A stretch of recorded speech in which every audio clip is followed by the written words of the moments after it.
All right, HTC Week 6. Here we go.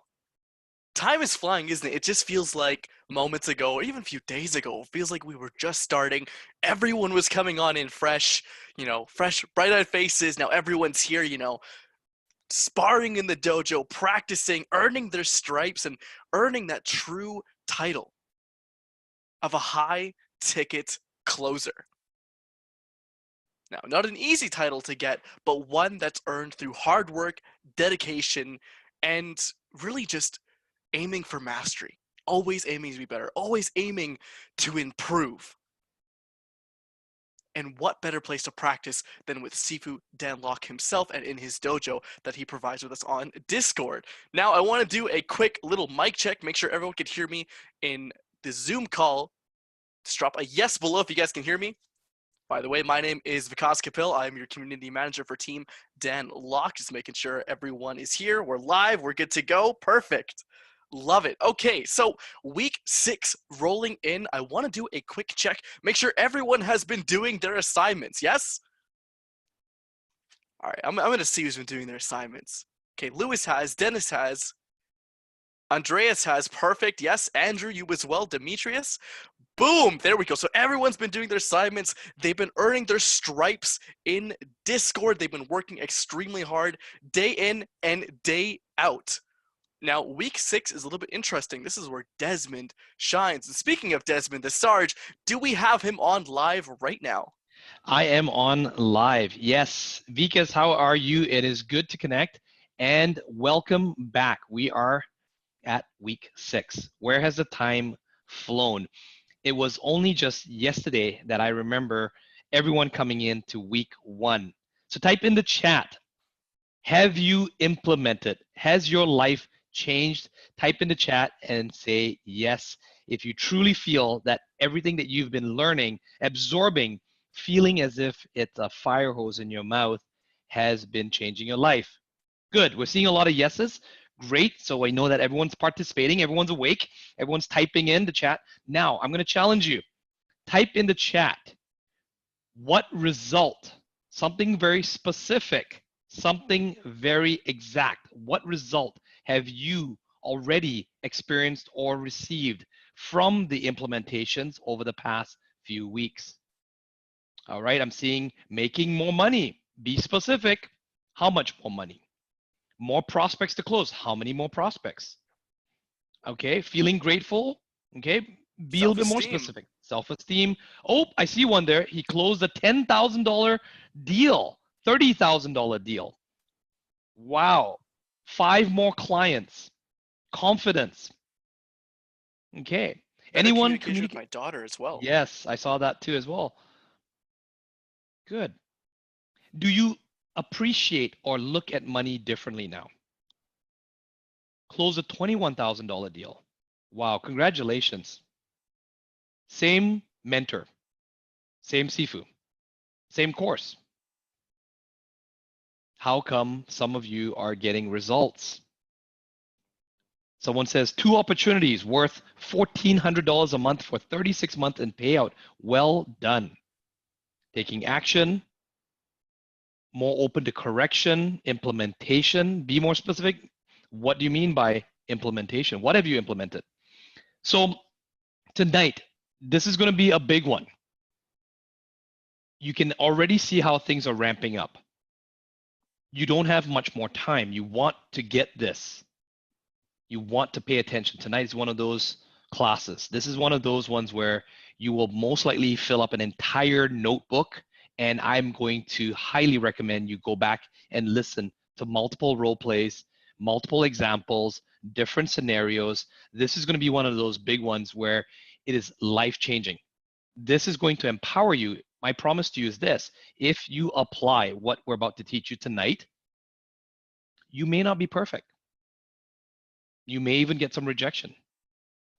But I can guarantee you this: if you apply what we're about to teach tonight and you stay true to the HTC way of practicing, continuing, sharpening, perfecting the basics, you will eventually go from not getting it to getting it, And we love to see when you get it, when you post your first booms, when you post your first wins, when you actually start to wear the cape of being a high ticket closer. So who is excited to have Sifu come on and share these secrets? Now, we are also joined this evening. I'm very, very proud to introduce, as well as a co-instructor on tonight's call. He's already waiting the sidelines before we bring Sifu on. None other than Joel Go. Joel, are you there? Hey, Sarge Desmond. I am here. Yes. HTC. So great to see everyone. How many of you in the audience know who Joel is? Okay, so maybe let me rephrase the question. How many of you do not know who Joel is? So, as you can tell, Joel has been a superstar mentee. He has gone through. He was where you were not too long ago. Joel, what season did you start with? Season 5. And how long did it take you before you got your first boom? It took me 2 weeks into season 5. 2 weeks into season 5. That's correct. So not too long ago. And you know, so I want you to pay attention here. It's not very long ago. He just implemented faster. So the key here, if you notice, the phrase is about implementation and implementing the right things. Now, Joel's not perfect. He makes a lot of mistakes, you know, just like all of us. He's open to being coached, and he has risen into a very strong leadership position as well. He now coaches and leads a lot of all the closers. That's a very, very heavy responsibility. So do you think maybe he has some information, some skills, some tips to pass on to each and every one of you to maybe help you implement faster? Yes? All right. So let's get the class started tonight. We will also be bringing on a few more other brothers and sisters, those who have implemented and gotten results, so that you can see that it is doable and possible. In your HTC style, do it with safety. If you're driving, pull over to the side of the road. If you are at home, hopefully you're dressed up in your suit, in your best dress, or your HTC shirt. Get on your feet and raise your voices as loud as you can. Help us bring to the stage our Sifu, your Sifu, our mentor, Dan Locke. HTC Week 6. Question number 1. Who would like to, really want to know how money is actually made by leveraging your new high income skills? Put in the chat. Have you been role playing? Now, today, we are going to talk about how to attract those high paying closing gigs. How do you turn your skill into money? Now, before Sifu gets into it, a couple of warnings. Number 1, you will be overwhelmed tonight. In fact, you will be more overwhelmed than any other previous class that we've done. Remember, even last week when we were doing role play, how many of you have listened to the role play more than once between me and Joe? Could you see it's simple, but it's not easy. It's very, very skillful. So, and also, Sifu mentioned something very important. That is that in spite of how overwhelmed you felt, it's a fraction of a fraction of a fraction of what I know. It's a tiny, tiny, tiny percentage. So tonight, I'm going to give you just a little bit more, about what we do and how we do it. Also, I'm going to take you behind the scenes of how many of you want to see a glimpse of how Sifu runs the closing team, how Joe and Desmond, how they do their closing, right? How we now have, including closers in training, over 120 closers within the organization working with us on our team, how that actually works. A world-class closing organization, how that works. Number 2, we'll talk about not just how to do inbound tonight. We're also going to share with you, because I saw the questions, a little bit about how do you do outbound. How to do outbound the HTC way. Not the green monster way, but how to do outbound the HTC way. And also, where do you get those gigs? How do you close those gigs? We're going to do some role play with Desmond. So knowing you will be overwhelmed, and don't worry about trying to get it perfect. Remember, we're not perfectionists. We are progressionists. So just here and there, just inch by inch, focus inch by inch and progressing and improving bit by bit. That's it. That's it. Otherwise, you will get discouraged because it feels like there's so much. Take your time. Take your time. So we're going to talk about how to turn your skill into money. So having a skill set is good, but at the end of the day, how do we turn that skill set into money?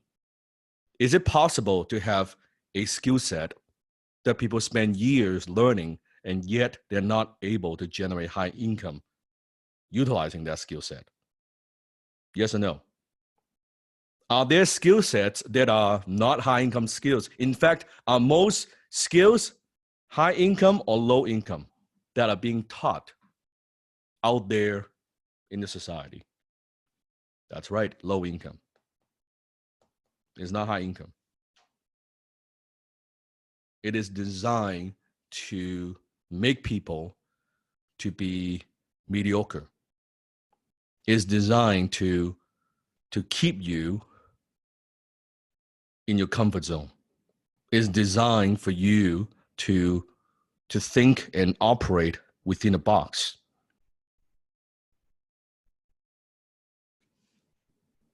So let me share a quick boom with you.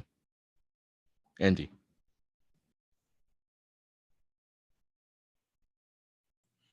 All right, boom alert. I'd like to tell you about someone who has embraced everything it is to be a top closer on a seafood business account for London Real.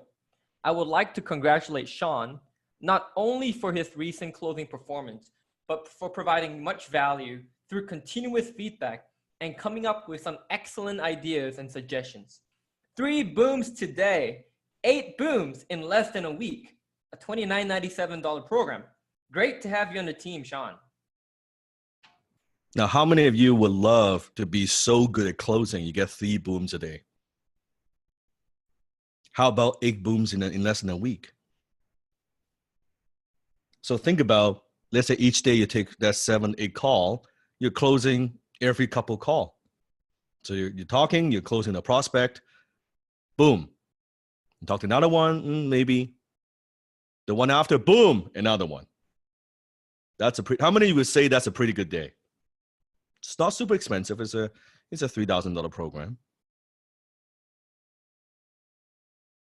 So question is, why did you join HTC?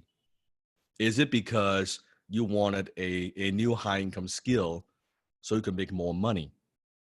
Is it because you want to get better at closing, at sales, at persuasion? Is it because you want to develop more confidence? Financial confidence? Is it because you want to be part of something greater, be part of a community of elite players? Is it because you want a mentor?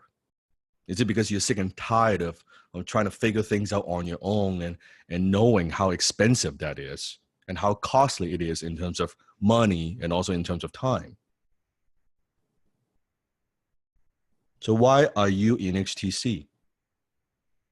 Is it because you are sick and tired of living life, a life of maintenance instead of a life of adventure? Is it because you want to be able to get to a place to put yourself in a position that finally you could take care of your family, to be the role model for your son, for your daughter, to be able to give back, to be able to live life on your own terms? With HTC, with this new high income skill, there are many ways you could use it.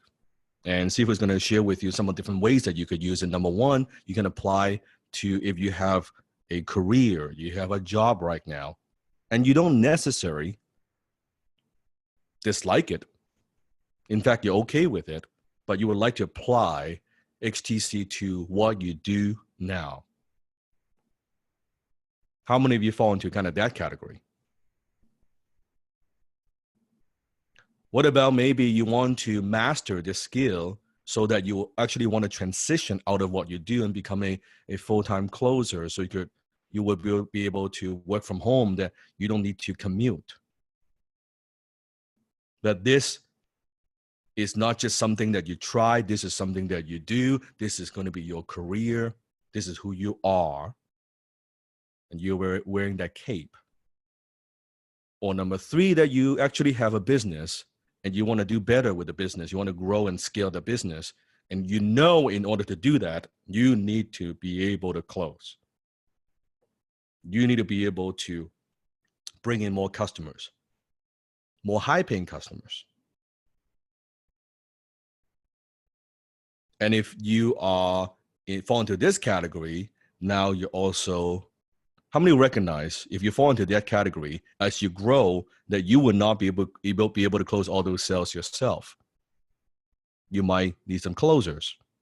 But is it useful to know how it actually works? So when you build a little closing team, then you might have 2, 3, 4, 5 closers on your team. I wonder if you want to scale your business, I wonder where would you find some closers? I think I know a couple. Just a couple solid closers that I've trained that might be able to help you to scale. So if you actually run your own business, how many recognize you are in the right community? If you want to scale, maybe not to like what Steve's degree with like 120 closers, but maybe 2 or 3, maybe just 1. So you could focus on what you do best. So you could close, that's fine. But then also having someone close for you, and then a second or third or fourth closers, and then you could focus on the more critical, the more important task within the business. And tonight I'm going to share some of that structure with you as well, so you get an idea what that looks like. And it's a structure that most people have no clue. It's a quite sophisticated approach in terms of scale. So I'm going to teach you that as well. So doesn't matter which category that you fall into, you will get multiple. Here's my prediction: multiple aha moments, one after another, after another, after another. You'll write down so many notes, your hand would hurt. Your head would spin after the class. You will not, if it's evening, you will not be able to sleep. That's my prediction. You ready? Are you ready? Come on, give me some enthusiasm. All right, let's do this. Secret number 1, low-hanging fruit versus generating high income. Low-hanging fruit versus generating high income. Write this down. We've got a lot of secrets. And tonight is not just like one secret. You will see as Sifu goes on, it's a secret. And then within there are multiple steps and there are multiple secrets within just one secret. So it's like secrets within a secret. Example, steps, strategies, structure, framework. You get all of those things. Okay, all of those things. So low-hanging fruit versus generating high income. So first of all, let's talk about the difference between a lone wolf versus teamwork. Lone wolf versus teamwork. In the beginning, within HTC history, we've always been teaching my students, going out there, here you go, now you have a high income skill. Go out there and make it happen. And what we teach for many, many, many seasons was teaching all my students, you go out there, you go find an influencer or high ticket partner. And I'm going to explain all that, what it means. For now, just write this down. That's the beginner level. And that's what we've been teaching for many, many, many, many seasons. And we've had tremendous success. By tremendous success, I mean our students went out there utilizing the skill, added value, closing sales that would not have been closed, producing billions, what's the word? Billions of dollars for influencers, accumulatively. Not millions, billions. With some very well-known, some of the most famous influencers in the world. Now, let's define what is an influencer. An influencer is someone who already has a high ticket offer or multiple high ticket offers with a loyal following. Write this down. An influencer is someone who already has a high ticket offer or multiple high ticket offers with a loyal following. So I'm going to test you a bit, see if you're paying attention here. So let's say there's someone out there that they are selling multiple products, maybe a dozen products. They are less than $100. With this definition, are they an influencer? No. Now, they could be an influencer in social media sense, just within our community, right? That is not an account. That's not someone, a client that we want to work with. Does that make sense? What if someone who does have a following, let's say they have even hundreds of thousands or even millions of followers on social media, but they contact you and say, hey, I've got this massive following. I've got 1 million people follow me on Instagram, and I've got and hundreds of thousands of people on YouTube, and I think I could offer something there. I think I could offer some kind of product, some kind of program. I don't know what it looks like, but I thought that's what you do. You're high ticket closers. Can you help me out? Is that who you want to take on? No. It's a bit too early. Maybe three months, 6 months later, after they've got the marketing in place, after they've got the funnel in place, they're driving traffic to it, then perhaps, yes. But at the moment, when they approach you or you approach them, the timing is not right. The timing is not right. So we define an influencer as someone who already has a high ticket offer, ideally proven, or multiple high ticket offers with a loyal following. You with me so far? Okay. Now, what makes the high ticket closing model so powerful? So powerful. Because unlike most business models, let's say you want to be a digital marketer. Okay, you want to provide digital marketing service for businesses. That's good. But then, since you're selling that, would the business that you want to work with, would they require you to have certain credentials, credibility, right? Testimonials. So it would require you to have quite a few things in place, maybe even a few years of track record. What have you done? Because that's what business would ask. What have you done? So that model, it's great, but that model doesn't apply to most people who are getting started. Instead, the XTC model, what it's designed to do is you are leveraging, what's the word? Leveraging your high ticket partners, the influencers, reputation, their list, their following, their offers. You're creating money out of thin air. Understand when it comes to the XTC model, write it down, it's not about you. It is not about you. Almost most business models out there, it is about you. But this is not about you because it's not your product. It's not your program. It is not your service. It's not your reputation. All we do as a high ticket closer is we are simply the facilitator. What's the word? The facilitator of transaction. We're talking to prospects who have already demonstrated interest, that they are interested in in this particular product to solve this particular problem. And with the facilitators, we get on the phone, we help them overcome some lower self issues, we help them see the vision, we paint the picture in their minds, we dig deep, find the pain, right? And we help them make a decision that they already want to make. That's our job. Who likes that? Who likes to be able to do that and earn a great income at the same time? That's what we do. So it's not about us. So with the HTC model, how many of you have tried other business models in the past, but it didn't work for you? Maybe it's drop shipping, maybe it's e-commerce, right? Maybe it's affiliate marketing. What have you tried that didn't work for you? Maybe it's network marketing. Maybe it's whatever it might be. Maybe it's cryptocurrency.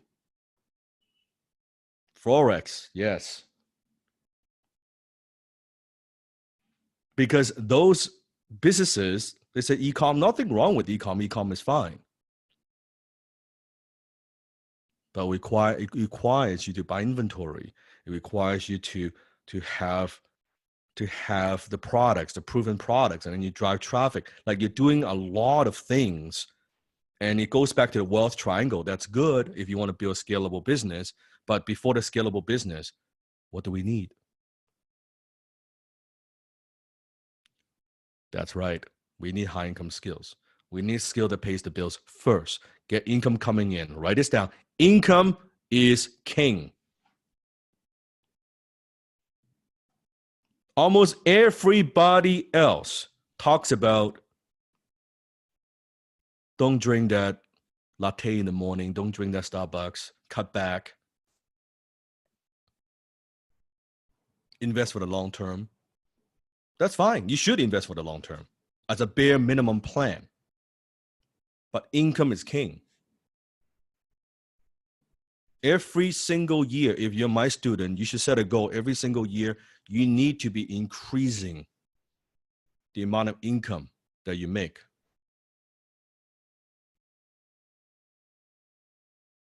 But yet, that's not how we were taught now, is it? When we're growing up.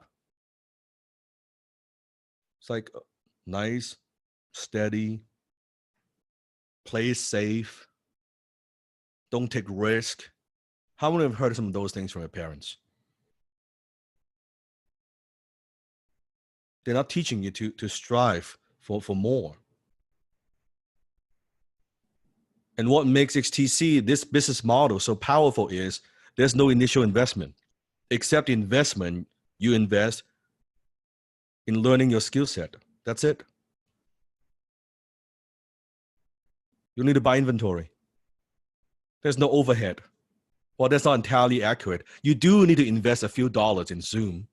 How many of you can handle that? Skype.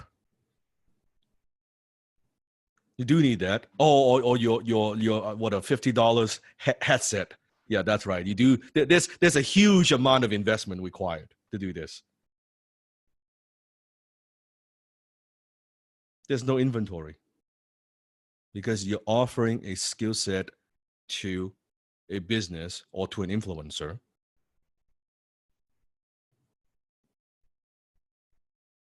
In exchange of money. There's no fulfillment. There's no customer service. Meaning, when after you close a deal, you're not the one that's doing the work. Let's say you are a coach, okay?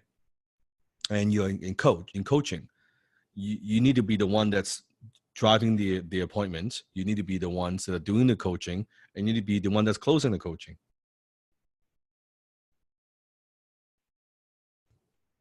There's no credibility needed. Why is there no credibility needed? Tell me.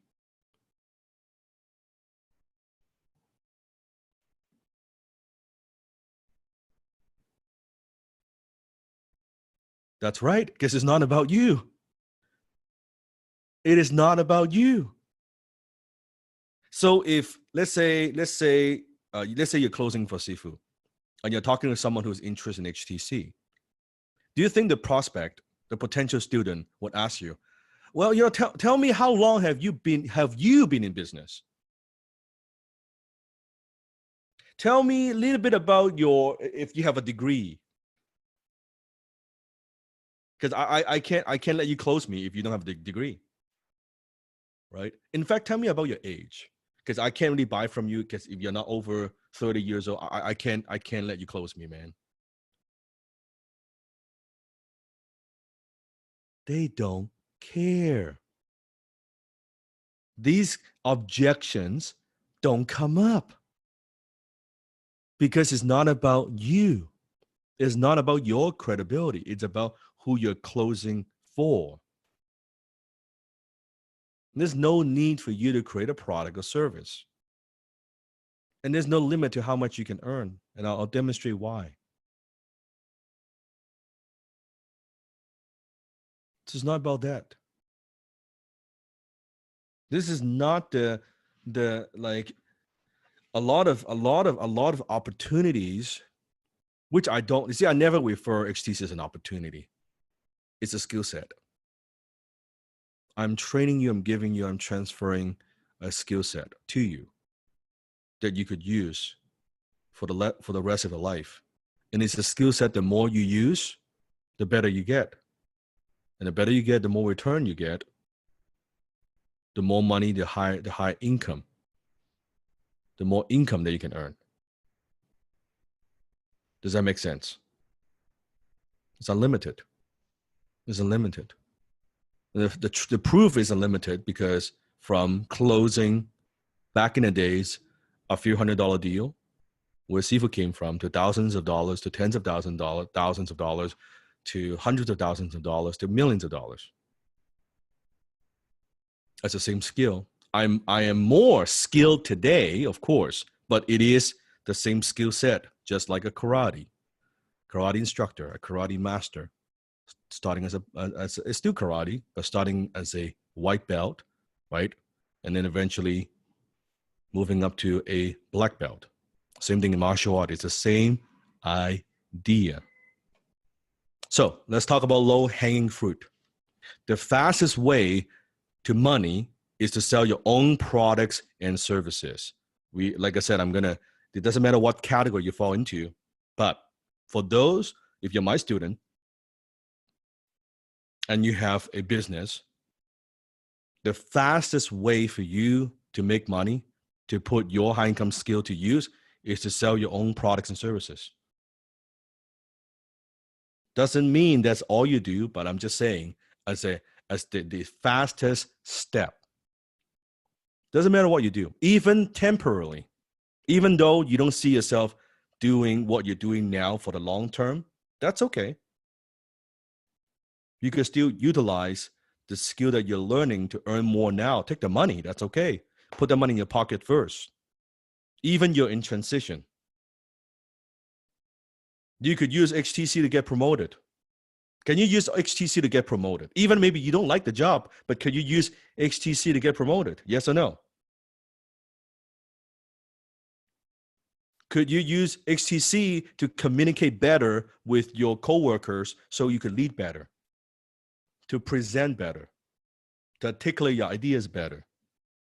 If you're selling anything at all, could you use HTC to get more clients or get the same amount of clients, but now you charge more money? So do not, write this down, do not think, oh, if I'm not closing for an influencer, then I'm not using HTC. If that's what you're thinking, you're not getting it yet.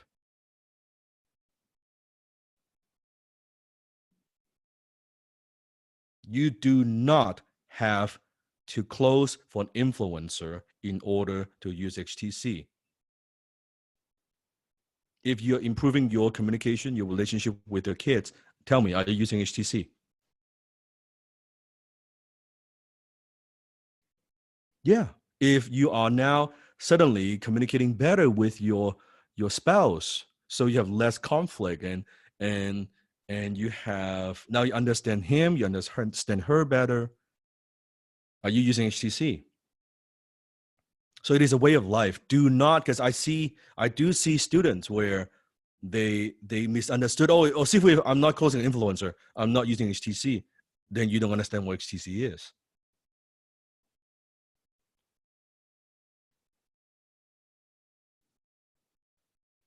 because that's not what it is.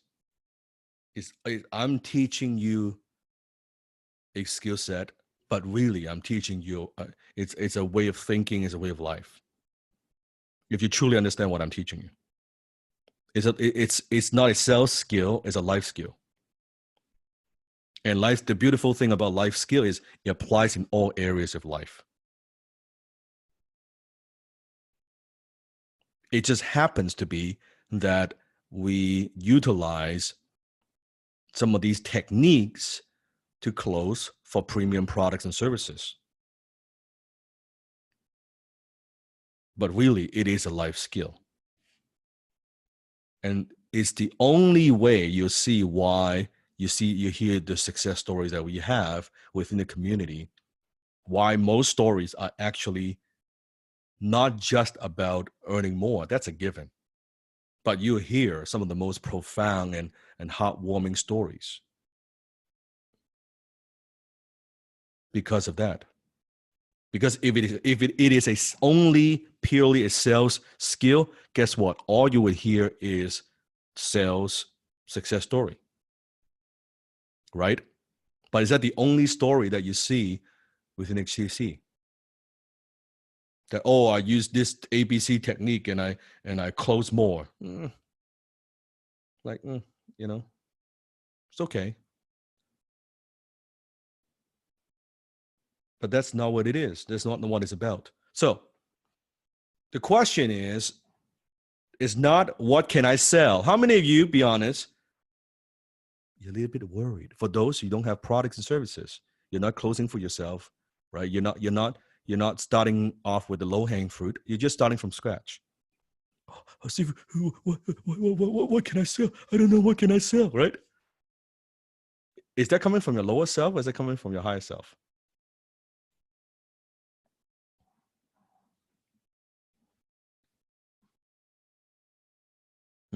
Is it coming from lower self or higher self? So let's reframe that. It's not, what can I sell? What can't you sell? Say with me. What can't you sell? Get a pen. Write this down. Here we go. Roller coaster. You can sell coaching programs. You can sell real estate. You can sell mortgage. You can sell insurance. Every single thing I've mentioned, by the way, we have my closers, my students, very successful selling as we speak right now. Back of the room meeting and a seminar, back of the room sales, online courses, certification program, licensing program, fitness program, membership program, construction project, interior design, custom home, right? Solar panels. One of my strong students, Joe, a different Joe, selling solar panels. Desmond, how much is Joe making right now? Yeah, he sells roofs and solar panels, averages around about 250,000 to 300,000 in commissions, well over $1 million in sales. I guess there's some money in that, huh? Yeah, just a little bit. Just a little bit, huh? Timeshare, software, done for you services, copywriting services, digital marketing services, Facebook advertising services, website design services, funnel building services, lead generation services, PR service, branding service. We are not done. Nonprofit. Could you close for nonprofit?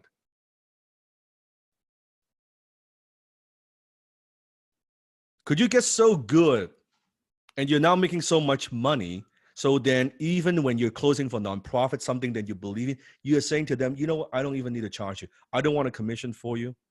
I don't want a commission from you. I just want to help you close so we could raise more money, so we could help more people. Imagine you could do that. You could utilize your skill that way.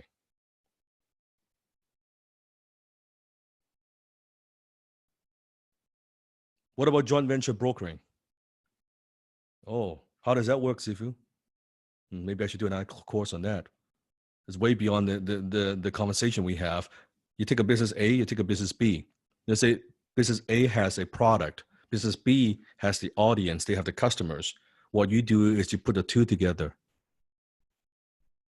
Simply close, being a matchmaker for two businesses. and you get paid a commission for putting the deals together. In fact, Desmond, that's what your wife does. Yeah, pretty much. Actually, explain a little bit what Sue does, because I think that's valuable. So when she started off with the food industry, right, the restaurants, and then after that, they went into manufacturing their own food. Over the years, I introduced her to some government officials. Then she started to obviously to come and live with us over here. She couldn't do, the work in Japan, so then she started to broker the deals. So the government introduced, say, manufacturers, very large protein shake manufacturers, health food manufacturers, some of the largest in North America. And of course, they want to enter into the Japanese market or Korean market. You got Olympics that's happening. So recently, she just closed two very big deals in which she helps these manufacturers to tie up with the local manufacturers in Japan to manufacture the protein shakes, the bottles, the printing, the labeling, everything to fit the Japanese market for the Olympics. So can you see you could use it at a kindergarten level. You can use it at negotiating, being a joint venture broker for major companies, major companies. You can even negotiate for countries, as far as I'm concerned, which is what Danny Lean does.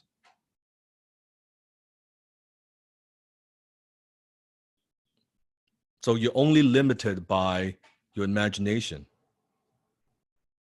The problem is most of us, we were taught since childhood to play small. How many of you have been taught playing small your whole life?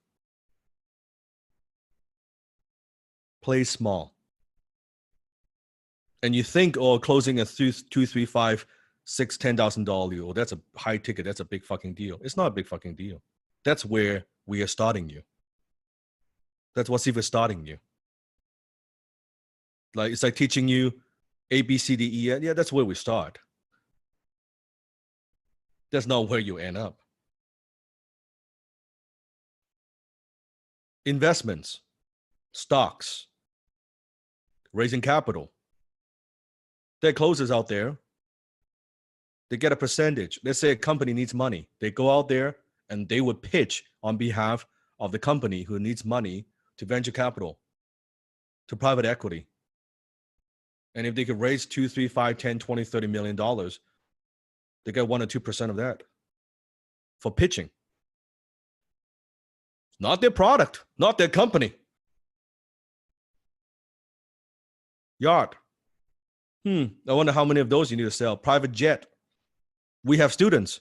You can see sell closes for private jets company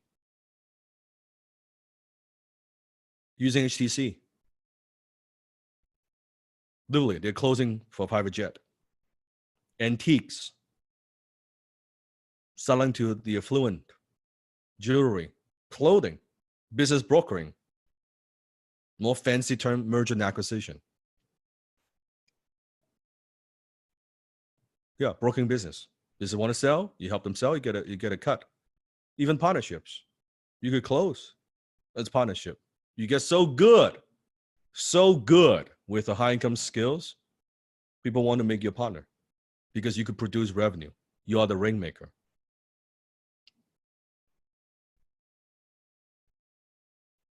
So let me ask you the question again. Is the question, what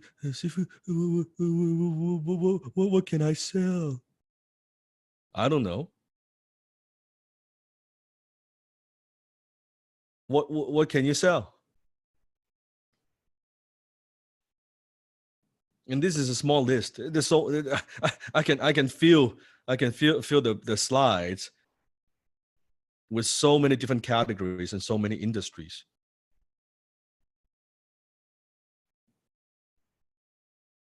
My recommendation is pick one. So just pick one. Just whatever resonates with you, just pick one. So can you see when Sifu says that the XTC, this is a blue ocean? I don't mean a small little fucking lake. I mean a fucking blue ocean. Like an ocean so big and so wide, you don't see an end. So The question is, so do you have to worry about, if seafood trains too many closers, will we have too much competition? Will we have to compete with our brothers and sisters? And Sifu, maybe also explain, I think some people may not understand the terminology of blue ocean or red ocean.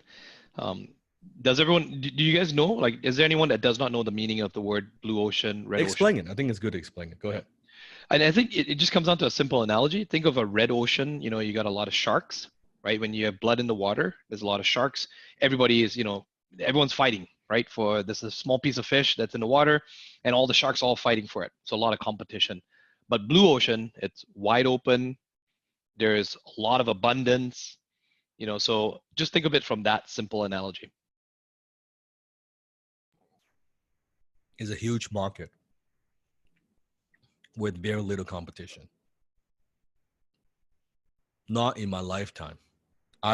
Seafood would not be able to train enough students and closers to handle not even a fraction of the demand. Not in my lifetime. Forget it.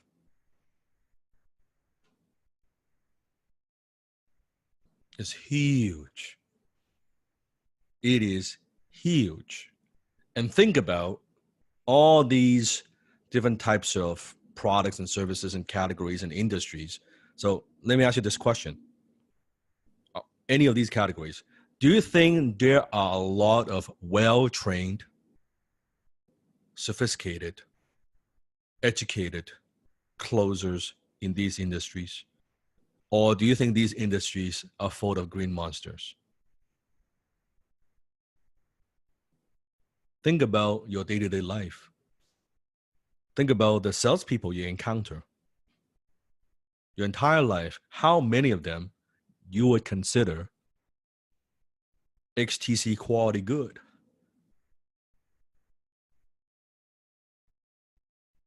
Just think about it. Maybe a shopping mall, right? Maybe in a computer store. Maybe when you buy the car. Just think about all the encounter that you have. How many of them are good? Forget like this good. I'm talking about just like okay.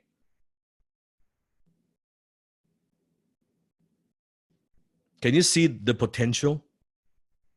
Can you see the unfair advantage that seafood's given you when you go out there? You don't need to be that good. You don't need to be that. You could get 3-5% of what I have. You will never have to worry about money again. That's my promise. Money would not be a concern anymore. You would outclose everybody else. Because everybody else sucks. It's not hard. Like, you don't need to be a 10. You could be a 3. They're all -5. They're -8. Like, you could be reasonably bad. You could be a 2. You still outclose them. You could stutter. You could be asking not 100% the right questions. You set the agenda wrong. You forgot to qualify one of the needs. It still works. It still works. Isn't that the good news? You don't need to get all perfect and from beginning of the call to the end of the call, it has to be like precise and 100% no mistakes. And no, you can fuck up a lot and you would still be surprised at the end. You get the sale like, okay, you sure? You're like, you don't believe it, but Sifu, you're like, okay. that was my first close, Sifu. Funny. It was so funny. I remember that on that call, I was reading off a sales script that the influencer gave me. And at the end, the prospect said, you know what, let's do it. And I was still reading off the script. I was still asking her like a bunch of questions. And I was like, wait, sorry. What do you say? She said, well, stop talking. Let's do it. I'm like, really? Yeah, it was the funniest thing ever. That's right. So did I just close the sale? Yes, you did. Yes, it did. It can't be that simple. I didn't talk that much. I asked some questions and I shut the hell up and they say, let's do it. What kind of voodoo magic is this? It is voodoo magic when it comes to communication. You don't even know what happened. The prospect doesn't know what happened. You are not even, as a closer, you don't even know what happened. But the deal is closed. Now, it doesn't mean we don't try to get better. We don't strive to be a better closer and learn more skills. Of course, what Sifu is saying is you do not need to be that good to make a great income, because the people you're competing with, they're just very, very, very, very, very, very, very, very bad. They're just very, very bad. So no competition. It's great. It is a blue ocean. Example. I'll give you an example. If today, Sifu is not teaching, not doing what I do, I go out there, I can pick any of these categories, any one of them. It doesn't matter what it is. I'm with my high income skill and high tech closing skill. I could go out there. If it's a company, if it's industry, with the company, if it's a company, within 1 year, I'll be the number one person. How many of you would have no doubt Sifu would be the number one closer for that company within 1 year? And how many of you have no doubt within 3 years, I would be the number one closer in the whole fucking industry? Doesn't matter. Insurance, mortgage, stocks. I'll be the number one earner. So is it because of my name? Take out my name. Not using my name, not using my fame, I'm not using any of those things. Influence, I'm simply talking about skill. And isn't that what financial confidence really is? That you could go anywhere, go into any industry, close anything, and you know you will be the top person and you will be able to generate money. Isn't that what high income skill is all about? Isn't that true confidence? I don't need anything. Give me a phone. Just give me a phone. I don't need anything. As long as my lips can move, you can hear my voice, I can make money. I don't need anything else. Flapping my lips. I don't need anything at all. So this skill doesn't matter what happens with the economy and it's a depression, it's a recession, or in fact, do you think as a closer, do you think your skill is more valuable when the economy is booming, or do you think our skill is more valuable when there's a recession? Do you think companies need more sales when times is good or when times is bad, when time is tough? Which one? Which one were more valuable? Do you think they're willing to pay more when the time is tough? Do you think they're willing to pay a higher percentage when time is tough because they need sales and they need sales desperately?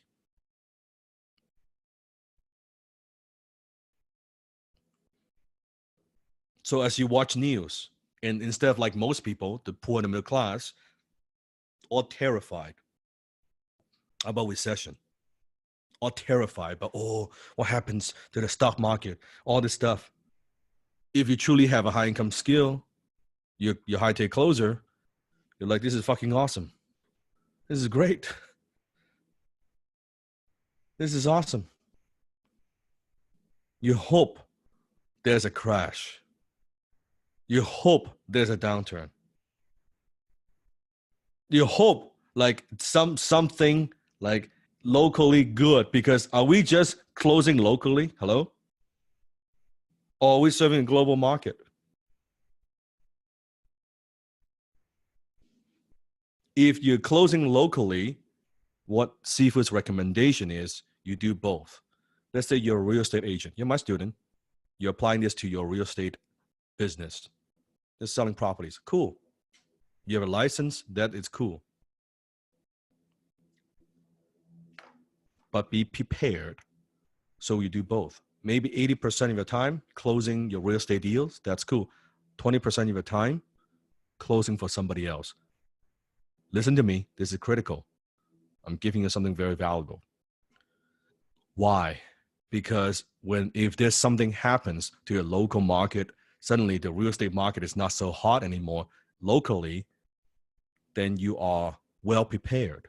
Now you can transition to, okay, I'll spend 80% of my time closing for other people and then 20% of my time for my real estate business, because when the market is slow, it doesn't matter what you do, the market is slow. So you can, instead of surviving, and for some people, they're actually dying in terms of business, you're thriving. Does that make sense? Always serve a global market. This is why I serve a global market. This is why I have students from over the world. My business is all global. I don't want to serve a local market because it doesn't matter what country, ups and downs. So I know, okay, if this country, the economy is shrinking, well, it doesn't really affect me because I just sell to other countries. I'm selling to all the countries anyway. That's being smart. That's another way you will look at financial confidence. Selling to a blue ocean, serving a blue ocean, global market, not a local market. Makes sense? So Seafood wants you to be protected. Protect your family. Don't, even times are good locally, that's good. But don't devote 100% of your time. Think of this as like an insurance policy. Because then if you devote 100% of your time to a local market, when things change, now you want to switch, it takes time to ramp up. Does that make sense? Better, you're doing 20%. Even though you don't need the money, you're doing very well locally. You don't need the money, that's cool. But 20% of the time, closing for someone else. So then when something happens, and it will happen, you can make the switch very quickly. All you need to do is just allocate more time. Nothing changes. Before it's 80-20, now it's 40-60, it's 50-50. You can do that in a week. But if you're doing 100% local, 0 global, when you need to switch, it takes you a few months and you will panic. And you get desperate. Does that make sense? Because I really want you to get this. Yeah, you got it? Okay, good. So beginner level, you find an influencer, you close for high ticket partner. For advanced level, then you find a business owners and work as a team. As a what? As a team. Okay, as a team. Secret number 2. You want to maintain a high ticket closer posture. Write this down. You want to maintain a high ticket closer posture. Now it has to do with wearing the cape. When I say a high ticket closer posture, does that mean you are cocky? Does that mean you are arrogant? Does that mean you know it all? Does that mean you put down people? No. No. Just confident. Just confident, because I do see this. New graduates now know a thing or two. Learn a thing or two. Gets cocky. Gets cocky. Talking to business owners like they're fucking idiots. Like they don't know what the hell they're doing. And maybe they don't know what the hell they're doing. But you can't talk to them like that. Because at the end of the day, we're providing a skill set to add value to the business. We get paid as a result of that. So ego is not your amigo. Ego, say it with me, ego is not my amigo. Nothing kills your HTC career faster than having a big ego. Nothing. Nothing kills your progress faster than having a big ego. So we're talking about confidence. We're talking about being firm.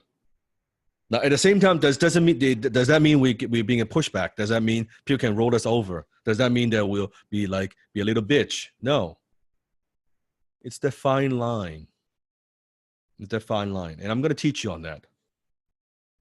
All right? You need to find that balance. Yin and yang. One extreme, no good. The other extreme, not good either. Not good either. So you talk to your potential influencer or business owner with more business acumen than you do to a prospect. I'll say this one more time. When you are talking to when you're closing, that's good. When you're talking to a business owner, sometimes you're talking to a CEO for some. You need more business acumen. And for some, my new young students, you got no fucking business acumen. Zero. Negative. And the business owner knows the minute you open your mouth. Because you sound like what the fuck. And the business owner knows. Okay? And please, that's not the moment you brought up Sifu's name. You're embarrassing me. Okay? That's not the time you do that. That's called bad leverage. Okay? Not the time you brought up my name, please. If you're gonna bring up Sifu's name, represent the brand well. Represent the community well. It's not just, oh yeah, I'm trained by Dan Locke. So fucking what? Oh yeah, and Steve, I see a lot of people laughing in the comments. Trust me, this is very real. We cover this a little bit more later on, but we get messages, emails almost daily, once a day. I mean, it's softened up a bit now, but some of the previous seasons, a lot of the members, every season we teach it, and someone or a bunch of you, a handful of you, will always ruin it for the rest of the members. You show up late to calls. You say very colloquial slang like things on a business acumen call, and it just doesn't reflect very well. And then you claim that, oh yeah, I'm trained, I graduated from HTC, I'm one of Dan Locke's closers, and you don't show up for the calls on time, you don't take the calls, you miss things. So please don't do that. And we'll take this very, very seriously, because then it's our reputation. And then, Sifu, we've always said as well too. I mean, if you notice another brother or sister doing something that's out of business acumen, have a talk with them. Don't lecture them. You're not their coach. Don't lecture them, but just speak to them as a family member. Point it out to them. Let them know. Give them a chance to change. And if you notice that they continue with a pattern, you can always, if the screenshots or something like that, you can always submit that in. It's not that you're a tattletale or you're a whistleblower, but you're protecting the community. You're letting the support team members know, and community members will reach out to that member and maybe give them some coaching. And keep in mind that right now, because it's very easy to overlook and underestimate. And some of you may not be doing that, but for most, that you are in a course and Sifu is teaching you. And it's because it's through the power of technology. For most, you actually don't have an idea how big we are. Like the concept, because it feels like, oh yeah, I know it's a big community. Well, it's not just a big community; it's big. When we have students in over 151 countries, right? When we now have thousands and thousands and thousands of students that I've trained. Like when you come to Closers in Black, you'll see it gives you an idea how big we are. We are big.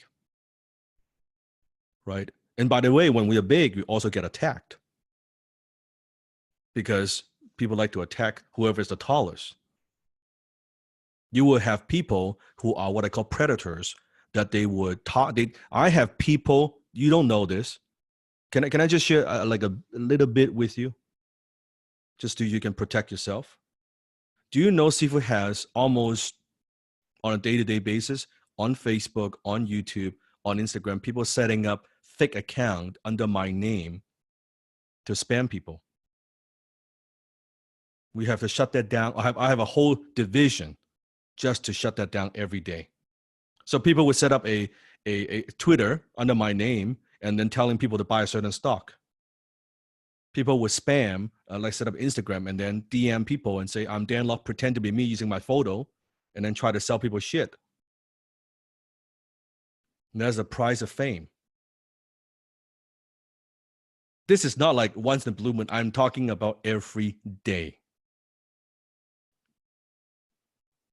Because you think about it, when our brand reaches, and it's not just Sifu's brand, it's our brand. My brand is your brand.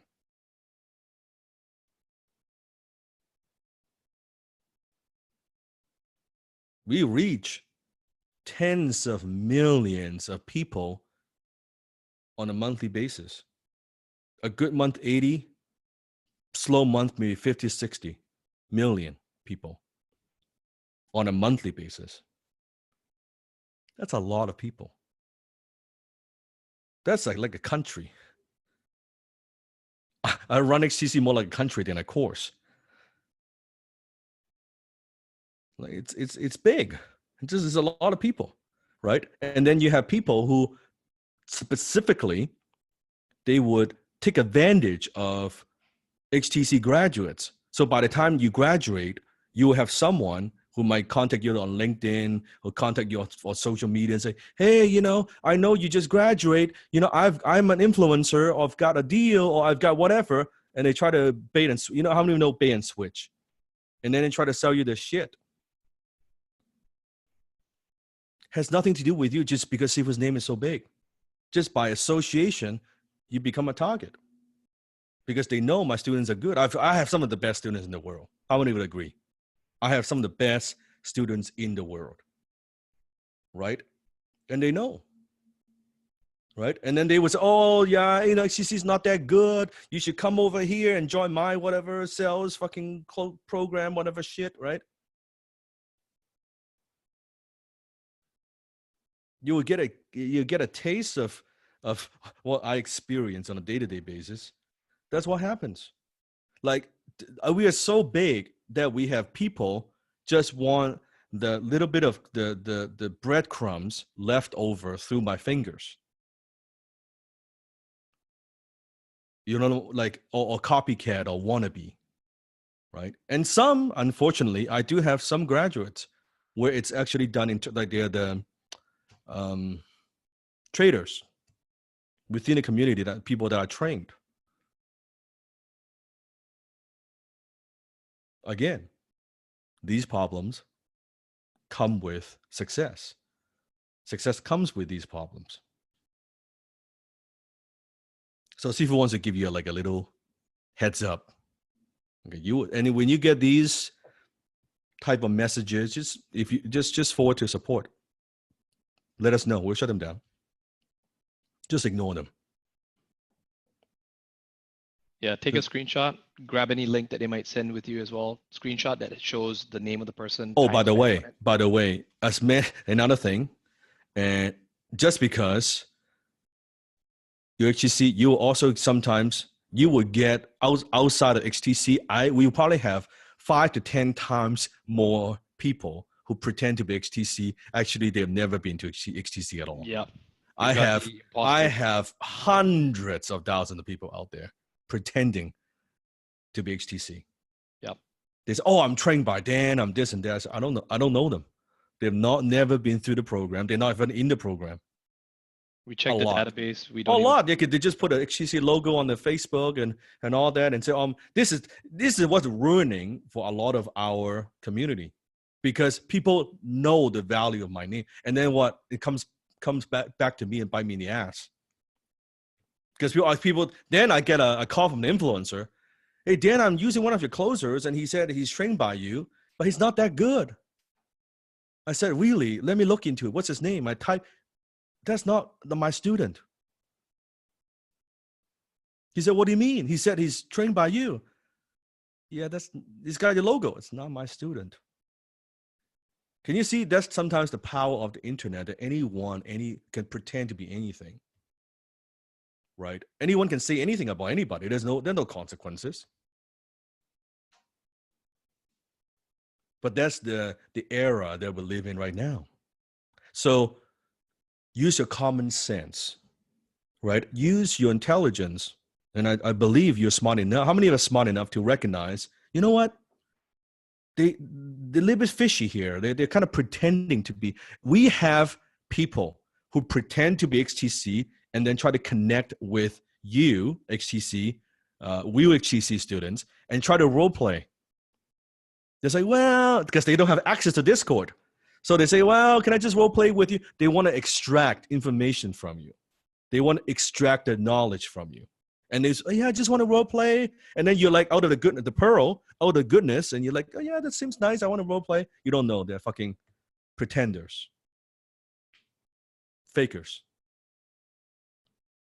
Yeah, it's pretty much trust no one outside the family. That's my recommendation. If they say this and that, you go on the Facebook, you can search the name. Chances are, most of the time, it's fake. It is that crazy. Like Sifu wants you to know, this is not a small thing. We are a global community. You understand? You're part of a global movement. This is not a small little class. This is major. We are major.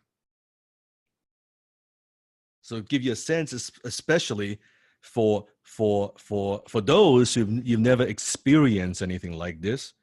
I'm teaching. You can see I'm teaching you a lesson.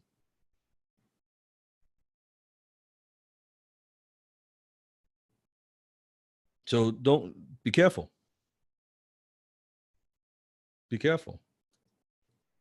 Right? There are people, the bad people out there. We have a whole list. That's right. Thank you. We have a whole list of people that watch lists. That we need to create a watch list. The people you need to be careful and stay away from. So question is, can people count on you to protect the family? Can people count on you to protect the brand? Can people count on you to protect each other and protect yourself? So when you see some of these suspicious activities, most of the time ignore it. If there's something you want to report or support, just be careful. Because when we get so big, personally, even my team, we can't monitor everybody. And that's not what I want to do. We can't monitor everybody. I want to spend my time helping you grow and become a better version of yourself. I want to put a fence around our family. But if you see like, oh, there's someone trying to get in the fence, let us know. Let us know. Just be careful. We've seen it. Like I've seen it enough. And it hurts me, especially if they're my students. Someone that I trained. Someone who I changed their lives. It's happened so many times already that they stab my back.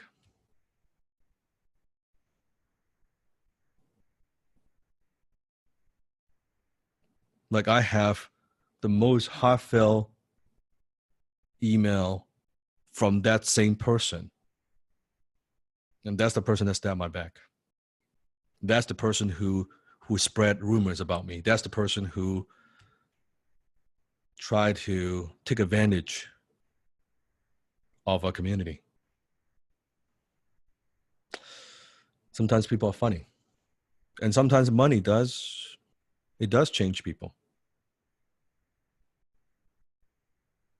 It does. When that person's struggling and I help that person out, it's one thing, but once he starts making some money, gets into his head. But that doesn't, for most people, it might discourage some. And Sifu is human too. I can tell you there are moments that I thought about, oh, fuck it. I don't want to teach anymore.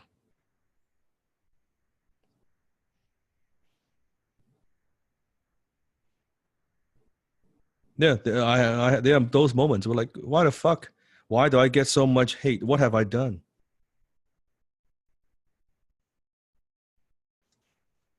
Right? I'm better off. I just mind my own business. I don't have to teach.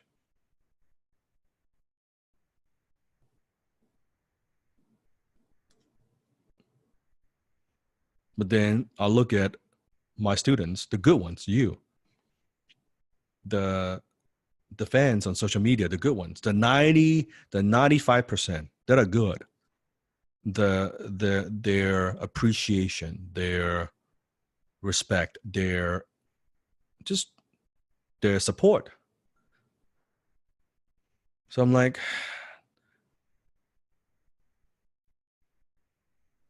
should we let the few bad apples bother me, even if it happens again and again, or should I focus on the bigger mission, the bigger cause? Then in some way, then I would be very selfish if I just care about my own personal feeling and not focusing on the mission. Does that make sense?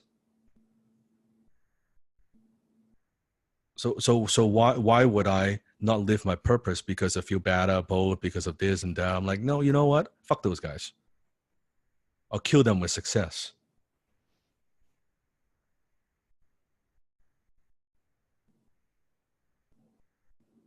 Right? Like why? Like I love what I do. Why do I let that bother me? But it's human. I see it's human too. Right? So it did bother me. But I thought about it. No. I'm just going to kill them with success. And you know, whatever they say, I'm going to deliver more value than ever. I'm going to help more people than ever. I'm just going to create so many success stories.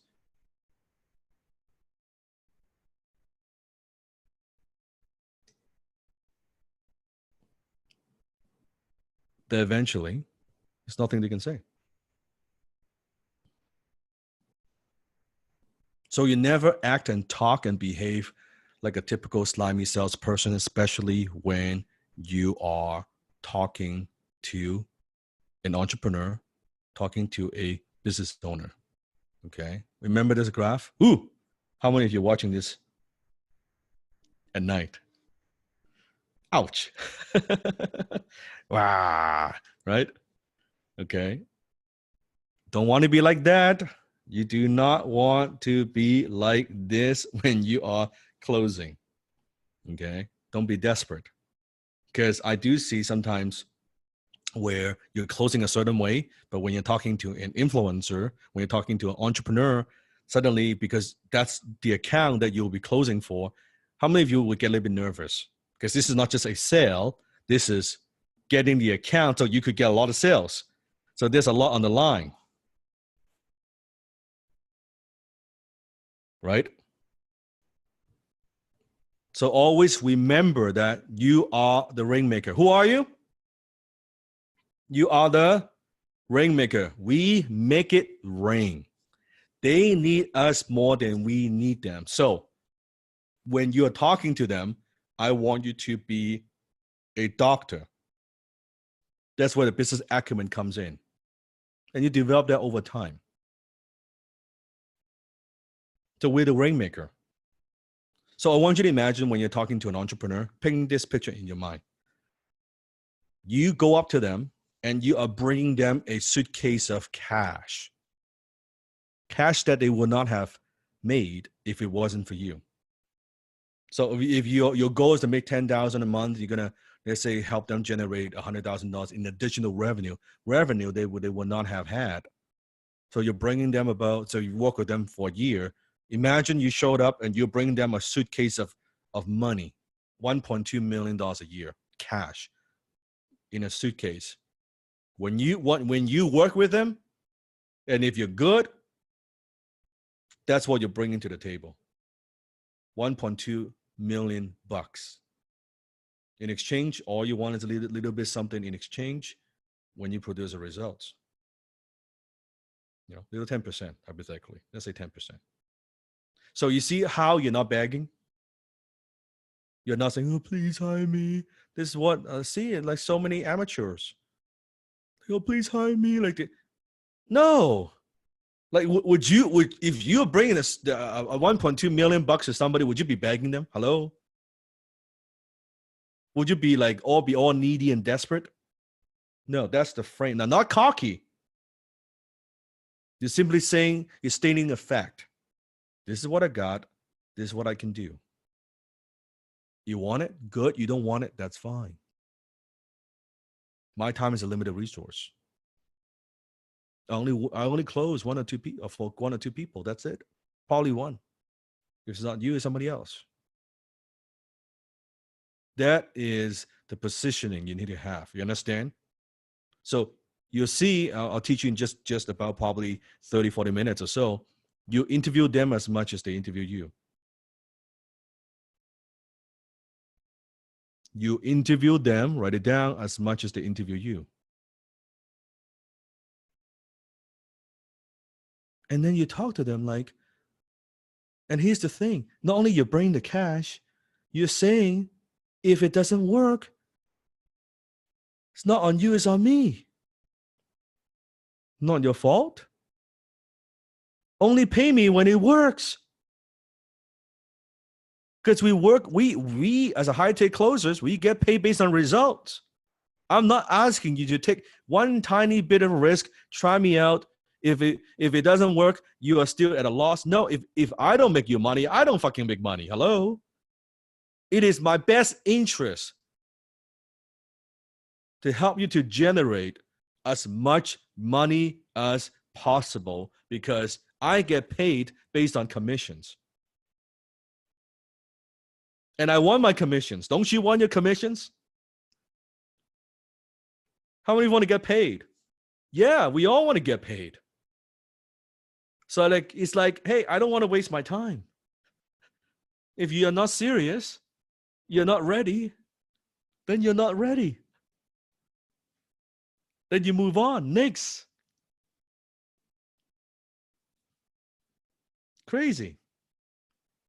So do you see the value that you have? And you got to keep sharpening that axe, the value that you have. Don't underestimate your own value. Write this down. I don't underestimate my own value. Write this in your notebook. I don't underestimate my own value. People around you don't believe your value. Your parents don't believe in your value. Your friends don't believe in your value. That's why they ask you to work for that minimum wage job. How many had your parents told you, just go get the minimum wage job? It's good enough for now. Something. Go make that 12, 13, 14, 15, whatever the fuck it is. They don't believe in your value. See who believes in your value. Don't underestimate your own value. Value yourself. Value your time. Value your skill. You don't value yourself, no one will value you.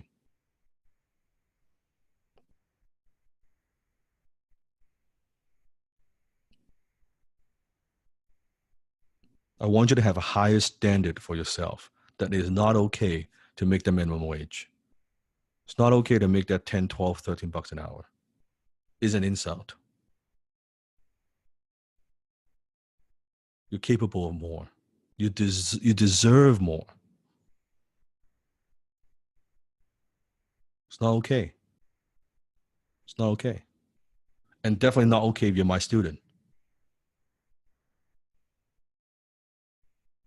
So you won't hear that from me at all. I'm not going to tell you, oh, it's okay. No, it's not fucking okay. What the fuck is wrong with you? Wake up. What is wrong? Something is wrong. Hone your skill. You deserve more.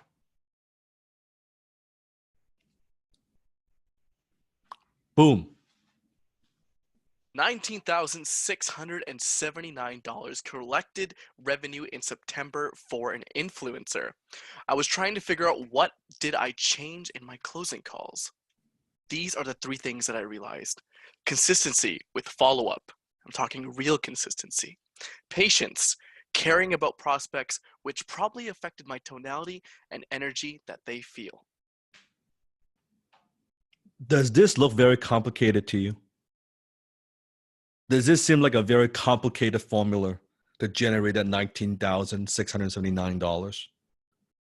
But Sifu, it can't be that simple. It cannot be that simple. This is why we are so fucked up. The education system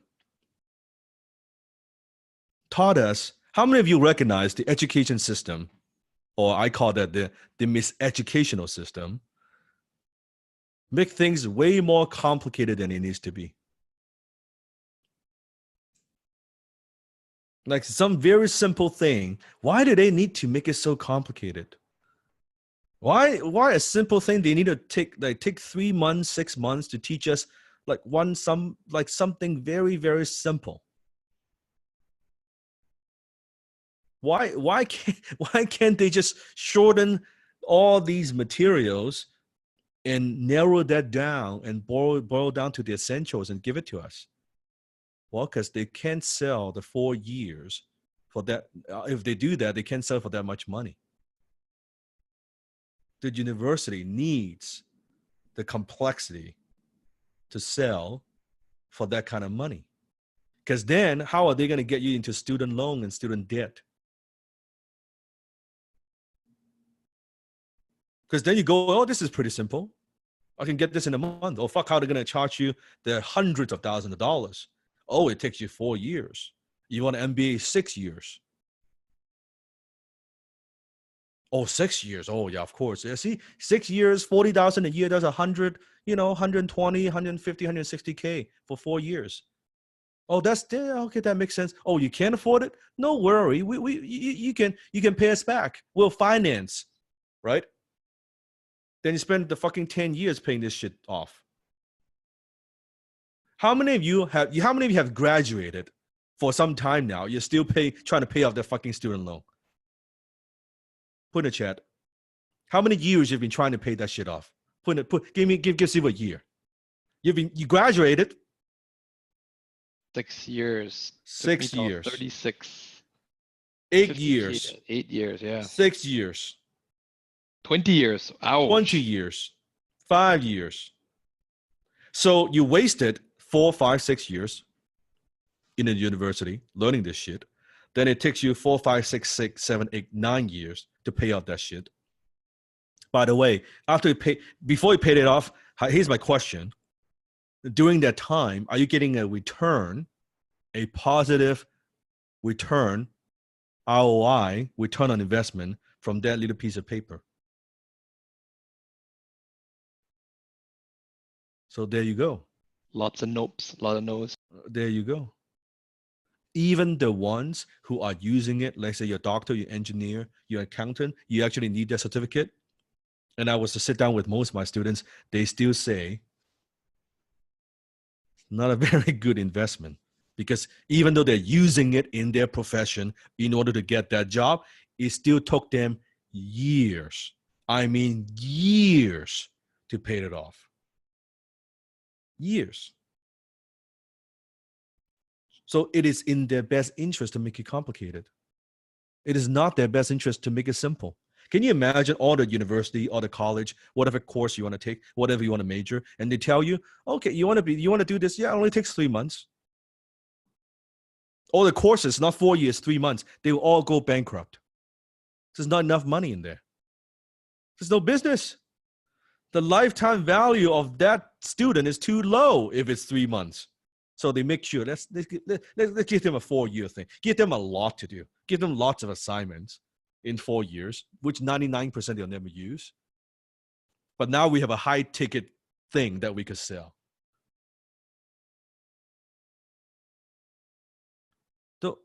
Don't be so impressed with the whole university thing, please.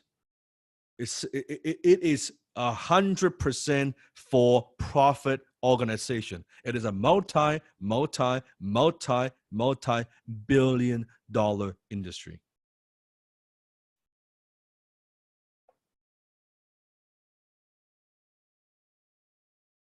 Why do you think the campus is so beautiful? Why do you think all those grass is all mowed lawn so nicely? Why do you think they give you the gym? It's a business. It's a good business. Damn, it's a good business.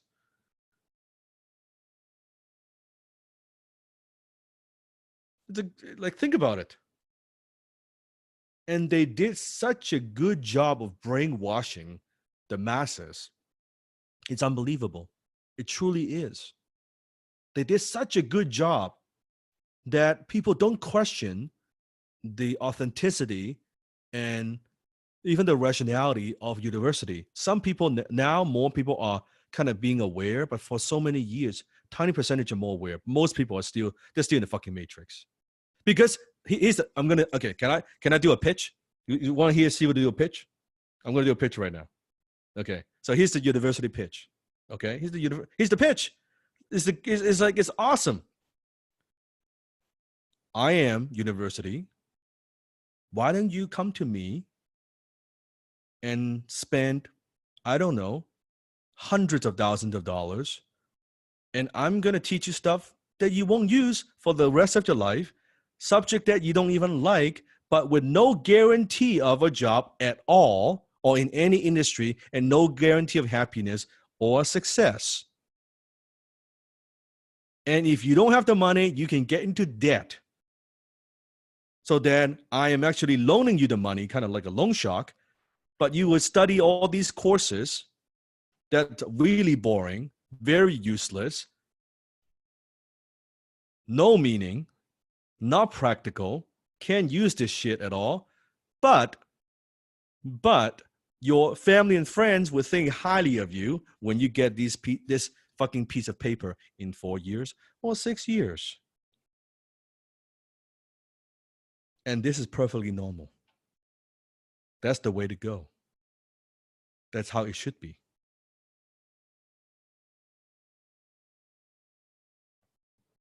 Now, let's talk about HTC. Take a 7-week course once a week, some assignments in between. By the end of 7 weeks, you'll have a skill. You could go out there and make money and get a return. If you're good, you can get that return even during the course or right after course within a few months. For only a few $1,000, $10,000. Oh, that's a scam. It is a total scam. It sounds too good to be true, you know.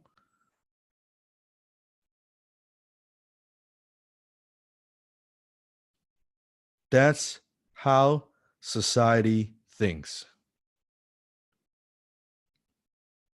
That's how society thinks. Shorter course, more practical, more result. I would fucking bet my fucking life on it. I would go toe to toe, head like eyes to eyes, compare the students who graduate from university, their success rate compared to my students who graduate from my landlord university. Let's compare the success rate. Mine is not 100%. It's not even 80%, but goddamn, I'm sure it's higher than university.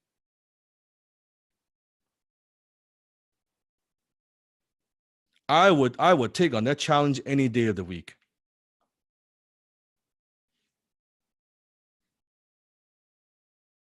So my DLU, I think, is pretty good. How many would agree?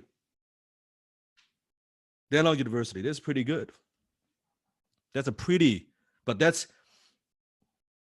world that we live in, unfortunately. Social conditioning, social norm.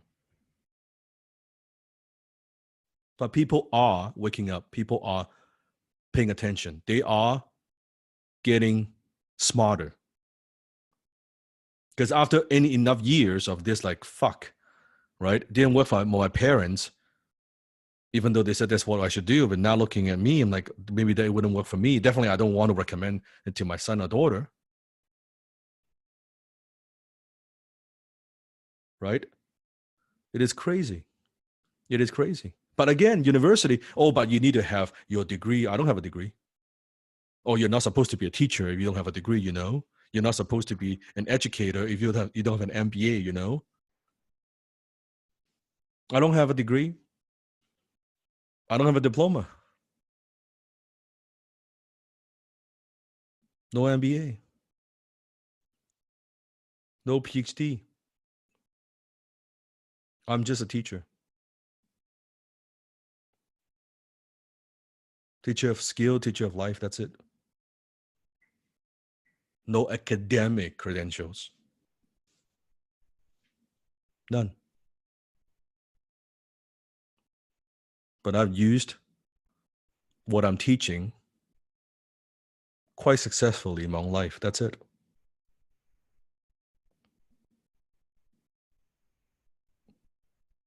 That's it. I'm not comparing with other professors. I'm sure some of them are very, very smart. Some of them are have very valuable things to say. And I know some of them.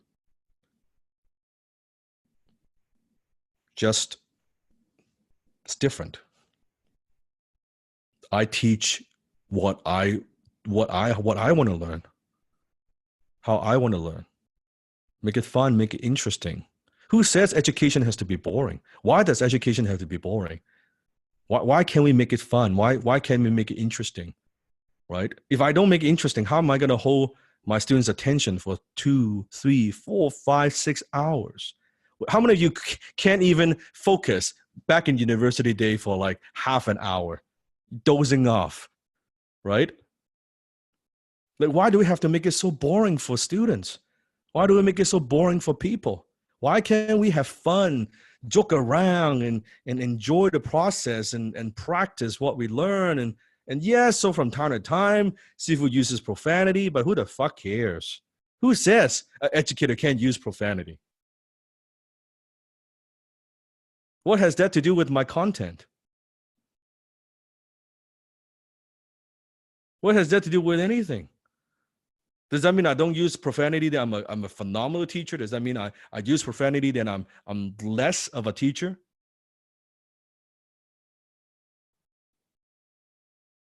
No, right?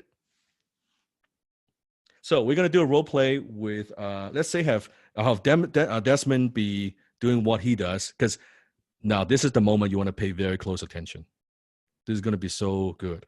Okay. So what if we could have Desmond do role play of what he does on a day-to-day basis, how he actually closes business account and influencer?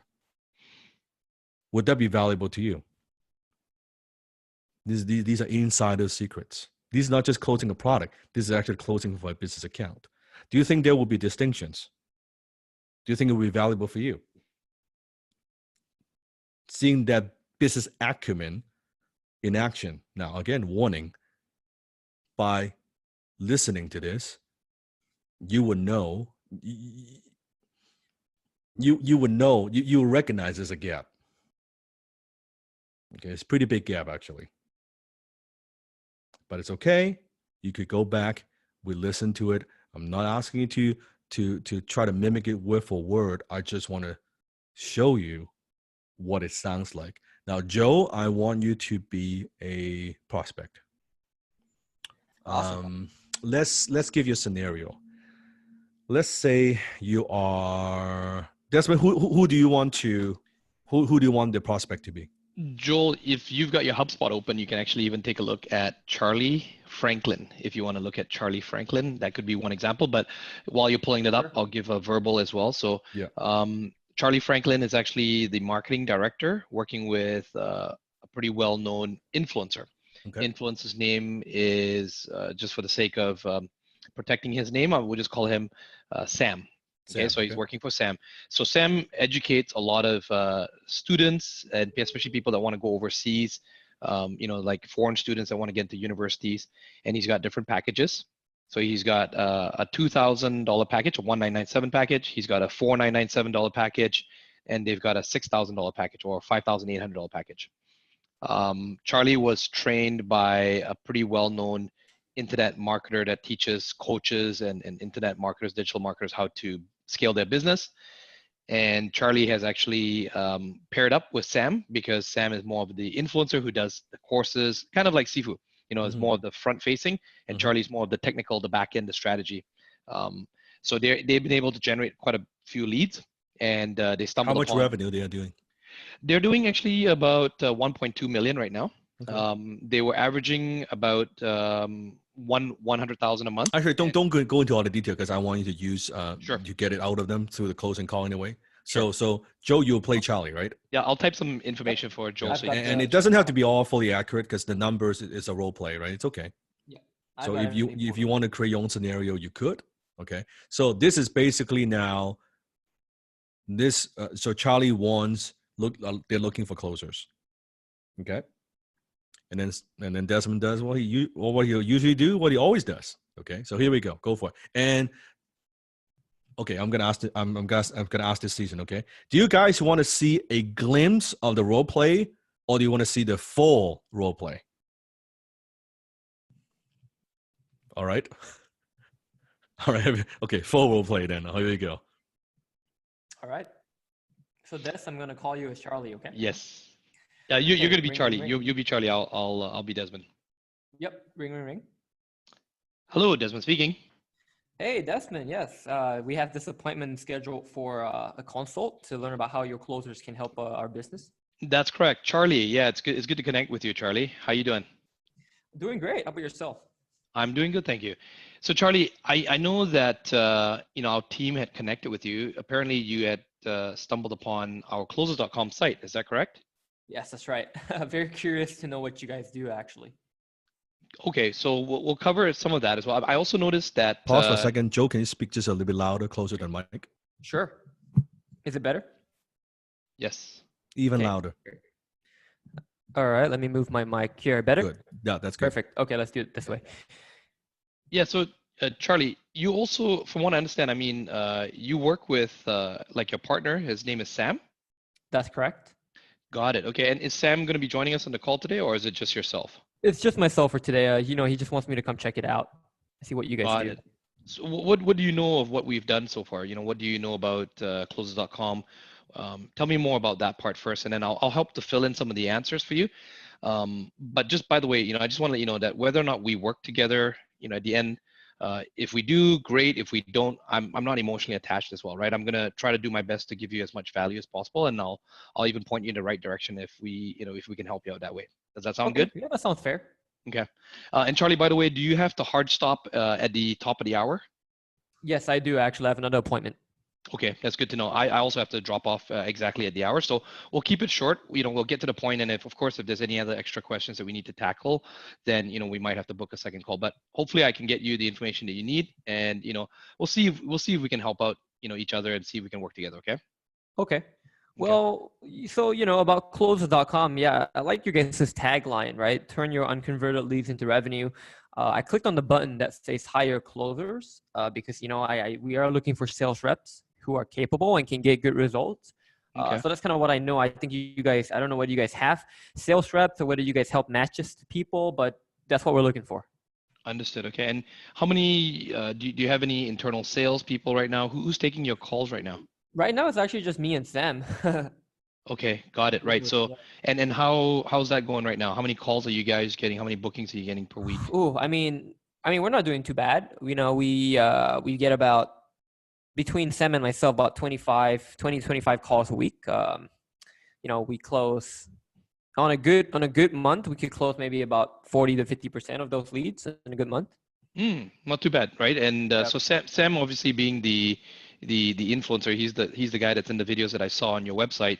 Obviously he has a very high conversion ratio, right? So 50%. I'm sure we can try to get it higher, but 50% is pretty high, and it's normally for the influencers pretty normal, right? Yeah, I mean, when people talk to Sam, they're pretty much they just want in, right? Because they feel that trust, right? And then Sam also, he's great at sales. And he's actually really good at explaining the value to people. So I think he's great, and I've got training myself as well. So it's fun. I enjoy sales, but we don't have the time to do sales all day, just me and him, because we can't grow the business, right? There's no way we can scale with no time. So let me get this down because I'm writing this down right now. So you mentioned a couple of things about value, and you also mentioned about even though Sam and yourself are good at closing, it's probably more important for you to get your time back. Is that correct? Yeah, because what we found was, Desmond, we've been doing this for about 6 months now, right? Just him and I just him and I doing sales. We realized that, all our different programs, we can't really expand and improve them. So we can't really improve the client satisfaction for what the students are getting because we're spending too much time doing sales calls. Got it. And while we're speaking about the programs right now, do you mind? I've gone through your website. The copy on it, by the way, is amazing. It's good. It looks like you guys have a very sophisticated funnel built in here. And then is that your responsibility? Is that something that you've done, Charlie? I mean, that's what you're the marketing director. Is Yeah, that correct? I'm the marketing director, but I have a team. So Yeah. my team puts that in place according to sort of my vision and Sam's vision, and then I'm, like I said, I'm still on those sales calls, but Got but it. we have a good team. We have a solid team. Okay, that's good to know. And so you mentioned about you've got your different courses and products as well too. What's the most common one that's selling right now? We've got something called the Platinum Program. Yes, Basically, just how are you going to get top scores on the SATs? that's right. Yeah, the UCATs, right? Yep. Got it. I see. And even with those scores, how many of those calls that you're taking, how many of those are you actually converting? You said about 40, 50%? For the Platinum Program, it's a bit lower. I think it's about 20% because we've got like 5 other programs too. Right. But Okay. the And most common one would be the crash course because it's very entry. It's sort of entry level to our, to our company, I suppose, to our mm, programs. Yeah. and then do you have anyone that's following up with the people that buy the crash course or do you have an email sequence? Are you upselling them or reaching out to them? That's a good question. So we kind of do like marketing campaigns maybe every quarter to try to upsell those students. So we have a team that writes the emails and then pushes it out to students. I see. Okay. Interesting. So let's just say hypothetically, I'll go through in a few minutes here. I'll even show you some, some visual slides. I'm a visual person as well too. I think it'll help you to follow along with us. But, you know, even if I can't show you that, let me just paint a picture for you. Let's just say we're able to help you out with some closes. How many closes were you thinking of having? What I would it think what would it take to help get you and Sam off the phones? Well, again, I mean, depends on how much they cost. I don't really know how the hiring process works, but I think two, just to replace myself and Sam, two would be good. Got it. And your Sam and yourself right now, how are you paying yourselves? Are you, I'm Well, I mean, assuming as stakeholders of the company, you're not really paying yourself no, for. I mean, I guess you could say we're just taking from the profits, right? I mean, we get a Got it. salary too, but we don't really take commission to that. Okay. Is that what you mean? Yeah. Okay. And have you ever used any other external sales, or have you ever hired anyone internally to work for your sales? You know what about like I said, we started this company about 2 years ago, but during our first year, we did have one guy. He was Mhm. actually one of our friends from university, right? Mm, He was sort of the sales guy, and it yeah. was great. But then he actually went on to do other things in his life. Mhm. Yeah. So we kind of lost a good salesperson, and then after that, it's been sort of just like we've hired some people, some sales reps in between, but they didn't really turn out too well. So Yeah. the most reliable is just me and Sam, right? Sam and myself. Yeah. Yeah. Every time I guess with the other guy left, I mean, what happened? I mean, you guys had to stop doing all your work, and then you guys had to take the calls, or Yeah, so you had to we tried a train them. combination. Yeah. So first, when he left, we actually prepped for it. So we actually put a couple of job posts on like Indeed, right, or like Mhm. Monster.com, and then we Mhm. we we we found another lady actually, and she was good for a while, but then we Mhm. realized she was actually like she was inconsistent. Some days, Mm. she showed up. Some days she felt like I don't know, like she had an off day or a bad day. Um, Right. it basically just ended up being myself taking those calls, Right. right? When Right. when she was unavailable. So I had to do most of her work anyways. Wow. And so every time that happens, it also distracts you from doing your work and focusing on actual strategy or the marketing side. Yeah, Uh, yeah. And because I am the marketing director, I also am responsible for bringing revenue, right? yes. So I So take let I, me, I feel that need to take those sales calls to convert. yeah, but it would be better if you could scale a team, I'm assuming, right? So that you can actually focus more on the strategy and the thinking rather than having to be in the trenches taking the calls, right? It's nice to get the feedback yourself, but I'm sure if you could have a team, that would make your life a lot easier, right?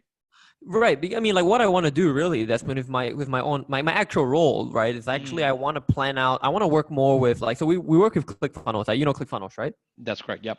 So we've got a ClickFunnels account. Our funnels on ClickFunnels, but I want to actually spend more time learning more, different kinds of funnels, different kind of offers, right? I want to actually have that time to think, to map that out and to actually execute and implement that. Yeah. Because, like I said, our funnel is okay, our site's okay, but I don't think it's that great. I want to actually improve that. I just don't have time to do so.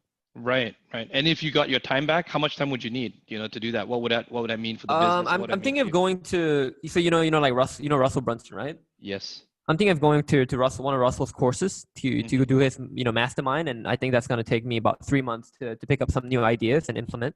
And it's gonna be But, difficult if you have to be the guy taking the calls as well. well, Right? right now I can, right? I've always wanted to join Russell's mastermind. I just don't have to. Like, it just wasn't worth the investment because I wasn't able to. I didn't have time for that.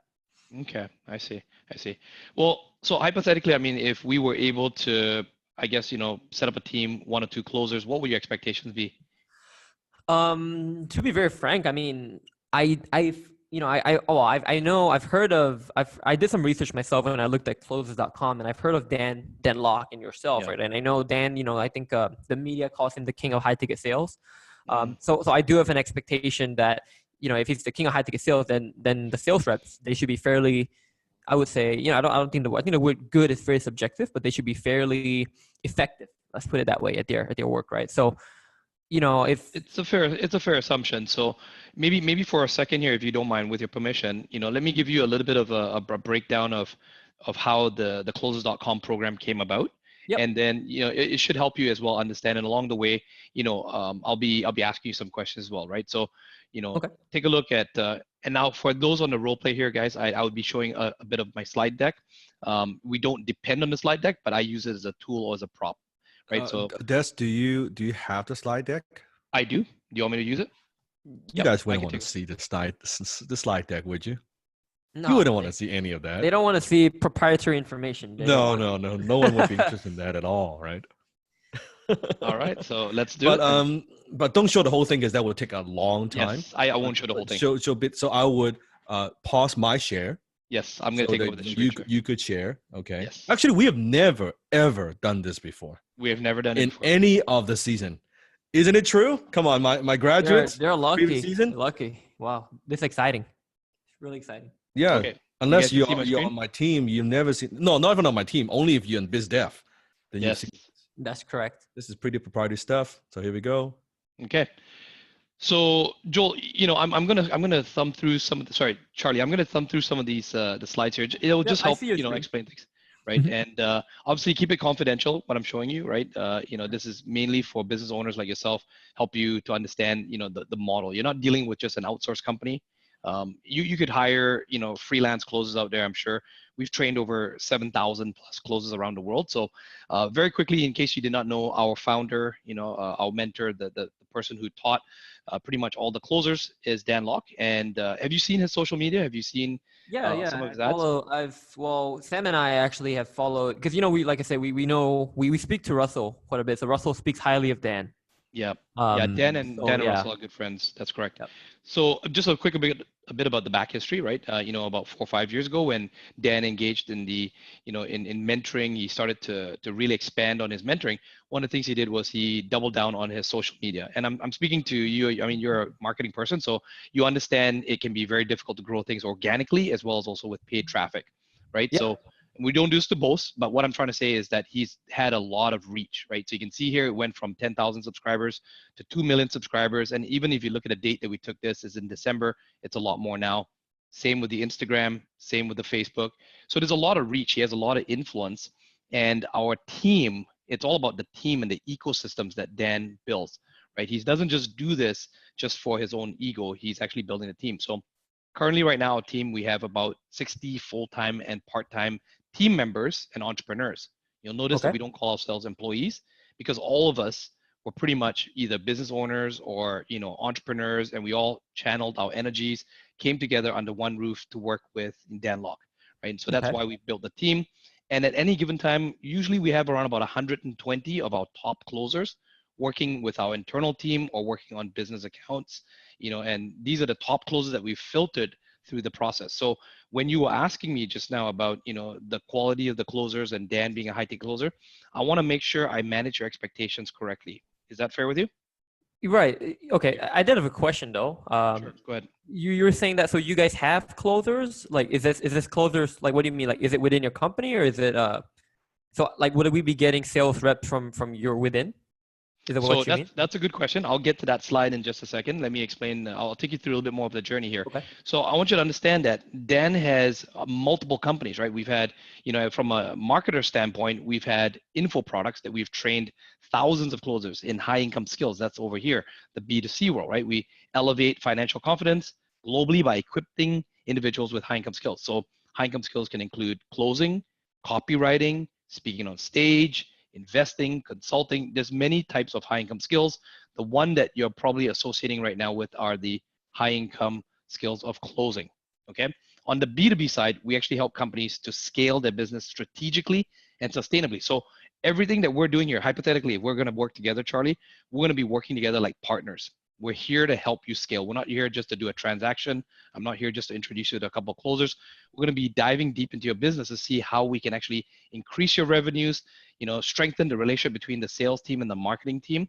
When you create that synergy, that's marketing together, that's when we create this production line and you're getting the revenues coming in over and over and over again. Does that make sense? Okay. Okay. Yep. Okay. So quickly, I'm just going to move through here, a couple more slides here. Ecosystem here, again, this is key for you to understand, right? That's the high ticket closer program that we've got here. We've had the high income copywriter programs. And of course, we've got all the other companies that sit under the Danlock organization, the holdings company. These things feed into the closers.com and the copywriters.com. Now it's written pretty small here. You'll see these 6 capitals, and I'll just quickly slide over to the next slide here. That's these 6 capitals. So you gotta understand, Dan is a disruptor. He's a visionary, and as he builds the company, he always looks at everything through these 6 lenses, right? So the 6 lenses: the social capital, human capital. I'm not gonna go into all the details here, but just think of it as the human capital, right? So we trained Okay. over 7,000 closers, and we use that, even though that's a front end program. Closers get, people that come through that, the students come through that, they get benefits. Many of them go out there into the real world, business owners, employees, and they get great results. On the other hand, though, we use that as a filter system to find the very best closers. Those that want to work with us in the closers.com, we help to bring them into the fold. We train them. We put them through a lot of different tests. That's how we filter down to the very best closers. And those are the ones, if we should work together, we will be the ones that will pick from that pool to then select them for your team. Does that make sense? Okay. So just to understand, you guys have like a sales training program, correct? That's the And high ticket closer program. That's correct. okay, the high ticket closer program, and you're saying from that pool you pick the best to work with different businesses, correct? Let me just fast forward here. It seems like you're chomping at a bit just to get to this.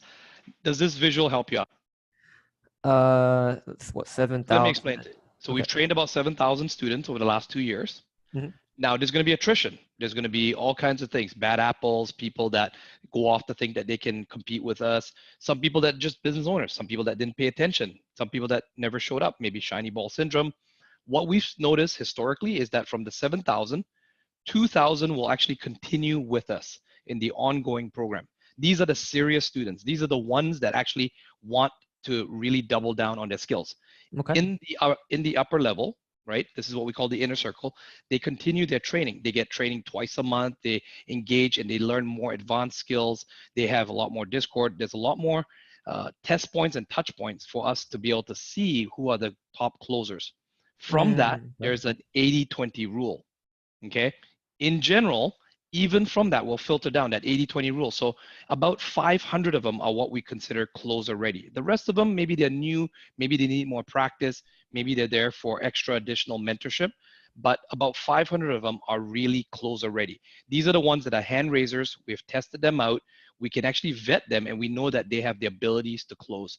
Now, some of them might close in different niches. So, not all of them are going to be able to close for your product. We even narrow down even more. Does that make sense? Okay. Okay. So That should makes we sense. work together, should we go together, I will be selecting from this pool of closers here. These are going to be our first go-to.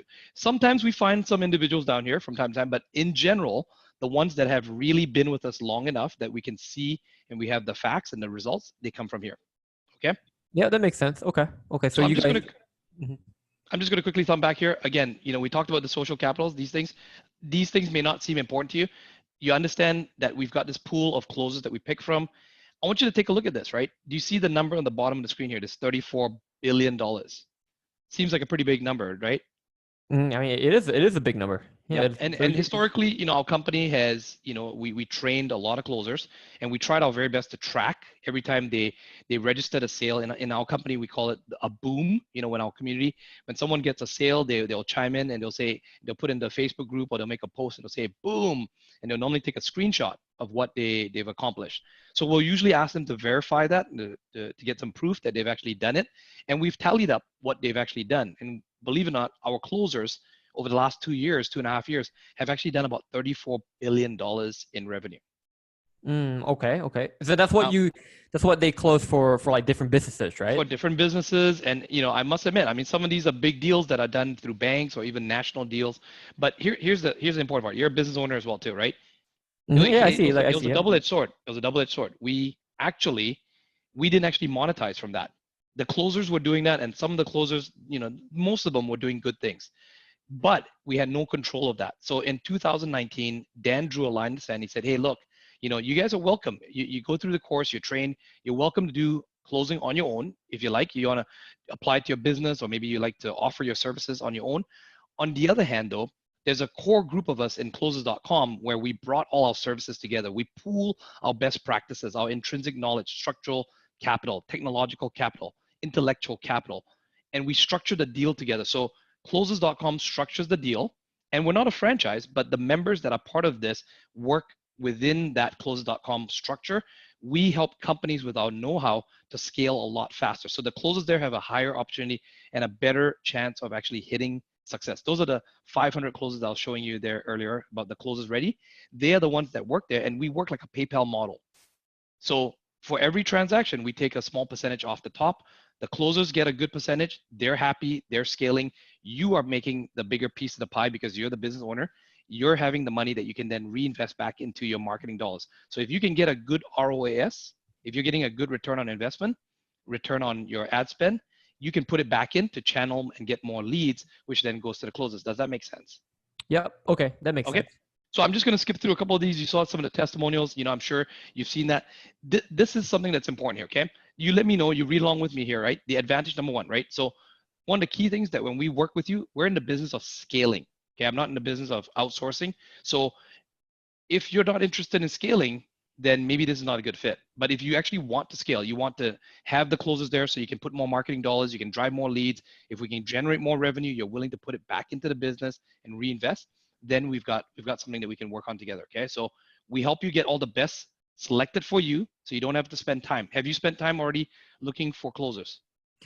Well, yeah, I mean, like I said, we've done the past year and the first part of the last 2 years. Mhm. So we've tried that, right, on Indeed and Monster. It wasn't that Yeah. great. And it cost you time, and you probably had to train them, and even if they didn't work out or they left you, you had to do it all yourself. Is that correct? Yep. Well, yeah, exactly. That's right. So if you're working with us, this is one of the advantages. We do all of that for you. Second, you never have to train or manage the closing team. We do that for you. So we have a team leader, a pod leader with two, at least a minimum of two below the pod leader, up to a maximum of 8 on the team, right? And because, we know that a leader can manage about 7 to 8 people, managing with bandwidth, being able to check their calls, listen to their calls, coach them. So in general, a pod can be one leader with 2 closers. And then you get to invest your time back on things that you find are important for yourself. Okay, so this is the area where you get your time back. And the way we work is on an onboarding fee. There's a one-time onboarding fee, and our closers earn commissions only.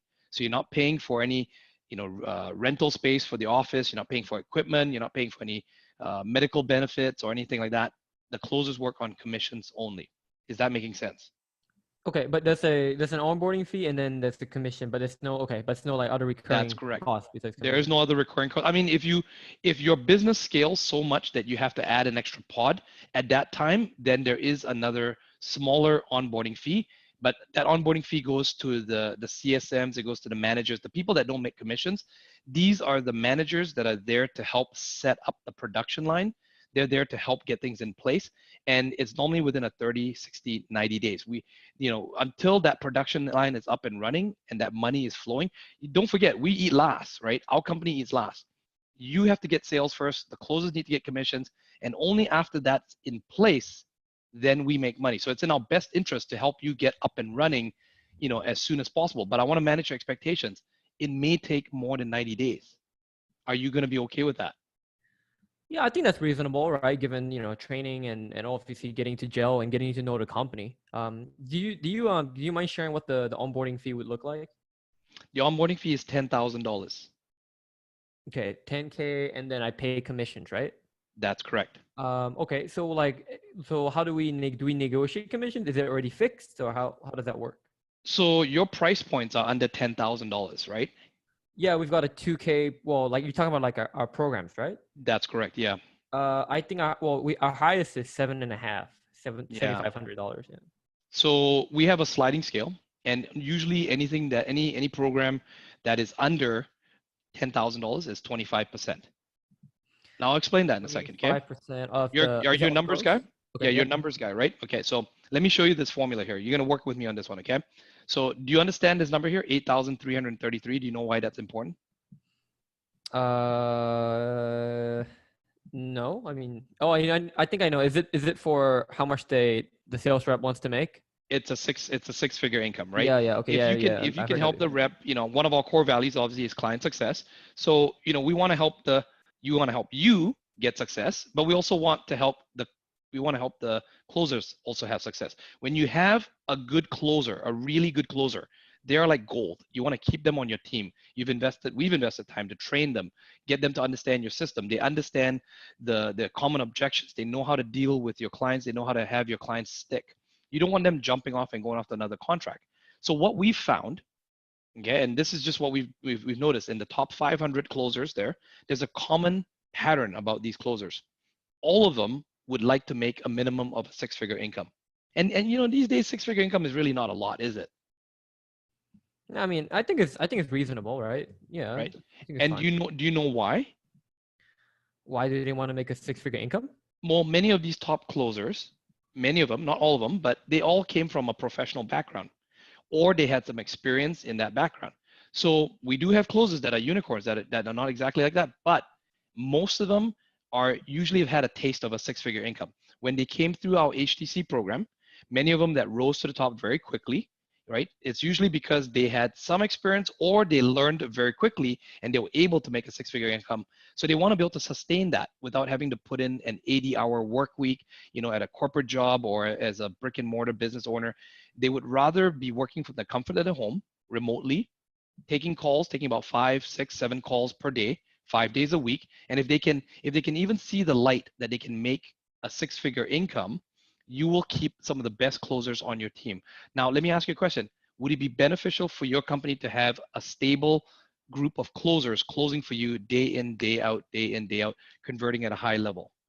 Yeah, I mean, I definitely don't want any attrition and having to keep switching people in and out, right? So it's a simple mathematical formula. I'm here to work out your margins and I'm not here to gouge your business. So let's do it together.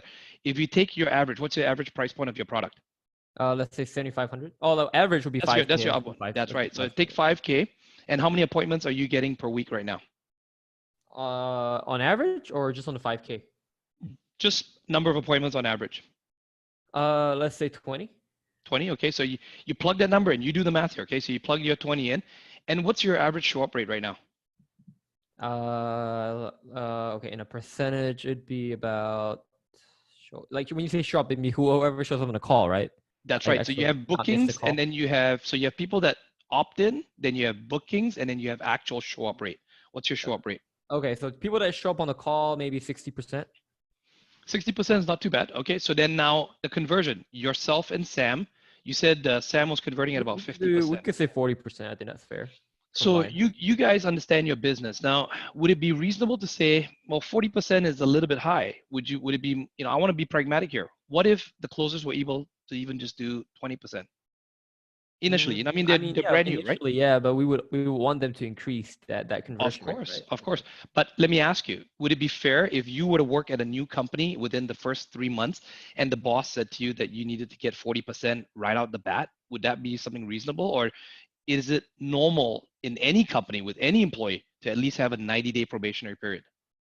Yeah, I mean, I think within the first 90, it's reasonable. I mean, I would say, if we get top performers, they would obviously want to make more money so they could close at higher conversion rates too. Of course, but let's just be pragmatic here. I'd rather underpromise and overdeliver than to overpromise and underdeliver. So I want to Okay. manage your expectations, right? I'm purposely, if you notice here, what I'm doing here, Charlie, is I'm actually making sure that I manage your expectations. Now, let's just say our closers come in and they start doing 40%. Fantastic, great, right? You'd be happy. So I Mhm. don't want you to, if I said 40 and they were only doing 30 or 20, and then you'd say, well, Desmond, you didn't keep your word. So I want to make sure that I'm actually pulling back here. When they get started in the first 90 days, it's going to take some time. They need to learn your system. They need to ramp up. They need to start tweaking. That's what the manager is there for, to make sure we observe how they're closing and optimize their process. Can we agree Okay. with that? Yep. Okay. So now, again, the whole purpose of this is to calculate the numbers. So let's not get too caught up in the minutia. Let's focus on the calculation here. So when you've done all this stuff, you put it all together. Now we talk about the percentage. If that percentage is too low and it doesn't spit out a number that's even relatively close to this, I'm not trying to gouge your margins. I'm just being very pragmatic here with you. I'm just saying, look, we need to adjust something. One of these factors needs to give. Maybe your price point needs to increase. Maybe we need to adjust the percentage, after we've taken our top off, percentage off the top, whatever percentage is left for the closers. Is that even over a 6-month, even 12-month period? Is there any light at the end of the tunnel that they may potentially earn this 8,333? If the answer is no, then probably we may not be able to work on this together. We have to try to get that number at a sweet spot. I'm here to work with you. You're the marketing director. What's your marketing budget? How much margins do you have? So this is something, whenever you come to me and you ask me, Desmond, what's that percentage? We've actually measured out with hundreds of companies, what we've worked with. On average, if it's something that's under $10,000, if you're averaging about 45, 50 bookings per week, then sweet spot is around about 25%. Okay. Let me think, because I remember the last person that we hired. I think, well, we gave them a little base, and then we gave them like a variable comp. So I think, but I think the lady, we paid her about, I think we paid her 10%, but we also gave her like a base. So you're saying this is just pure commission, right? It's pure commission, yeah. I have to I'm run telling you, those. you can hire freelance closers. You can get 10%, 15%. Heck, you can do whatever you want, right? Again, you're going back to dealing with a freelancer and an individual. You're not dealing with a team. You're not dealing with intrinsic knowledge. You're not dealing with a team that is going to be working with you as an extension of your business. If you want to put in your time, if you want to save that 10% and put in more time of your own, that's up to you. Okay. Right? Okay, so it really comes down to this. I mean, pretty much I'm just going to wrap it up here, right? I'm just looking at the time here. I want to make sure that we're respectful of our time. Right now, we're at this stage here. We're just giving you what we call the maximum velocity interview. And if, let's just say hypothetically, okay, Charlie, money's not an option. The onboarding fee, you guys are able to take care of that. You agree on the percentage. This still doesn't mean we're going to be working together. Even if you took care of the onboarding fee, we still have another stage called the scalable audit. So we do have another team that's going to actually, and I think you're pretty sophisticated from what I can see here, but we didn't have enough time to drill in and see really the number of leads that you're getting, the conversion rates, take a look at some of that stuff. So there is a preliminary step that we do have there. Now, if that does not go through, I just want to manage expectations. I'll probably even refund you your 10,000 and just say, hey, look, it doesn't look like we're going to be able to set up a team for you, Charlie. Are you going to be okay with that? Yeah. I think no, I think the 10K is fine. It's just I want to run some numbers math on the commission, right? I probably after this call I would kind of have a chat with Sam, and the 10K is fine. That's no problem. And I think the step next is also very very fair. The scalability, I think that's fair. Yeah, I mean, we just want to dig in a little bit deeper. It's going to help the CSM and the leader to know more about the kind of leads that are coming in preparation for them to get the training set up. Okay, so let me just quickly speed through here a bit. Let's just say all of that's taken care of, right? And this could take anywhere from 1 to 2 weeks, depends on, we'll be sending you a boilerplate contract, which is, the agreement for the closer agreement. You might need to review that. There's a little bit of back and forth. Then we start to do what's called the data matching process. Now, we won't start any of this until these steps are verified. And we do a thorough job. So let me ask you, how urgent is it for you to get these closes set up? I would say the sooner the better, because like I said, we could do a lot with getting our time back. I've got Can a you lot be of things on my specific? What plate. do you mean by sooner? Like if we find the right fit and a good rep, we would definitely want to have them onboarded and started as soon as possible. And if we're able to do that, what would that mean for you and Sam? You mean if we get someone great? If Then and yeah. we won't just when we won, right? We're talking a pod, a leader, and 2 closes here, right? Yeah, well, I mean that'd be fantastic, right? If they're right fit and they gel with the team and they could ramp up, like you said, in 90 days, I think that would be fantastic. Okay.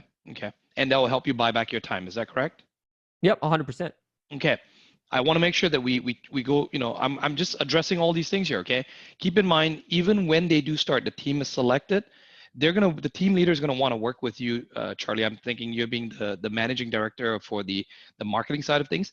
They're gonna set up a regular cadence, like a weekly marketing meeting, where as adults, we're gonna come together, we're gonna talk about the number of leads coming in, the lead scores, we're gonna measure those things. This is how professionally we run things, okay? And if we can do that, then the closers are going to also, the closer leader is going to commit to saying, hey, if you can generate those number of bookings and appointments for us, we're going to work to make sure to maintain that the show up rate is at that 60%, or even work on increasing the show up rate. And we're going to work to hit that first milestone, that initial milestone, let's just say 30% conversion for now. And then once they hit that, naturally over the 30, 60, 90 days, they're going to work towards getting it up to that 40% or even higher. Is that fair for you? Yeah, I think that's fair. We know whatever gets results for Okay. sure. Yep. Then we go through a 360 pre-deployment training. And this training here, this is the one part I'm going to ask you for, and you and Sam, to probably just invest a bit of your time. Mhm. And the reason for this, let me explain why. Because I'm sure you could delegate it all to us and we can take care of it. But what we've noticed is that when a business owner like yourself or Sam, who's actually been on the phones, you have the most experience. If you invest just a little bit of time, we're going to document that process of you training the closers so they can Mhm. hear from the horse's mouth how you guys handle it, how you guys get your 40%, 50% conversions. And they're going to mimic some of that process and even modify or even make it a little bit better, improve it with your permission. But in the initial stages, we'll document it. And then that way, even if we rotate closers out, we have a documented process. Whether or not you work with us a year from now, you will still get to keep all that training and documented process. Do you think that could be valuable to you? Yeah, I mean absolutely. But that would be very valuable. We love that. Great. And then after we've done all of this, then we go to what we call launch. So launch is literally when your team, the marketing team, is driving actual bookings to the closers. They're taking actual calls, and the work just gets started from that point. Now, from this part, you start to get your time back, and the closers and the closing leaders start to work together. They listen to the calls, they're listening for quality assurance, as well as also they're checking to see how we can improve the process. They're taking weekly notes, they're communicating it to you, they're giving you a feedback loop. Would that be valuable to you for the closers to give you feedback on the lead quality and what's happening in the field?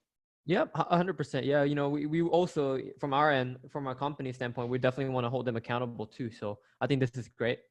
Okay, so that's it. I'm pretty much done here, Charlie. At this point here, quite frankly, you've got the information. I think if you need to crunch your numbers, how much time would that take? What do you need? Just What give do you need me. from my I just side? need to. I'm meeting Sam tomorrow actually in person. So you guys said 25%, right? So 25% for any product that's under 10,000. That's correct. yeah. So I have to. Like I said, I want to project that with those numbers with Sam. Mhm.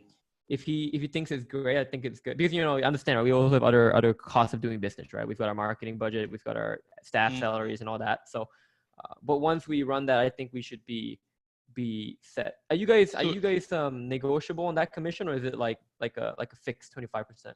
well, what do you mean by negotiable? What were Like you thinking? if for some reason, right, we could do like a lower percentage, would that be okay, or would it not be okay? What are you thinking about? Again, like I said, I'm here I to don't know. help I you need out, to Charlie. run I the wanna, numbers here, but I'm just curious yeah. whether it was like fixed. If it's fixed, Throw then me I know throw what me a to tell number. Sam. We are flexible. Like I said, we are a partnership here, right? There's no point in us gouging and making it where it's not feasible for you. But Right, and we once we also want crunch the the closers numbers, to make. We want the sales reps to make a good income too, right? But it's that's just right. You want from to a feed business them because these standpoint. guys are going to bring in your sales, right? Yeah, but from You're a putting in a business lot of standpoint, marketing dollars into your marketing efforts. That's your traffic with the conversions. So let's get that production line up and running where both sides are making enough profit, there's enough margins so that no one's hurting. And if that's a fair thing, then you tell me, do you want to move forward or not? yeah. So like I was saying, from a business point, then we also have to consider our cost. Our cost for actually doing our business. So I think once we run those numbers with Sam, I could give you a better answer. The good thing though is that we don't have to worry about like a salary, right? So That's we don't have to worry correct. about salary. So I think that's great. Yep. So like I said, let me talk to Sam, and then um, you What do else? What you, else don't you have to worry about? You don't have to worry about salary. What else don't you have to worry about? What are the things that you think that we're going to take off like your plate? if you guys are taking care of the training and the checks and stuff like that, that'd be good. Training, checks. Yep. Yep. What That'll else? be good. What if we have a bad closer? What if a closer gets sick or something happens? Oh yeah, that was actually my question actually. So if you guys say we do this right, and it's so with the conversion rates, how does it work with like if a closer isn't performing? What do you guys do in that situation? So it's case by case situations, but in general, obviously there's regular touch points. That's why there's a leader there that's monitoring the closer's performance. That's why we have that regular, very transparent marketing meeting between your team and the closing teams, and we're reporting on the performance. And we're not going to wait 30 days before we remove a closer. If someone's not performing, and this is key here, okay? Pay attention, Charlie, because even if we don't work together, you'll still go away with some value here. You'll learn how to structure a team. You never ever want to just have one closer. Do you know why? Because they maybe they just maybe they get lazy or they just do things their own way and have no competition. Something like that. Yeah, exactly. No competition. So if you have 2 or 3 closers, even if they're not fully booked up, it creates a little bit of friendly competition. And you can always top grade from that. So you have closer A, B, and C. Okay. Let's just say very quickly, we're monitoring them on a daily basis, on a weekly basis. The results will start to show very, very quickly who is lagging behind. Let's just say it's closer C. Closer C is not doing very well. So the leader top grades and says, okay, we're going to replace closer C and do some coaching with closer C. We're going to take you off the rotators. We're going to put a closer D in there. Now closer D comes in, and guess what? Closer D is actually a superstar, and closer D very quickly picks things up, puts actually pressure on closer A and B. What do you think happens to closer A and B now? Yeah, they definitely want to perform even better. Would that benefit your business? Mm-hmm. Right? So yeah, now you've got great. 3 great closers. And maybe, now these 3 great closers are bringing lots of sales. And because of that extra revenue that's coming in, you have extra marketing budgets. You can scale up on your daily ad spend, which then generates more leads. Oh, wait a minute. Now we need to add a 4th closer. So now we add closer E. And closer E comes in, and closer E is kind of average. Okay, so then maybe we rotate closer E out, maybe put closer F in now. Do you see how we have that capacity to do that, and it doesn't cost you any time at all?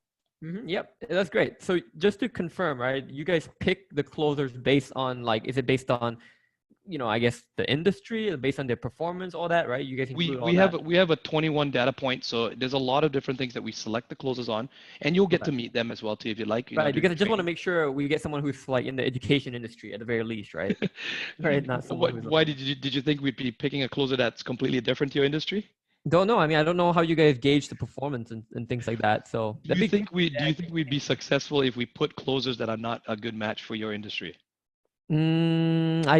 I mean, if you train them well enough, they might be. Come on, I mean, not, Charlie. Right? Just go back and listen to the question you just asked me there. Do you think we would be successful at closing if we mismatch closers with a client? So that was my question. I don't know how you guys actually match closers with clients. Let's just say hypothetically we mismatch the client with the closer with you. What would that mean to you? Yeah, but mismatch what way? Mismatch to me means someone that can't close. We put a closer that can't close. Yes, we do the worst. That would be horrible. Then that person's not trained at closing. Yeah, but I'm asking more of for you wouldn't want to work with us if we're horrible, right? Right, but I'm saying for the educational space though, then you guys are saying you guys have closers in that field. Is that correct? We do have from the pool, and as we go ahead with this, I will start to search the database.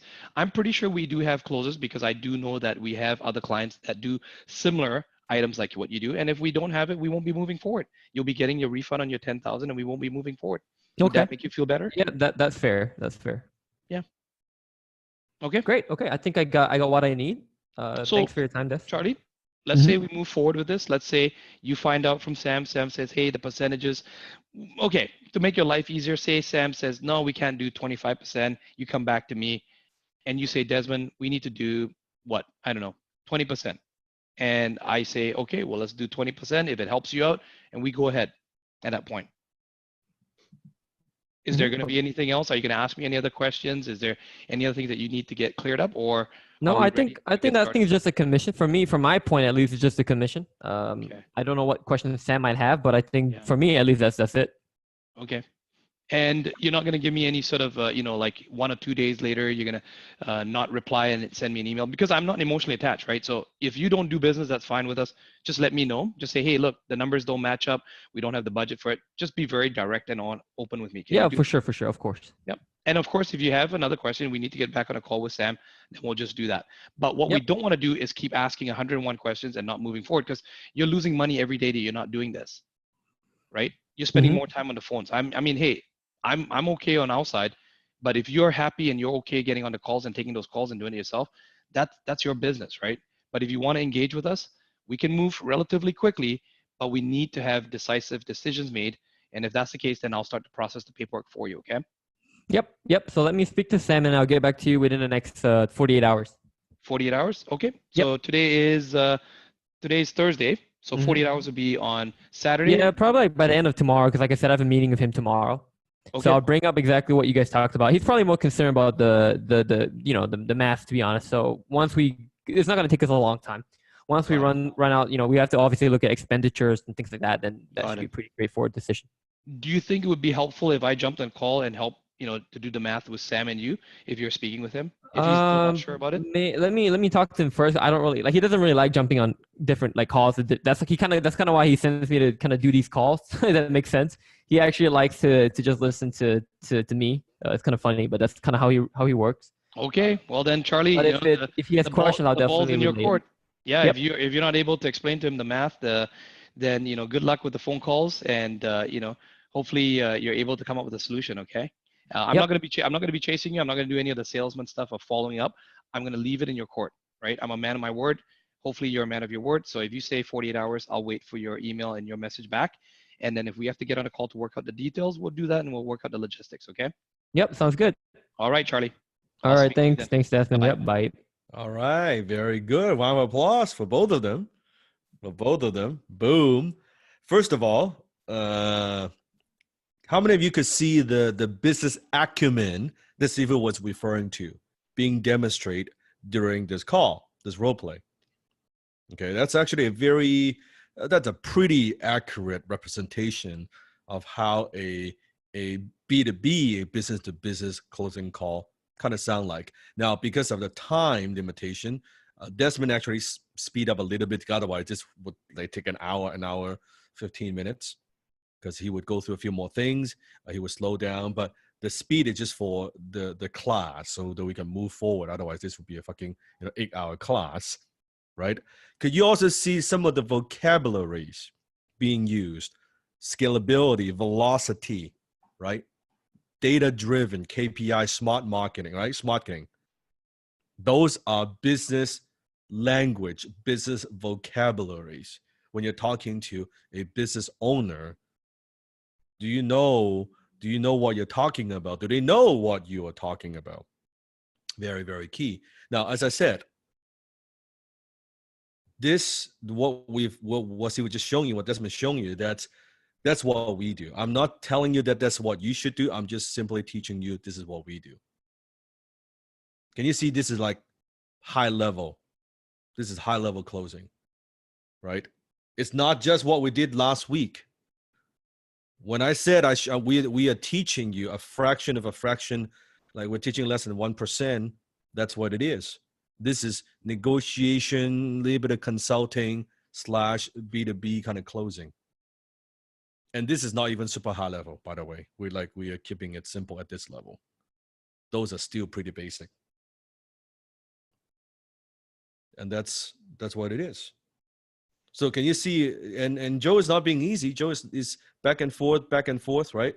Talking about the deal, talking about what the business, and Desmond handled the objection very well, goes back, dig through the pain, all of the above, right?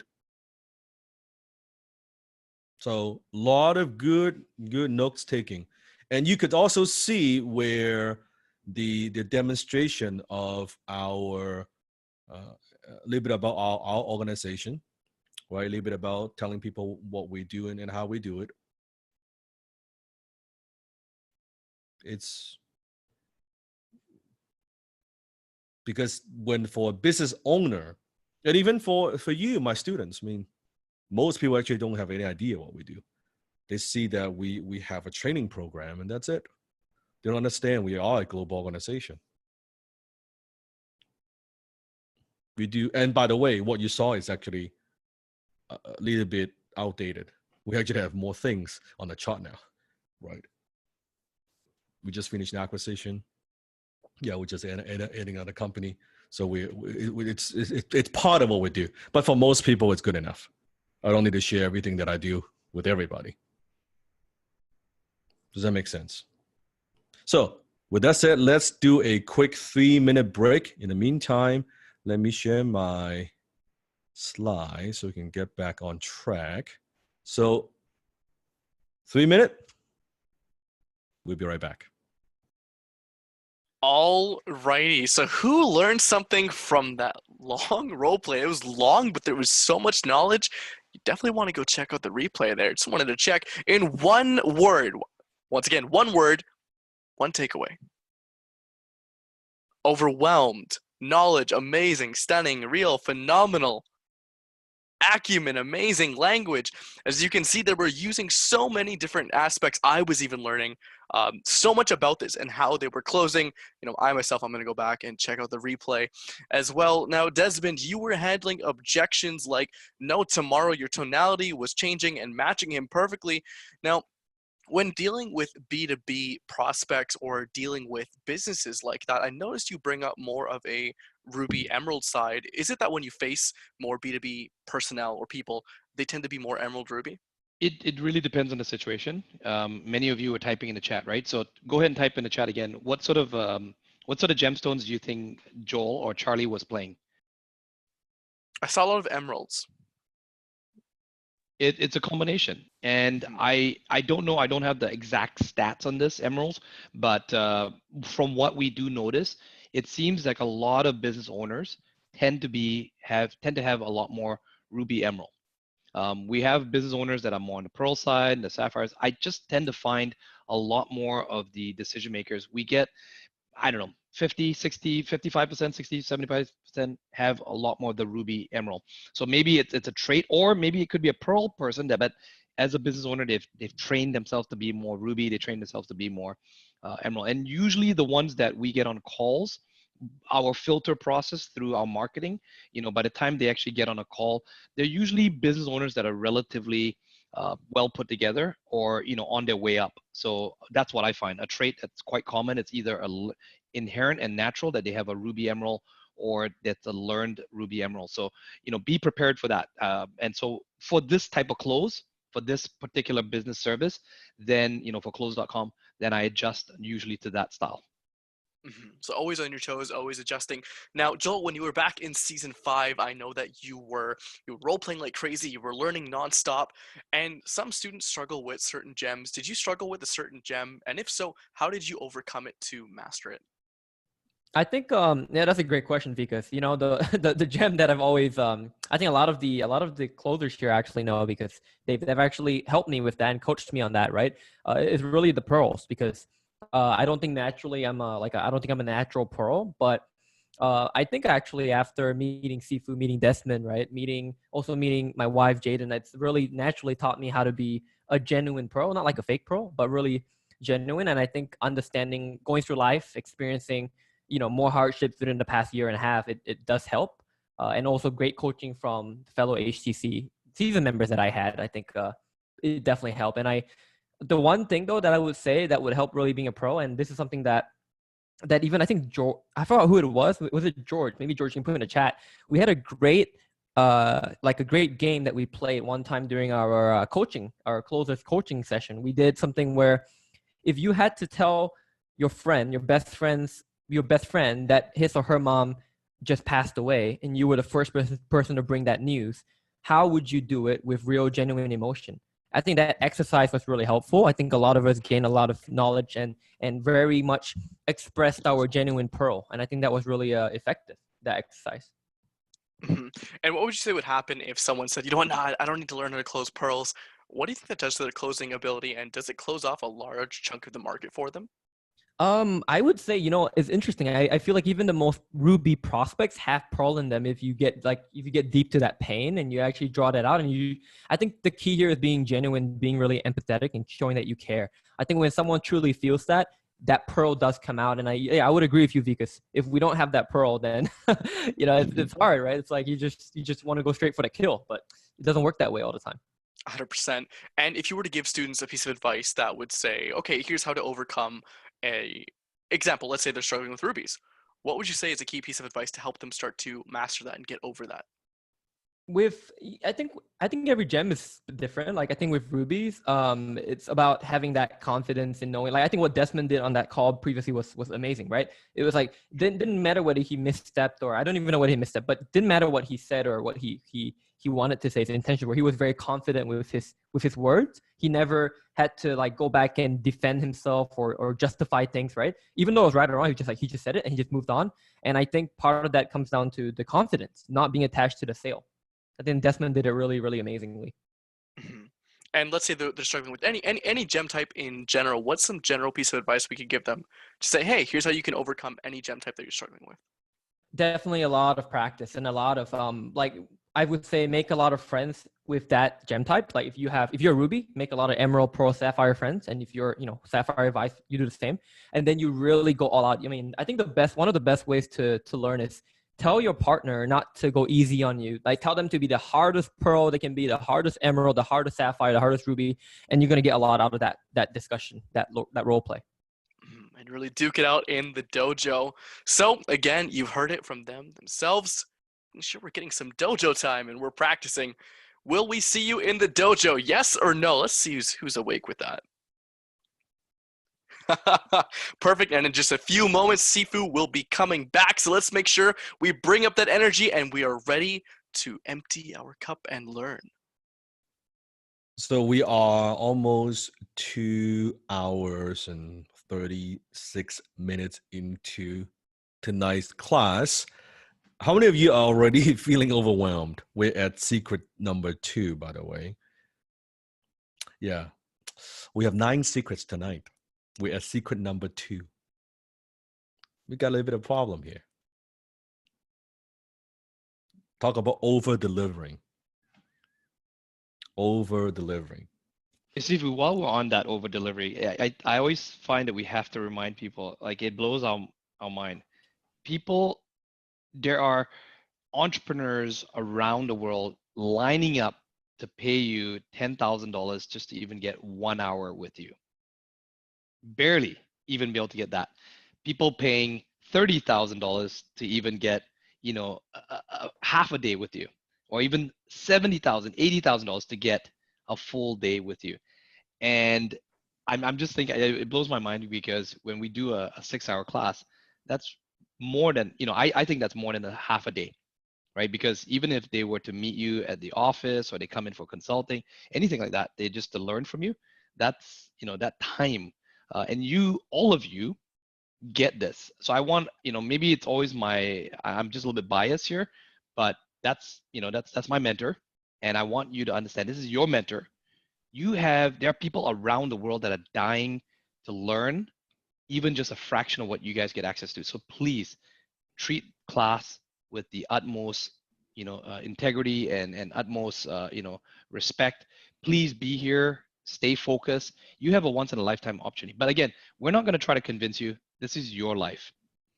Sifu is here 100%. We're here 100%. We're here for you. At the end of the day, how's your life working out?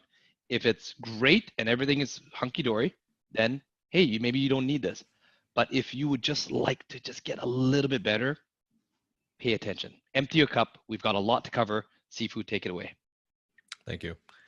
And we're going to cover about a little bit of difference between B2B and B2C. I saw the question there. We're going to cover that in just a little bit later in the class. So let's keep going.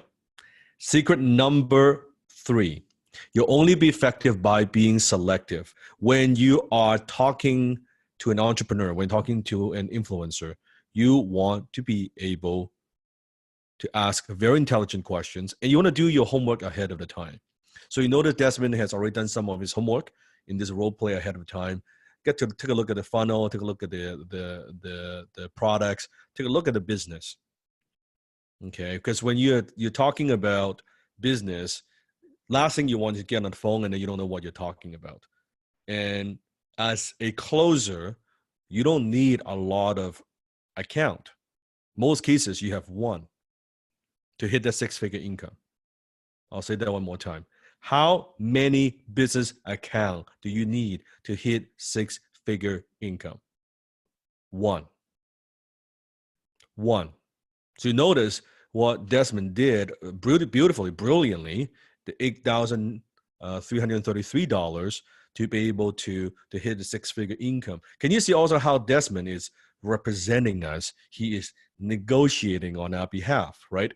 He is talking to the business owner, hey, you know what? You want our closer to hit six-figure because you want stability.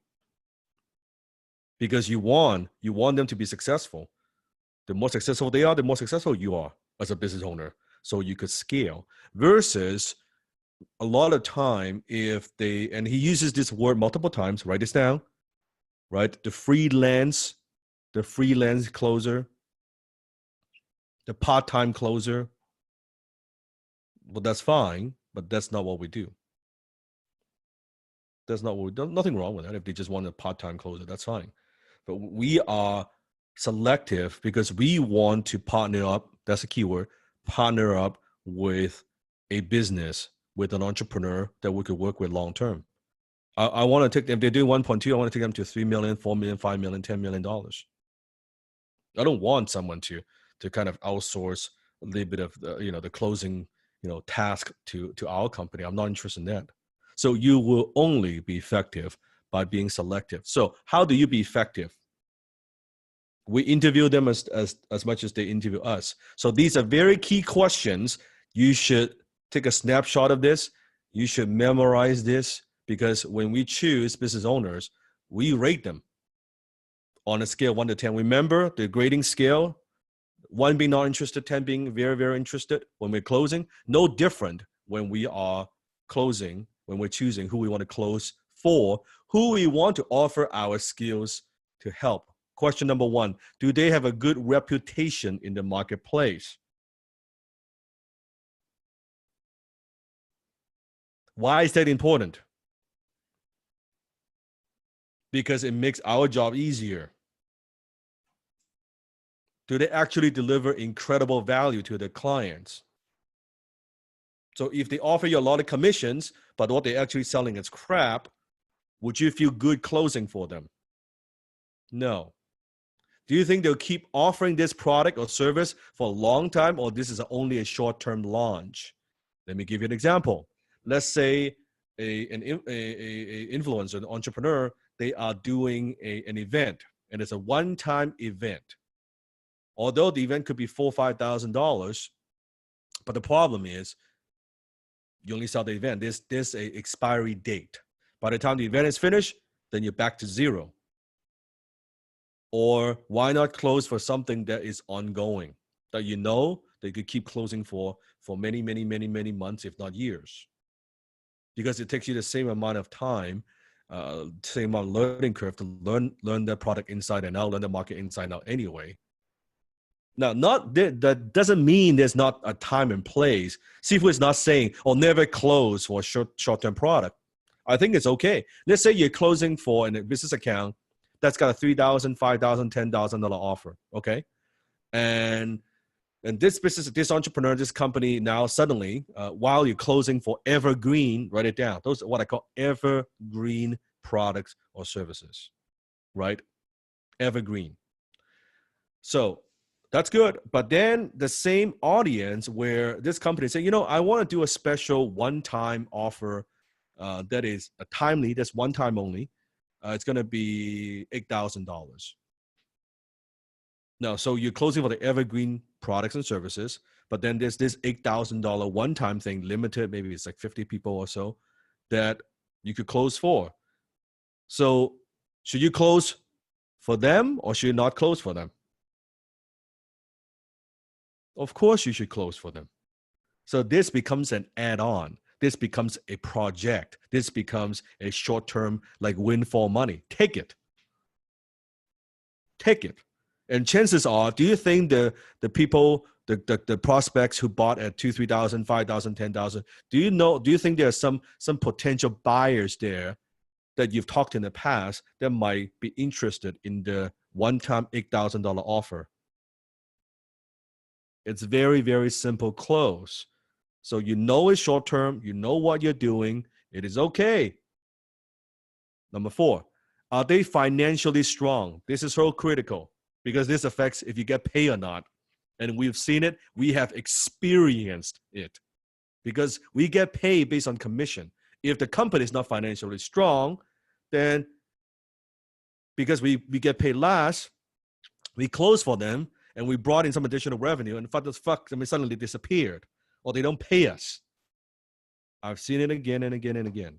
And the way to prevent this, there's a way to prevent this, is you choose company that are, if they have a minimum of $1 million plus per a year per revenue, right? Ideally 4 or 5 million, you're better off. You're better off. Okay.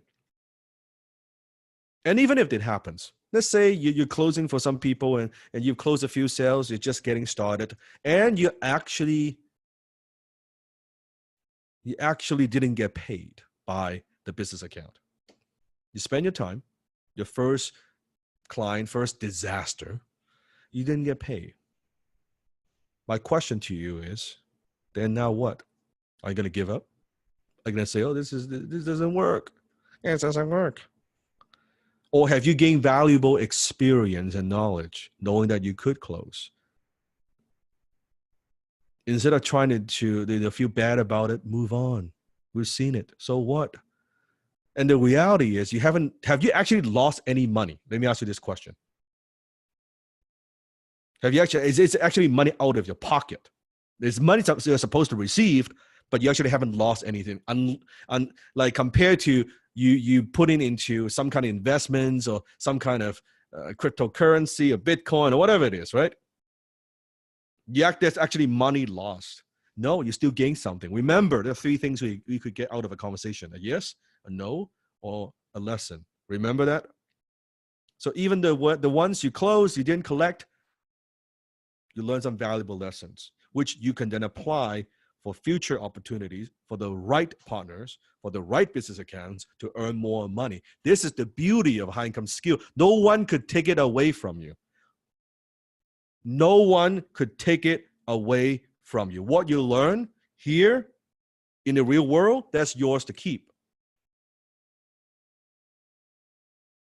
And you will only become more skillful and more valuable as you grow.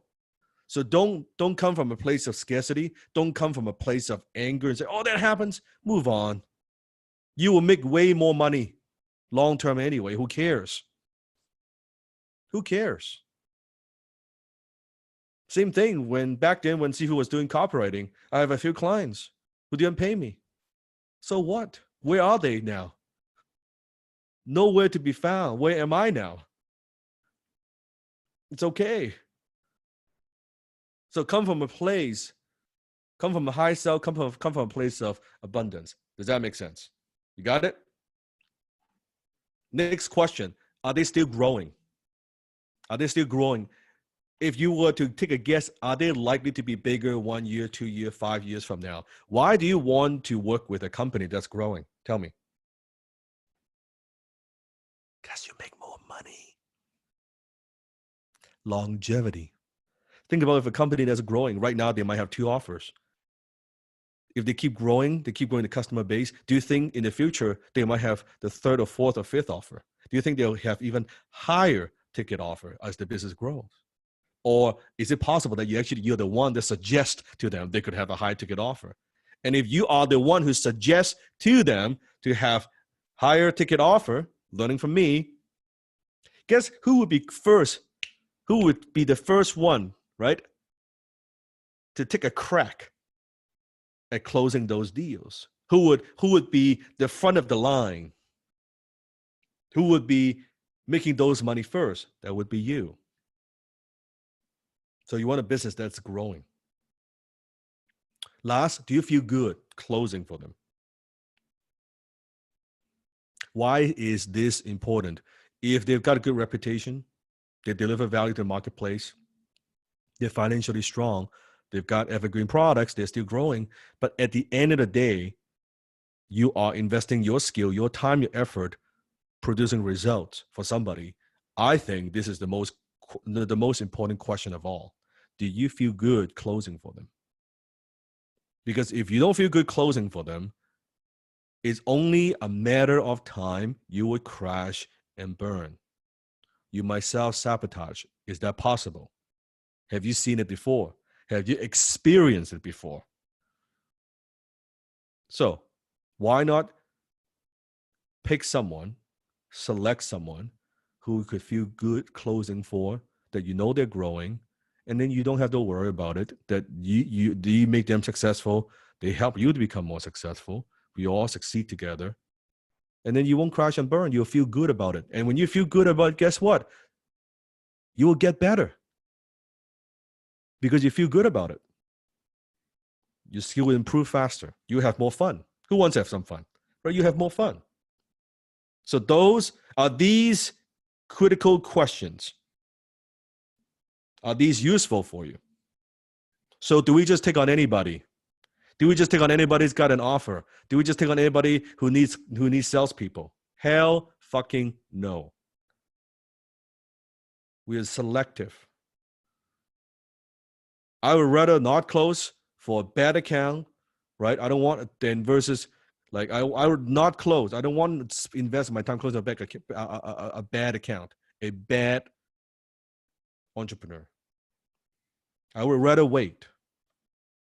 Be more selective. Pick the right person. How are they generating their leads currently? Paid? Are they running ads? What about organic? Is it coming from social media? Is it coming from referrals? Is it coming from where? Right? If they're generating their leads all from organic, it means that they cannot scale. Write this down. I'm teaching you something valuable here. Okay, if they're relying on just organic traffic, they're not spending money on paid, it's not scalable. Number two, what is the marketing budget? That gives you a glimpse of how stable, how are they financially strong. If they tell you, oh, I'm looking for closers, and we've heard of this, we ask, Desmond would be asking, so what is your marketing budget? What is your marketing budget right now? Oh, well, we don't have a marketing budget. Or it's like $2,000. Oh, forget about it. And do you guys want to know what is a decent marketing budget? Yes, please. Would you like me to share? Yep, tell them. So just do some simple math here, right? If they're even spending $300 a day, which is actually pretty decent. If they're spending $300 a day over 30 days, how much is that? Do the math. Okay. Now, it also just doesn't depend on how much they're spending. It's how many leads are being generated. So you can see the numbers there, like 50, 75, 100. So here's a very simple ballpark figure, okay? Don't take this and get fixated on it, but you can use it as a very basic guideline. Yeah. So I want you to think of it this way. If you're a closer, okay, the number of bookings coming in is a key number you want to find out. How many bookings are you getting? Then there's always a short rate. You can ask Joel this. I mean, even industry standards, 50% is pretty normal. That's why when Charlie mentioned that they were getting 60%, okay, not too bad. That's a green check mark for me. They're getting 60, and maybe we can work on that. We can make it 65. But if they're getting, let's say, 100 bookings in a week, and 50% are showing up, that means there's only 50 bookings. Well, 50 bookings divided by 5 is 10 calls per day, right? 5 days a week, 10 calls per day. So then in your head, can one closer handle that? Can you handle that? Right? Can you sustain 10 calls a day? So ballpark figure in general, what I like to hear from a business owner is that they have consistent, I'm looking for consistency, at least 25 to 50 bookings per week per closer. So if we're going to set up a team with one leader and 2 closers, I want to hear at least 50, maybe 75 bookings coming in. Does that make sense? Full pipeline. Yep. Now, Desmond sharing something very valuable. This is all coming from experience.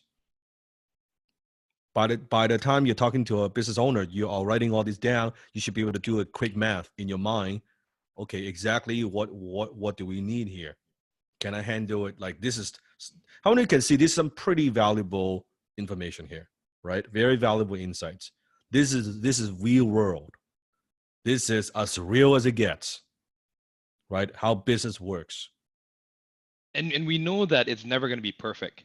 But what you're doing and you're demonstrating to the business owner is that you know your numbers. Yep. Is that you know the business. Yep. And that you know how you want to help them scale the business.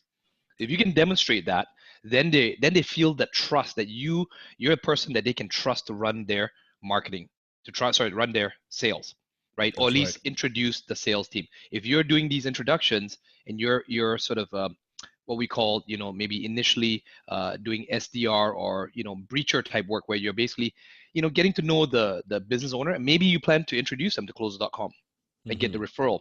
Now you're gathering the very important intelligence.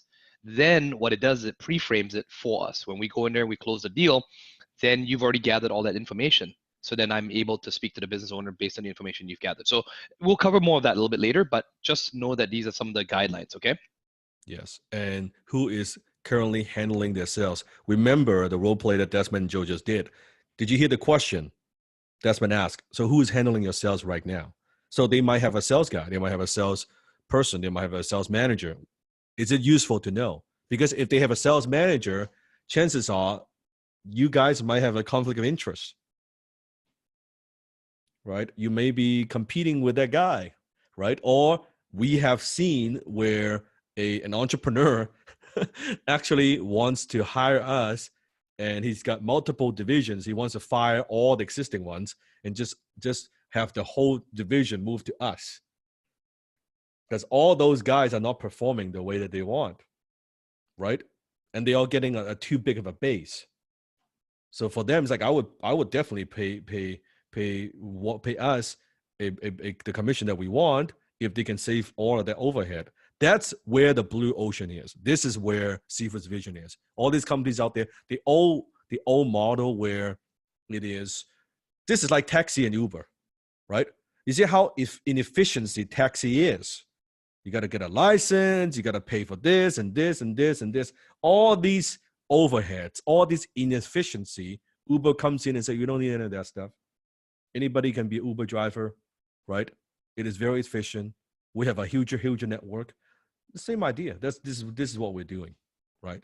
So that's Seafood's business model. I train so that I could have the talents to be able to work and partner with companies. Does that make sense?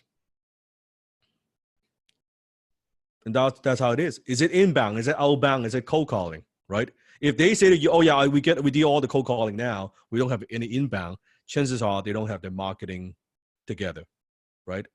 And we don't mind doing some outbound. We'll get into it in just a little bit, but I need to know that they have a little bit of both. And even on that one too, Sifu, whenever I pre-frame with a client, because we are training, we do have closers that can do the outbound, but I always lead by saying, the inbound first, like you said, because it shows more about their sophistication, their marketing first. If they're 100% depending on us to do all the outbound, that's a bit of a red flag. Yeah, that to me is a big red flag because it means that they are expecting us to be miracle workers. Yes. Write this down. We are closers. We're not miracle workers. And remember, do you notice how Desmond under-promised, right? He's like, you know what? What if we're going to get 20%? It's going to take 90 days to ramp up. We are not promising. You hire us 30 days, we're going to outperform what you do. No. Why would you say that?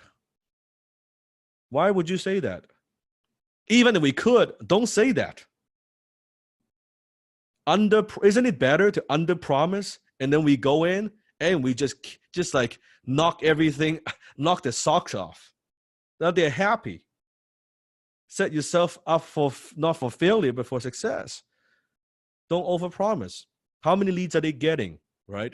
What about in terms of the price, right? Is it $2,500? Is it $5,000? Is it $10,000, $20,000? All that makes a difference. Okay, just when you're talking to business owner, by the way, how will you notice? Desmond, probably in terms of 3 levels of paying, which level are we at during that role play? Yes, that's correct. Level 2. Level 2, personal. What's the personal pain? Tell me, what's the personal pain? That's right, time. Time is the issue, right, for Charlie. So time is the issue. So do we always have to dig deep as level 3 to close a sale? No. So don't feel like, oh, we role play, we have to get to level 3. It's not about getting to level 3. It's about closing the damn deal. If you need to get to level 3 to close the damn deal, Okay. If you can get to level 1, you can close a deal. You could do level 0 and close a deal. Sifu is us happy. Give you a round of applause. Okay, it's not a competition. There's no we don't have level 3 paying award at Closers in Black. We have 100K award, we have 6-figure, we have 7-figure. We don't have an award for Sifu. I did so many calls. I got to level 3 paying. How many have you closed? Results. Okay, no level 3 paying. Okay, we don't care. It is simply a mean to an end. It's a tool, right? It's simply a tool, a technique that we know that sometimes we need to go that deep, to close a sale. Sometimes we don't. Sometimes level 1, perfectly fine. We talk business to business, we close a deal. That's okay. Now, not every call needs to have the prospect like depressed and crying and all of that. It's not necessary. Okay. Sometimes it is. Most of the time, you don't need to. You got it? So let's take boxing, for example. This is Mike Tyson signing a glove for Sifu. You can see the name and a few money. So if you were doing boxing, you do not want to fight Mike Tyson at his prime. Okay? That is called suicide. That's called getting your teeth knocked out. That is a dumb idea. Okay? So when we are choosing that influencer, that business account, because I could see the whole damn savior syndrome. Write this down. Some of you guys have savior syndrome. Oh, I know his product is not that good. I know his price point is not that high. I know he doesn't have enough leads coming in, but I am here to save the day with my high ticket closing skill. I could make it work. I could turn it around, right? I can close those sales nobody could close. That is like fighting Mike Tyson. That's called being an idiot. We don't want that. If we're gonna do boxing, we don't want to fight Mike Tyson. Here's what you want to do. You want to get in the ring. You want an 11-year-old kid who's never boxed before that you could have kind of like. Now, by the way, don't go out there and punching kids. It's not exactly. It's a metaphor. Okay, protect the kids. But if you're gonna do boxing, you want to kind of do a little push, and the kid will fall down and just cry. You win. This is what you want. We are not looking for a challenge. I'm going to say that one more time because you will forget about it. I know you'll forget it. Then you go out there and be a savior, okay? We are not looking for a challenge. I'll say that one more time. We are not looking for a challenge. We want a solid business account that meets all those criteria. This is a lot like dating. Ladies, we are not looking to date that, like it's like the criteria. First question, do you have a job? Do you have a high income skill? No, move on. Next. We are not looking for that guy that we could save. Yeah, I know he's a fucking loser. I know he hasn't worked for 3 years, but he would change for me. I'm going to turn him around. I'm going to make him a good man. No. No, no, no. I want him to be a good man to start off with. We are not in the business of turning losers into winners. We are in the business of helping winners win more. If you're single, you are not in the business of turning losers into winners. You are in the business of finding that winner and help them win more. You will waste so much time trying to save and turn around because you are optimistic. Most of my students are optimistic. And you want to turn it around. You want to help. I'm not saying we don't help. We just want to help winners. It would drive you crazy and you would waste so much time. I've seen it again and again. This is Sifu speaking from experience. Don't do it. Don't fight Mike Tyson. Just don't. You will hurt yourself emotionally, financially. Just don't. And I know I say it here. I know I say it like a broken record. Some of you would still go fucking do it. Oh, but Sifu, but there's always a but this person is my friend. This person has got a very unique product, but this person is. You're gonna give me all the reasons why this is like. Yeah, he's kind of a loser. I know he drinks a lot and he parties, but he's not that bad. He's a nice guy. Fuck him. He's not. Move on. He's a fucking alcoholic who's a fucking bum. That's who he is. Don't date him. Pick someone better. You deserve better. Just move on. So choose. You will only be effective by the way, it goes not just lady, gentlemen. Some of you guys would date someone that you want to turn around, save. You have that syndrome too. Not just, both goes man and woman, by the way. She's not that bad. No. And don't think that your romantic life, relationship doesn't affect your closing career. You bet it does. Goes hand in hand. Goes hand in hand. You got to be selective. Nothing worse than having a partner that doesn't support you. Nothing worse than having a partner who doesn't understand you.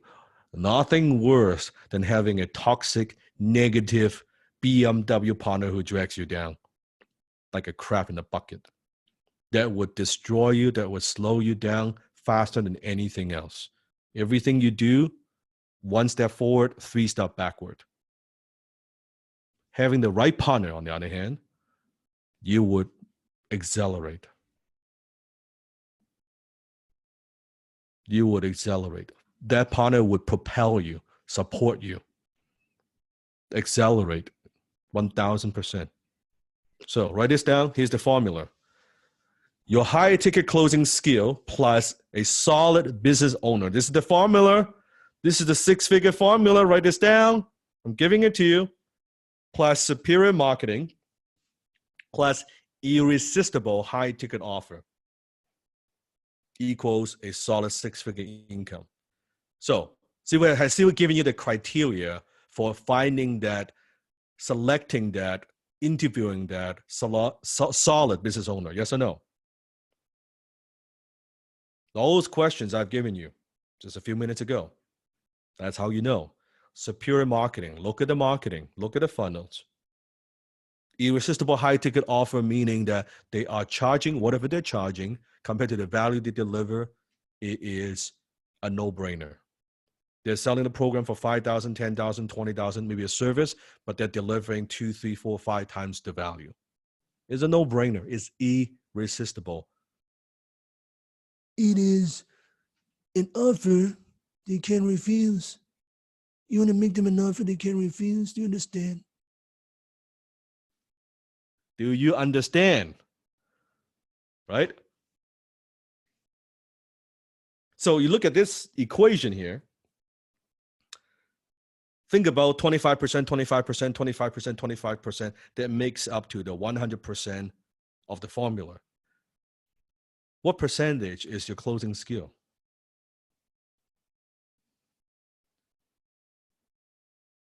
That's right, 25%. Even though you're absolutely perfect as a closer, which none of us are, it's only 25% of the equation. So do you see how it's idiotic? It is arrogant to think that we want to affect 100% of the equation, the outcome, we only have 25% of the control. Think about it. Your closing skill, 25%, 25 out of 25. Do the math here. But you're working with a lousy business owner with horrible marketing, with a non-compelling offer. How well are you going to close? How many sales are you going to make? Not so good now, is it? What if just you work with you have, again, 25 out of 25, your closing skill, you're working with a business owner. That's pretty good. But like good person, but their marketing sucks. And they've got a lousy offer. How much money are you going to make? Even if you make money, is that going to be a struggle? Are we making it tougher than it should be? Now let's look at the other way. Let's say your closing skill is not 25 out of 25. Let's say it's not even half good. It's 10 out of 25. Emerald would like this. Emerald, can you do the math for Sifu? 10 out of 25. But business owner, 25 out of 25. Marketing, 25 out of 25. Offer, 25 out of 25. Yours is only 10 out of 25. What is the percentage overall out of 100? 85%. Is that a pretty good ratio? Is that a pretty good probability of success? Do you see what Steve was talking about? Do you see how important this is? So how many solid business accounts do we need to hit six figure? How many? One. Do we need to be selective? You bet. Every battle is won before it is fought. Sun Tzu. We know, using that criteria that I've given you, if they are good, you've already won. Even though you're not that good as a closer, you will still make a ton of money. Who likes that kind of art? Like, you're not that good, but doesn't mean you won't get good. I'm saying you don't need to be that good to start off with. You will get better as you go. If there's a good business owner, they've got solid lead flow after dozens, hundreds of calls, are you going to get better? Are you going to improve? Are you going to close better? Are you going to have better closing ratio? Of course you will. But in the meantime, you don't need to wait to be good to make money. This is earning while you learn. This is not the school 4-year bullshit that you don't earn shit and get into hundreds of thousands of dollars in debt, and hopefully, with luck, you can earn a measly buck. This is, you are earning while you're learning right now. You are getting paid by the business owner, training you, getting good, and making money day one. Day one.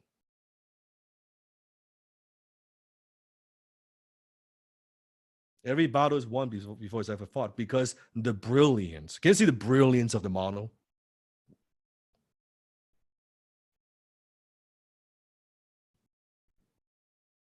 Because the model is so superior.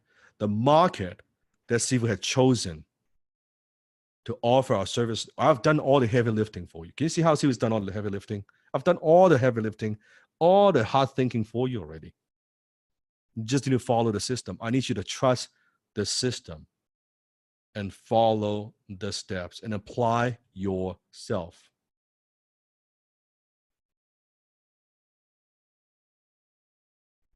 And you will see results. And you see results every day in the Facebook group anyway, yes? It works. If you work the system, it works. You can't be wishy-washy about it. I guess maybe. If that's the attitude, forget about it.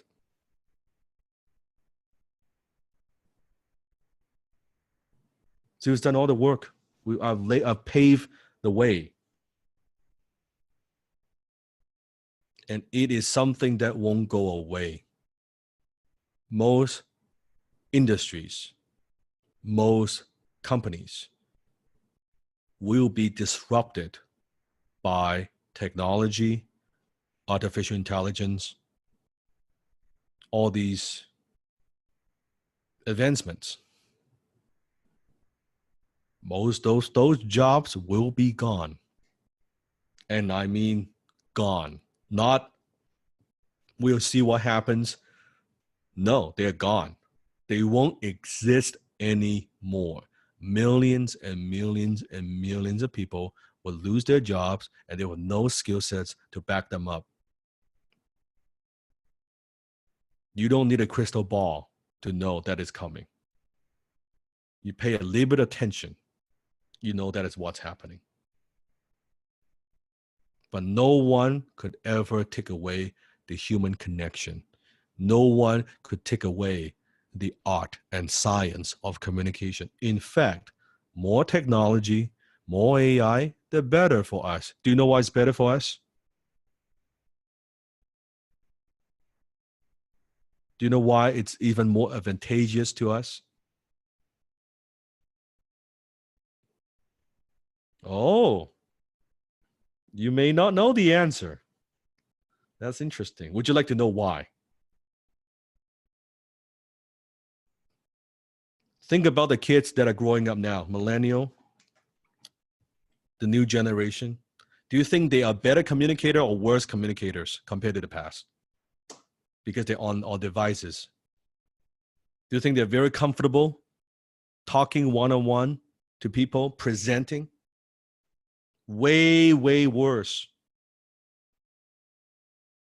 It means there's this whole new generation of people, they can't fucking communicate. They can't talk. Which is great. Supply and demand. They can type, they can talk. This is awesome. I got copywriting, I got closing. Life is good. I got no competition. You got no competition. It is fantastic.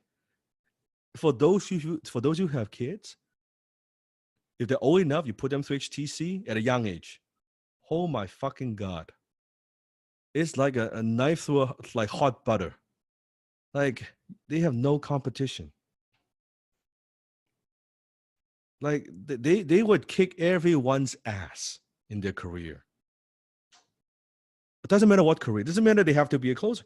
It doesn't matter because they would be able to articulate the ideas. They would speak with confidence and conviction. Everybody else is fucking on the little phone and like finger fucking the fucking thing. They can't talk. They can't think because the devices are making them dumber. This is great. This is great. So celebrate that. You have an edge. Forget talking. We are way beyond than just talking. We are talking about asking questions with finesse, reverse psychology, grading system, understand the jam personality type, be able to dig deep, level 3 ping. Are you kidding me? Do you think they even know like a tiny percentage of what you know? Nothing. They don't even have the basic understanding of like human interaction because they don't interact anymore. When was the last time they called someone? Text. They can't fuck.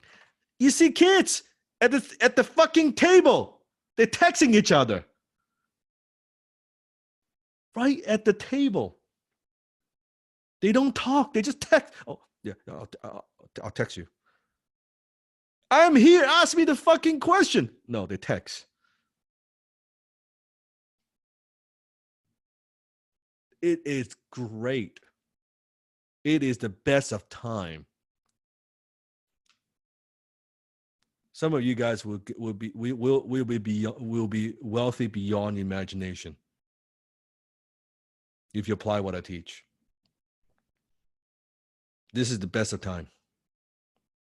So I'm not afraid of AI. I love AI. Please. And the more and more so people when they wake up and realize they're in a matrix, more people will be looking to develop skills, which then will actually expand our family massively, expand our community massively, which is great.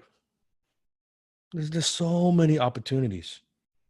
Even AI software needs someone. We'll go into that B2B, needs someone to close those software sale. Yeah? How come the AI can't fucking sell it? How come we need a closing team to sell the software? Hello? Right? They need us. They need a lot of us. Machine can't do that. Machine can do a lot of things, but not that. Do you see why you should be excited? Why you should be grateful that you're here? At least you're getting a chance.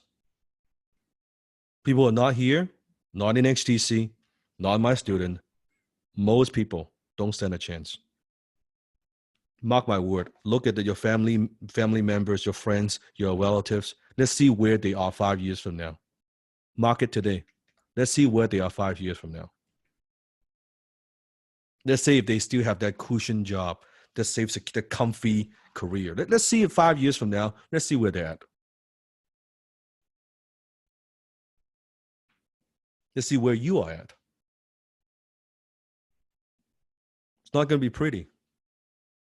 It's not going to be pretty. Maybe less than 5 years.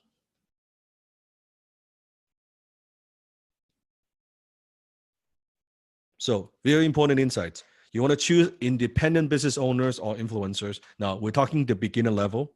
This is beginner level. These are not who Sifu wants, but it could be get your foot in the door approach. Why independent? Because they can make the decisions on their own. Maybe you have one business partner, that's it. They can make the decision quickly.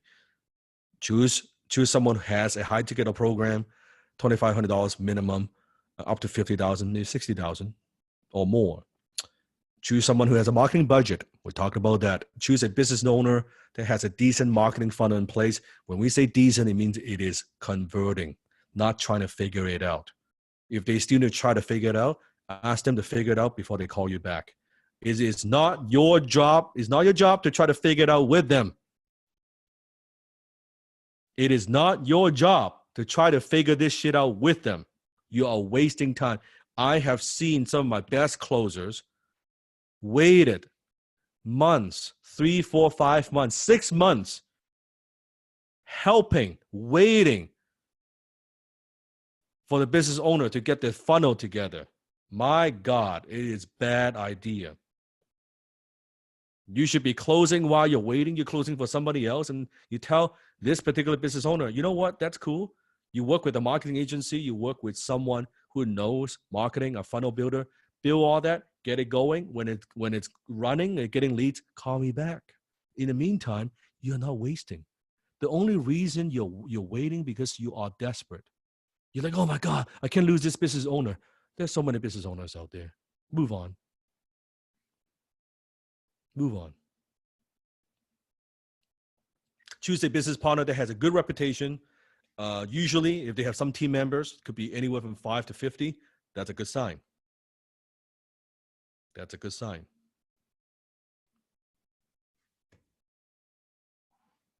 Boom.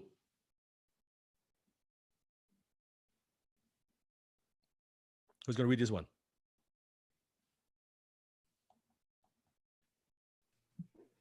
All right. Adam Nasur. Yes, I closed a $45K deal. She will send a commitment today and go to the bank to get the rest of the money. Boom. Boom. 45K. $45,000. One phone call. One phone call.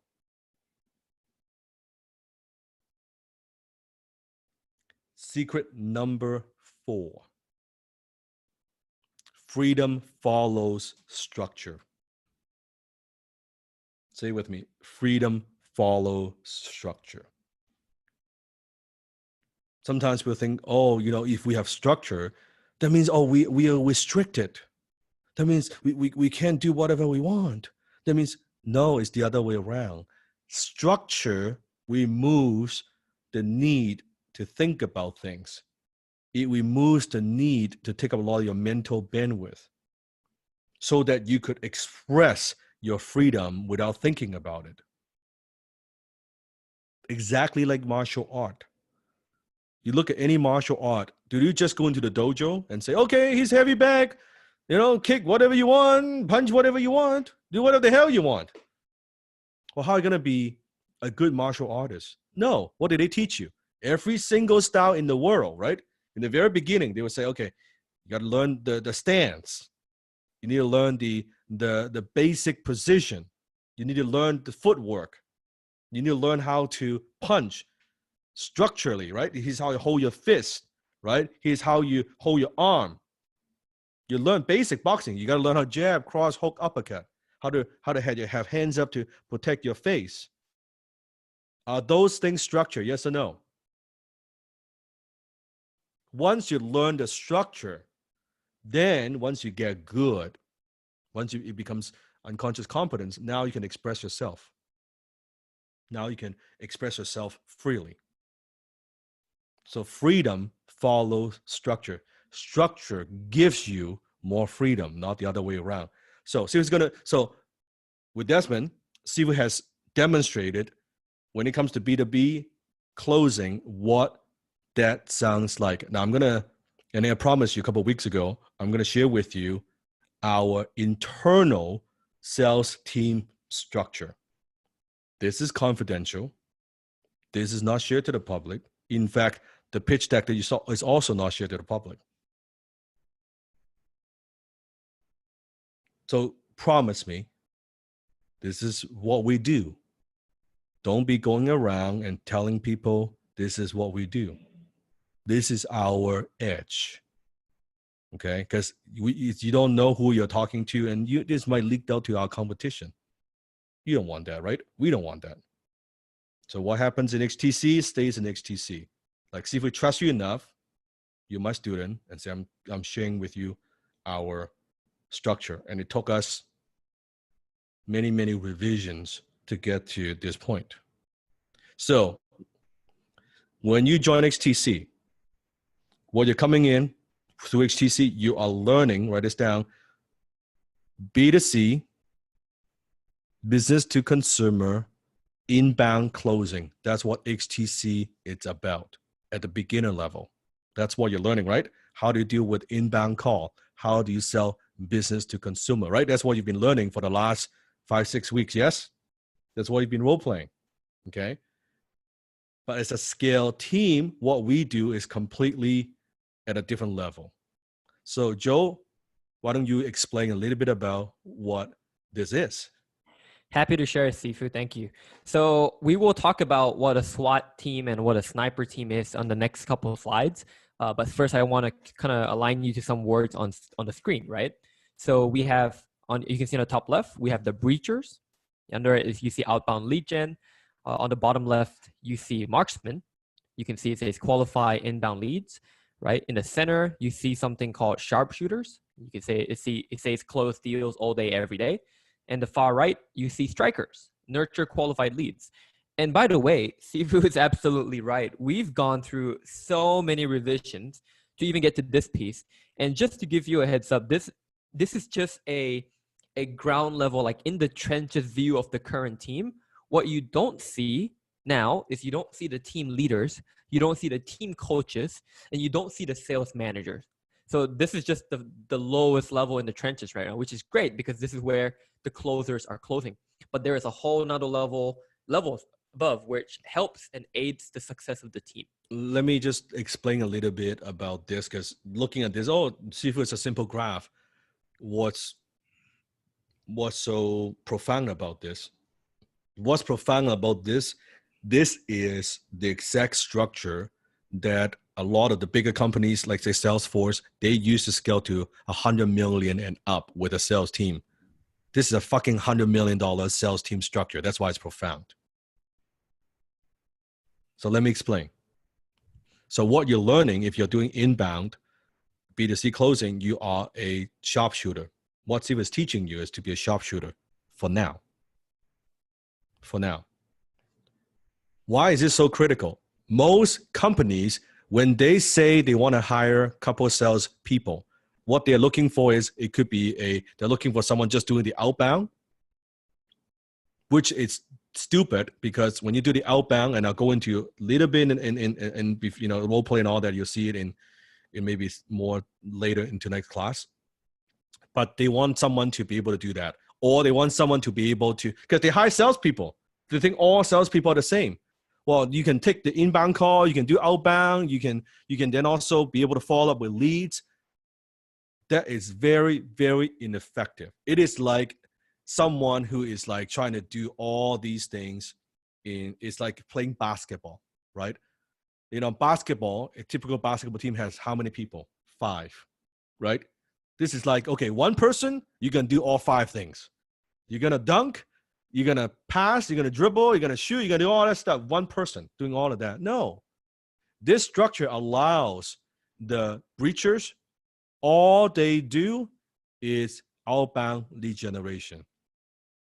Marksmen, all they do is qualify the inbound leads before set up the call for the sharpshooters.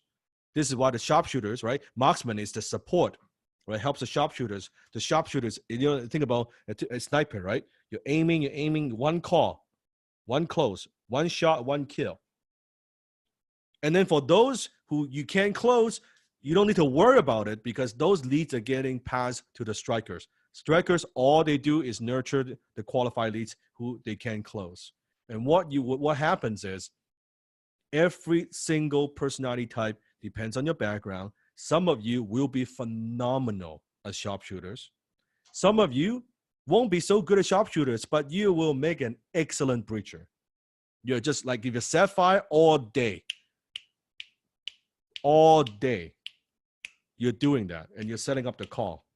And you can actually make more money than a sharpshooter, just all day. And strikers, following up, adding more value. That's all you do, right? Picking up the money that other people can't pick up. And I'll show you the numbers. So let's go through each one of these first, okay? Is this profound so far? And you think closing is a one-person thing? It's not a one-person thing. It's always a team. It's always a team. So, Joe, who are breachers? So the breachers, we call them in the SWAT team. And you think of SWAT, it's like the police elite force, right? SWAT's like the highest level, the most, they do close combat, they do close quarters combat, they use special weapons. So that's really the elite of the police force. And that's kind of how we got that name SWAT. So when we say breachers or SDRs, sales development reps, by the way, we also have a B2B structure, which is similar, but not exactly the same. But for tonight, we're talking about a B2C, so we call them breachers. They perform outbound activities to set qualified appointments. And Sifu already mentioned the strikers, right? Or we can also call them account managers, the AMs, right? In a B2B sense. They work with unqualified leads, and then they also, not only that, they connect with existing clients to nurture future opportunities. I just want to spend a bit of time on this slide because it's really important. What Sifu just pointed out, one of the issues that we found in the past when we did not have the SWAT team was the fact that leads that came in, I always give this example, right? So, in Discord, you can comment below. When we talk about sharpshooters closing, let's say you get 5 to 8 book calls a day, right? Let's say you take 5 to 8 book calls a day. Do you always close every single one of those calls? Do you always close 5 out of 5, 8 out of 8 every single day? No, right? It's just not realistic.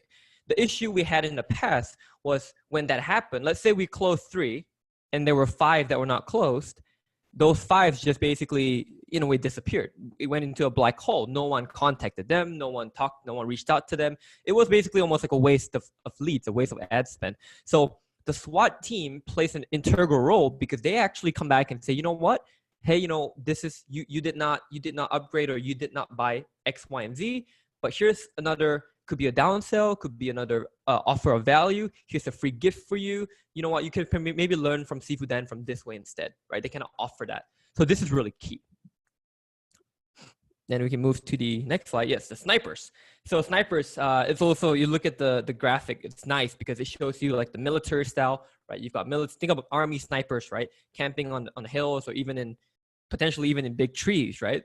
It's cool because it's like a play of words. This is like the elite of the military, right? So we talk about the marksmen, also known as marketing response reps in the B2B world, MRRs. So if you hear the term MRRs, that refers to marksmen. We call them internally in B2C. So the best example to give is, let's say an influencer or a business owner has a funnel, right, that maybe has an opt-in page, a landing page that someone has to put their name and email address and phone number in, right? If they want to access a website or access a webinar or access a free gift, they need to put in their information.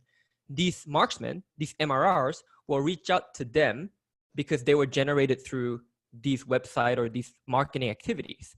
So that's how you qualify those inbound leads. Now, a sharpshooter is exactly what Sifu talked about, account executives, right, in the B2B world. They are the high-ticket closers, the HTC, what we're learning, inbound closing, inbound sales.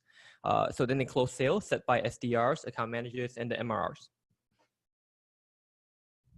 All right, we got the next. So let me just explain for a moment, okay? Why this is so profound. So if, let's say, when you are working with a business account and you're the sharpshooter, you could only, your skill at right now, after you graduate, you only have the ability to close inbound lead, which is great. Inbound lead, people book a time with you. Let's say on average, you would get a 30-40% no-show. So you have eight phone call, half of those won't show. So half of your time is wasted. Versus this setup, someone comes in, you don't, as a sharpshooter, you don't talk to that person first. You have the marksman who call this person usually within how long? The marksman, Sifu? Yep. Well, we strive to call them within 5 minutes of their application. So instead of them booking a call 3, 4, 5 days later, no, marksman call them, we get notification, call them within 5 minutes to qualify them within 5, very short. The call will be very short to set up that call to make sure that they are serious. So by the time the sharpshooters get on the phone, they know this person has been qualified. We get the leads while they're hot. For the ones who don't close, then pass on the strikers, they can nurture and follow up. And then at the same time, the breachers are going out there, breaching down the door, any of these leads that have not responded, but they're out there bringing in the leads. They're going out there. So think about when we bring in our team, not as an individual hobby closer, we are saying, I don't care what they're doing. I don't care how much, I don't care if they're doing $20, $30 million. I know we come in, they are at least leaving 80, 90% of money on the table, because I could ask them a few questions. So what are you doing with the leads that you are not closing? 9 out of 10 is saying nothing. So no one's following up with them. No one. Okay. What about those inbound leads that are coming in? What do you do? Well, they book a time with our people. Okay. So that period of time, how much people are you losing who book, who don't show? Oh, that's all 50%, 40%. Okay. All right. And are you doing any outbound? Well, we do some, but not super good. We try to call people and try to close on the spot, which is a big mistake. I'll get into why. It should be strictly for lead generation. So look at those. I'm like, okay, you're doing 30, 40 million, whatever it is. Bring in our closing team. I can double, triple your fucking revenue without costing $1. Because I know you have a lot of waste within your system. I know because that's what we had. You're getting a fraction of the results that you should be getting. We could bring in our team with our training, with our systems, to plug that in. This is why Desmond said, we are not in the outsourcing business. We're in a scale business. We're here to scale your revenue. That's the difference. There's a big difference. We're not some fucking small salespeople that you outsource. Go find somebody else. We're here to scale business. That's our real business. That's what we do. So think about this. Marksmen, sharpshooters, and for Sapphire, you might be phenomenal as breachers. And by the way, so let's go back very quickly. Out of all these 4, which one you think makes the most money? Breachers, strikers, marksmen, sharpshooters. Joe, out of those 4, which one makes the most money in terms of commission? In terms of commission, definitely SWAT team, higher. We're talking Way about higher. like Why? Because they do the fucking dangerous work. They're out there breaching the door. They're the one that's like converting leads who cannot be converted. They're more proactive. They make way more money, but also it requires more skills. Does that make sense? It requires more skills. They're disarming the bombs. They're overcoming objections. They're getting through the gatekeepers. They should make more money out of everybody else, right? Because of more skill set. And then we use HubSpot for a lot of these things that we do. Maybe share just maybe 1 minute about like HubSpot, why we use HubSpot for ourselves internally. Again, I'm not telling you this is what you should do. I'm just teaching you this is what we do. Okay. Why HubSpot is so powerful for us? Give us a 1 minute version. Yep. So HubSpot, the big thing about HubSpot, which we lacked before, is the clarity on how contacts or prospects or leads enter our ecosystem and what stages they progress through, right? With HubSpot, we can clearly see this lead landed on, for example, a Facebook ad. This lead filled in an application form.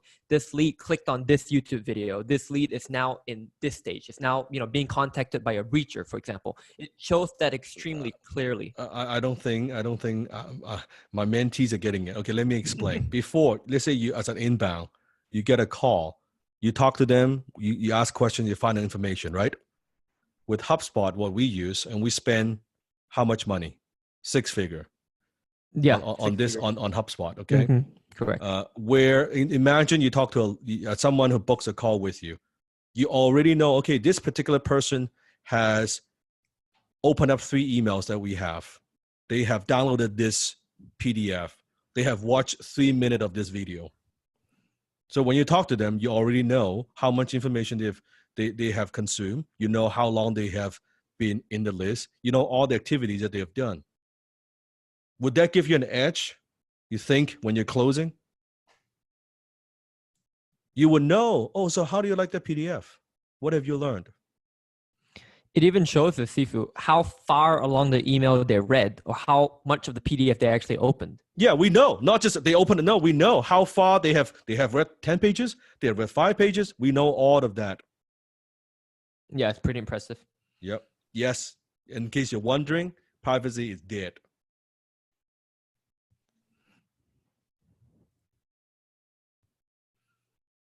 This is how closing is done. Not at amateur level, at a professional level, because I want to equip you with all the data that you need for you to maximize your income. Why would I give you a lousy fucking knife? I want to give you a machine gun. I want to give you a tank. I want to give you a helicopter, right? I want to give you like a battleship, RPG. Who wants to go fight with a little army knife?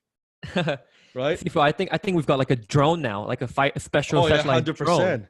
Because there's something I want to quickly share that's I think really, really cool. So we have in the sales team, there's a new term, recently new, we call it an HHO, right? It stands for a hot handover. This is what we never had in the past where, okay, because, comment below, right? You can, what I'm talking about. If there are prospects, there are people who want to buy on the spot. They just want to get in. We call them hand raisers. HubSpot calls them hand raisers, correct? Mm-hmm. And what we did not have in the past was everyone had to wait a certain amount of days to book a call and wait for someone to reach out. Now, and this is what's better for everyone. Getting cold. Yeah.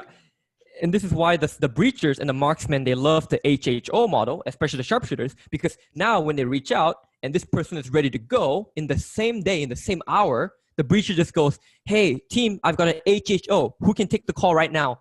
Boom, it gets transferred over. Boom, it gets closed. Everyone makes money. The prospect is happy, and everyone wins. And can you see how this is much more sophisticated approach? So when we talk to a business owner, I don't care, 2, 3, 4, 5, 10, 20, 30, 50 million revenue, doesn't matter. I show them what we do. They're like, holy fuck.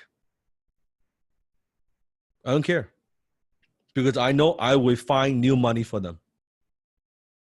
And we're bringing on our team, my best students go in there, and we help them double, triple their revenue. We get a percentage of that. And we share the pot.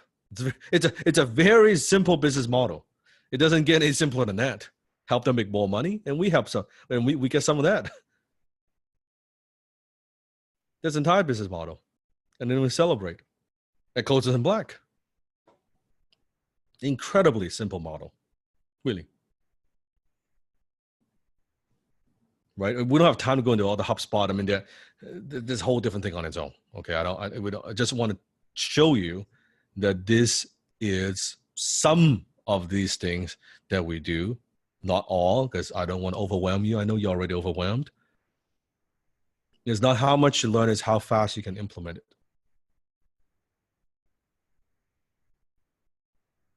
It's not how much you learn, it's how fast you can implement it. So I want to share a few pretty amazing stories with you, right? And I'll let Joe lead the way. All right. I'm super, super proud and honored to bring on the first of two tonight, Christy Hinkson. Now, before Christy comes on, I can see she's unmuted here. I just want to kind of share, my impressions of Christy when I first met her versus where she is now. Now, let me start with where she is now, actually. Today, as we speak, Christy is the sales manager of not just one product within Sifu's team, our organization. She's a sales manager of 2 products, right? And she's leading a team of 30, Christy, about 35 to 40 closers, right? So, but from where she came from, you can actually see on the screen, I'm going to actually let Christy speak. She actually came from a place of a lot of lower sales. And I think it's a lot of like where we all came from, right? We all started there, but I'm going to let Christy share her story. You just seen the transformation from, this is January 2019, exactly a year ago where she was, to today being in Team Danlog. If this is not inspiring, I don't know what else is. So Christy, mic's yours. Thank you, Joel. And thank you, Sifu, for letting me also be here and share my story. It's great to be here. And I started out like a lot of you that, I'm from season 8. And I came in looking for a way to just make a lot of money. I was working at a law firm as a paralegal. I did that full time. And, I thought, at first, oh, okay, so this is what I'm supposed to do. Okay, this is great. But then I noticed, before I signed up, the days that went by, I'm like, this really can't be what it is, right? And Christy, do you mind sharing with us, if you don't mind, right? How much do you used to make at your law firm, working 40 hours a week or more? I used to make about, what was it, like 15 to 1700 a month. That's working average. 40 hours a week, right? 4 weeks a month. It's Yep. only 15 to 1700. Okay. Couple Right. K a month. Yep. And I was barely scraping by, and I had 2 jobs as well. So it was actually funny when I did HTC, I had 2 jobs too. Yeah, so when I first started with HTC, a lot of it came down to I just wasn't also fulfilled in life. Like, I had my dream job. I had what I went to school for, and it was just not enough. I mean, I still even had to get a second job to pay the bills. It was not exactly what I thought it was going to be. And so when I came across Sifu first, through YouTube, I have to say I was that person that I understand the concept of even the wealth triangle, let alone the high income skill.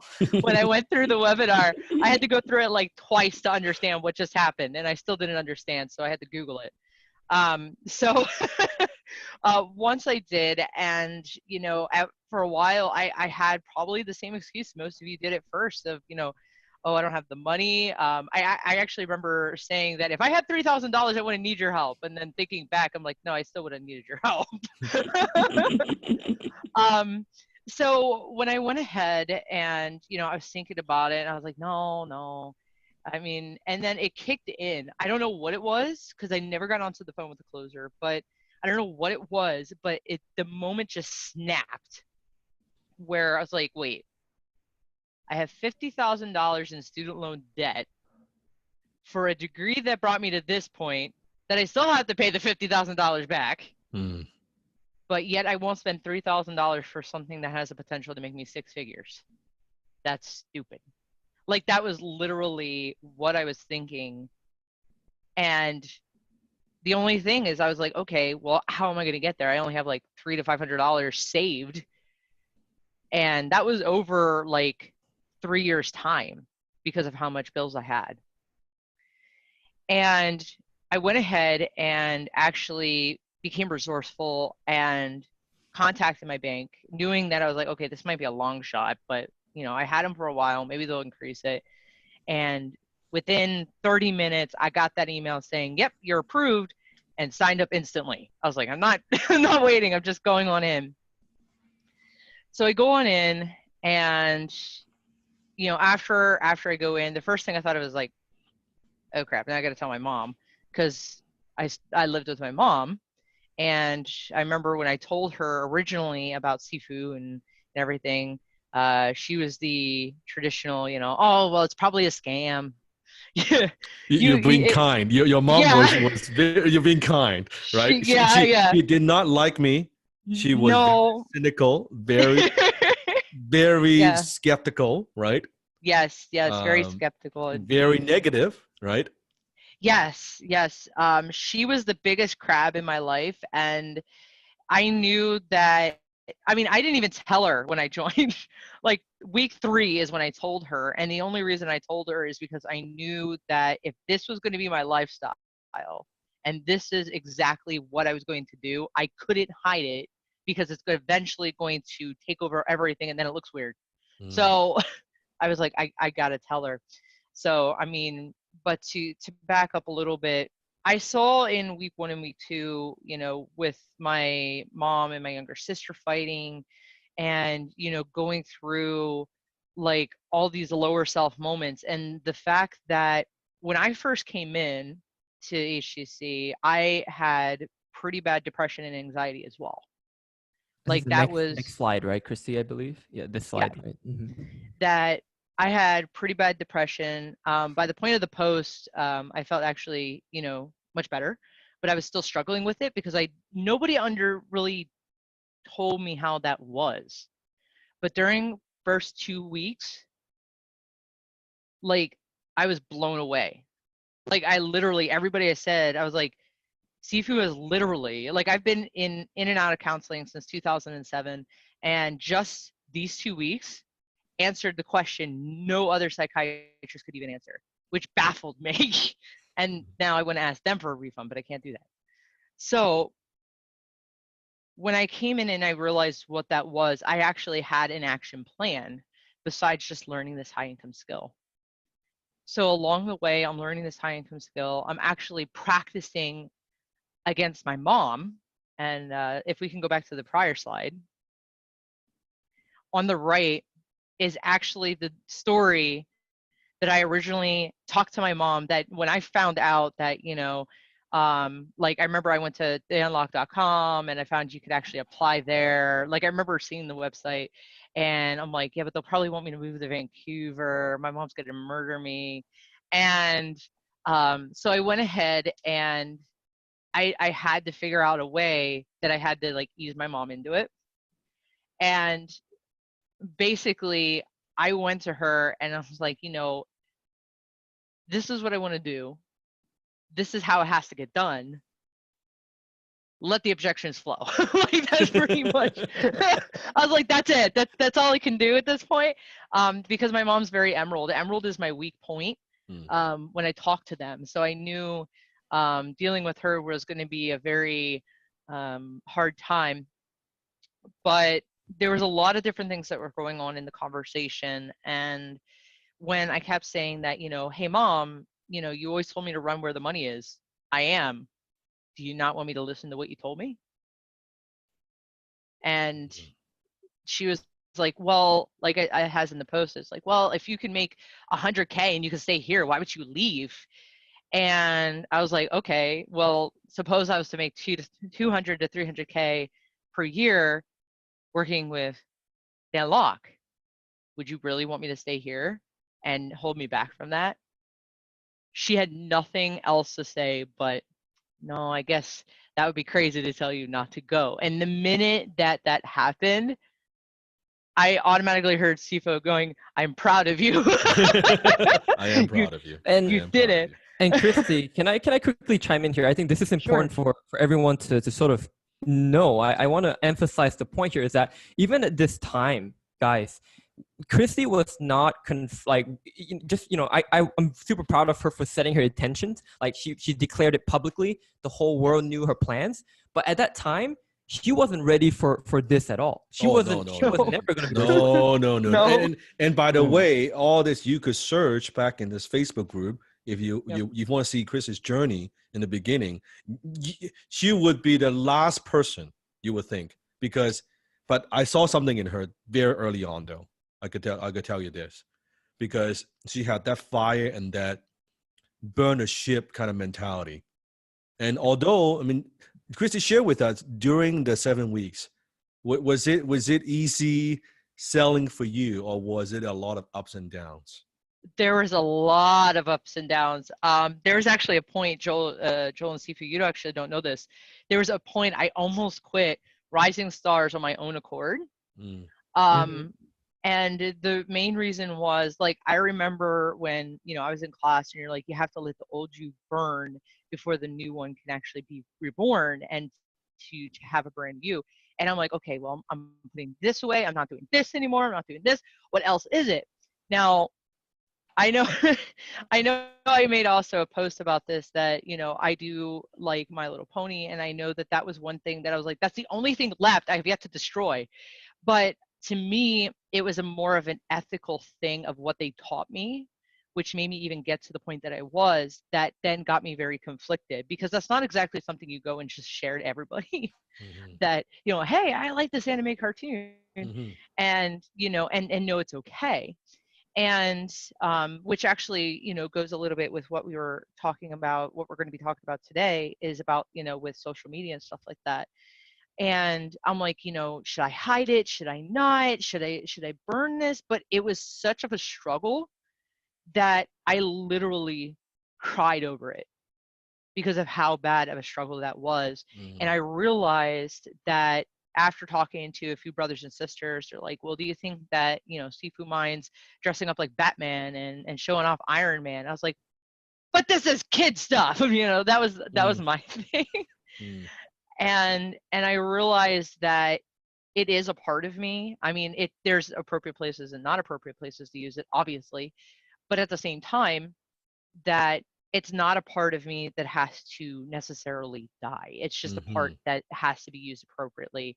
And I always did use it appropriately, but it was like that struggle, like, what's that extra step I got to do to be the better version of myself? And I was thinking, do I really have to part with this? So I know that's something that a lot of people will be facing is, this one passionate thing I'm for, do I really have to get rid of it? And, in most cases, there's a good possibility it's a no, depending on what it is. And that's what I found out. And in terms of results, Christy, right? We can share with everyone. Like when you first joined Rising Stars, at first, this is a great boom, by the way. This is huge. But when you first joined Rising Stars, like you were not getting results. I sucked. You were not getting anything. So think about it, Christy. So first, during the course, ups and downs, lower self, a lot of negative pull her back to her old self. How many of you experienced that even during your journey, right? Afterwards, closing, but not getting booms, struggling to close, right? Not getting results, still struggling. And then what happened? And Well, really key, Chrissy, can you share about the transition, your mindset, how you yes. went from sniper to SWAT? I think that's so key that we all need to learn that. Yeah, that for the longest time, I think on the highest I maybe made like 700, almost $800, but mostly it was either I'm curious, zero. Christy, when you told your mom you make $700, what like the first couple sales, what did she say? Oh, okay. That's all Just the oh, first okay. couple sales, what did she say? That's it. Oh, okay. Congratulations. I mean, it's only part time, right? Like it was really just that. Like it's like, oh, okay. Try to downplay it, right? Yeah, she's just like, okay, but you're still working, right? Like I'm just like, oh, wow, this is not what I expected, but okay. By the way, it was Um, same thing what happened to you, right? You're listening to Chris's story. Same thing from your yep. from your family. You get the same treatment, all like shit. That's what Oh happens, yeah. right? Oh yeah. And then what happens? Well, I actually we ended up making a game out of it since I came back from CIB and I have the boom button. Every time I get a boom, I go upstairs, hit it, and run, just because. And then we just both laugh, and then I tell her what happened, just to try to get her more involved. Yes. So that's also helped. But yeah, after time of trying again and again and again, you know, asking several people, talking to the top closers, listening to the role plays, doing the classes over again, like going through all of this, it just wasn't sticking. And I was in fear. I was like, oh my God, I'm going to lose the spot I worked so hard to get to. Yeah, I'm going to lose it.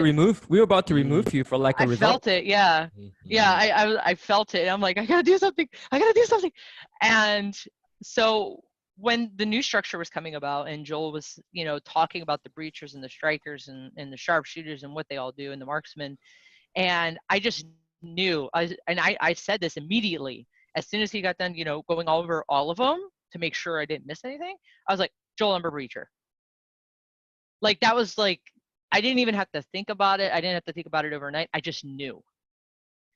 And that, and I also knew sharpshooter wasn't working. I knew that too. So then when we actually went ahead and shifted over, I will have to say, you know, when I was getting on those calls, I was scared. Like I always didn't care for outbound. I was always like customer service, so everything was inbound. You know, if we called outbound, they were expecting us. So I was actually really scared. I didn't know what I was going to do. This is actually also the same time that Joel challenged me to also be just a leader as well and to do breaching at the same time. So I went ahead and I was like, okay, I'm gonna do this. So I'm closing part-time, being a leader part-time, and still working full-time. And I remember that there was a strict deadline that it's like, okay, you had to get like 3 BAMs, 3 appointments in this short time. You had about like, I had about like a week left, right? So the first 2 days, business is normal. But then I'm getting to the last 3 days of all of it. And I was like, okay, I have to do this. I have to do this. So I went ahead and I stayed and worked up many hours. And then when it was 48 hours left, I actually called off work and plugged away at the phones all day. That's all I did. I didn't care. That was all I did. I had one objective. And then I got my second one. I'm like, okay, great. I need one more in 24 hours. So I'm freaking out because I'm like, there's no way I could work full time, do this part time, and guarantee that I have an appointment. There's just no way. So I called off again. And again, I plugged away at the phone. And the whole time I'm actually in a co-working space because my mom didn't know I called off work 2 days to do this. And as I was doing it, something really just clicked that that moment that every closer tells you about, the moment that they all find their identity, their closer identity, this is mine.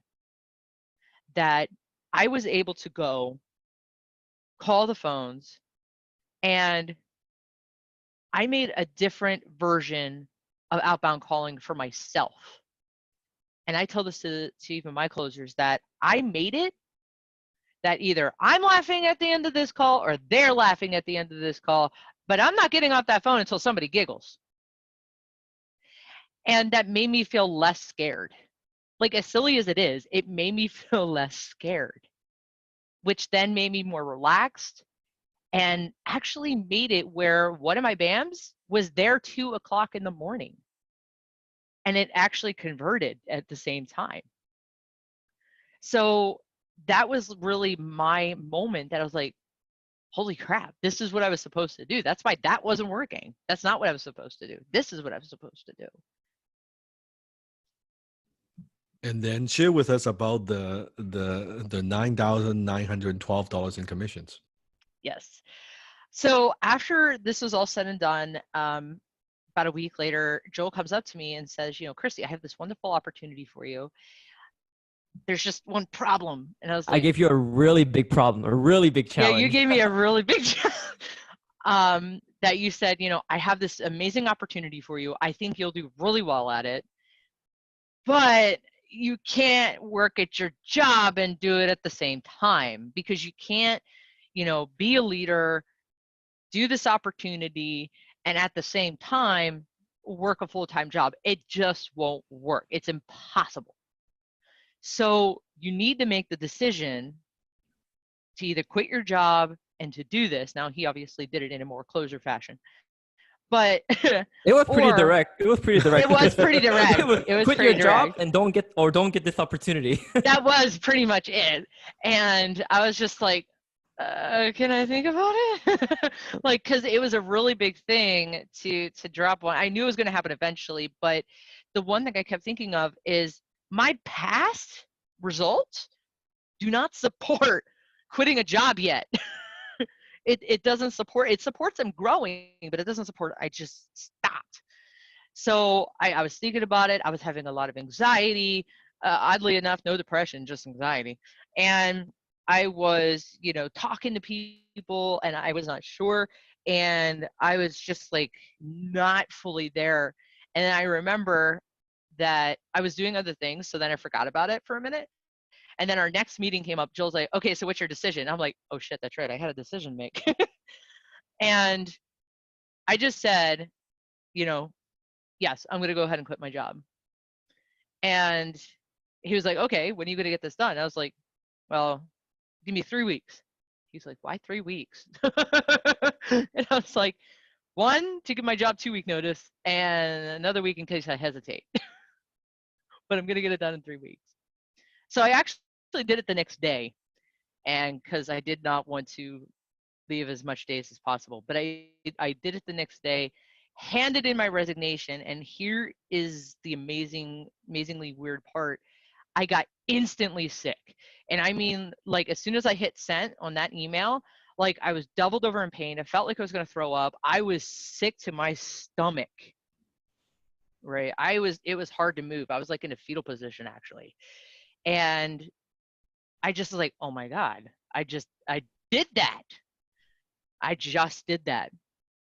And I didn't know really what else to do. And my nearest friend at the law firm, I went and I told her exactly what I did. And she gave me a hug and she said, it's about time you get the hell out of here. And I'm like, I thought we were friends. What the hell are you talking about? And she said to me, she's like, no, you've been saying that you were wanting to do this. You keep telling us you're going to leave. You keep telling us you're going to leave and get to this point, but we see you have more potential. You need to leave. And instantly, all of my pain, all of my stomach pains, gone. Right after that point. And after that, I went all in, and I actually rented out the co-working space every single month to get this done. And long and behold, what was it, less than a month later, I even doubled my income, and then by the time of this post, I basically like quadrupled.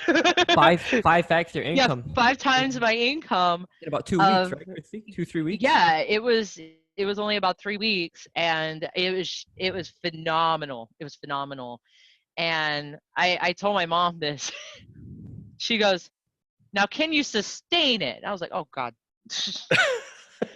Thanks, Mom. At first, a few Thanks. $100. Oh, it's nothing. Nothing. Now it's 5 times more. Right? You talk about the Yep. buckets of crap. Oh, whoa, but yeah, I know it's a lot, but can you sustain it though? Yeah, and then I remember, I think it was the next month I got similar in commission, and I told her the same thing. I did it again, and she goes, "You're not quitting though, right?" Like, I didn't tell her I quit my job yet. And I told her, I was just like, "Well, why do you say that? I already showed I can, do it." And she goes, "Well, for the benefits." I'm like, "Really?" That's what you're grabbing onto? I can get my own benefits. Um, so, I mean, that's been a crazy ride. And also, um, ironically, since I actually work more, and I will say it as a sales manager, it's a little bit more stressful. Actually have not Just a little needed. bit, Christy, a little bit. Well, Joel, you know, working with you is not easy, but it's definitely rewarding. I will say that it's definitely rewarding. And I will say that, since I quit my job and actually went full time and work with Joel and the amazing team, I actually do not need my antidepressants since I quit. So I actually have not taken them since then. I've let my doctor know. I was like, you don't need to give me these. I'm good. I actually kept forgetting to take it because I was fine. That's how that happened, and so they're happy as well.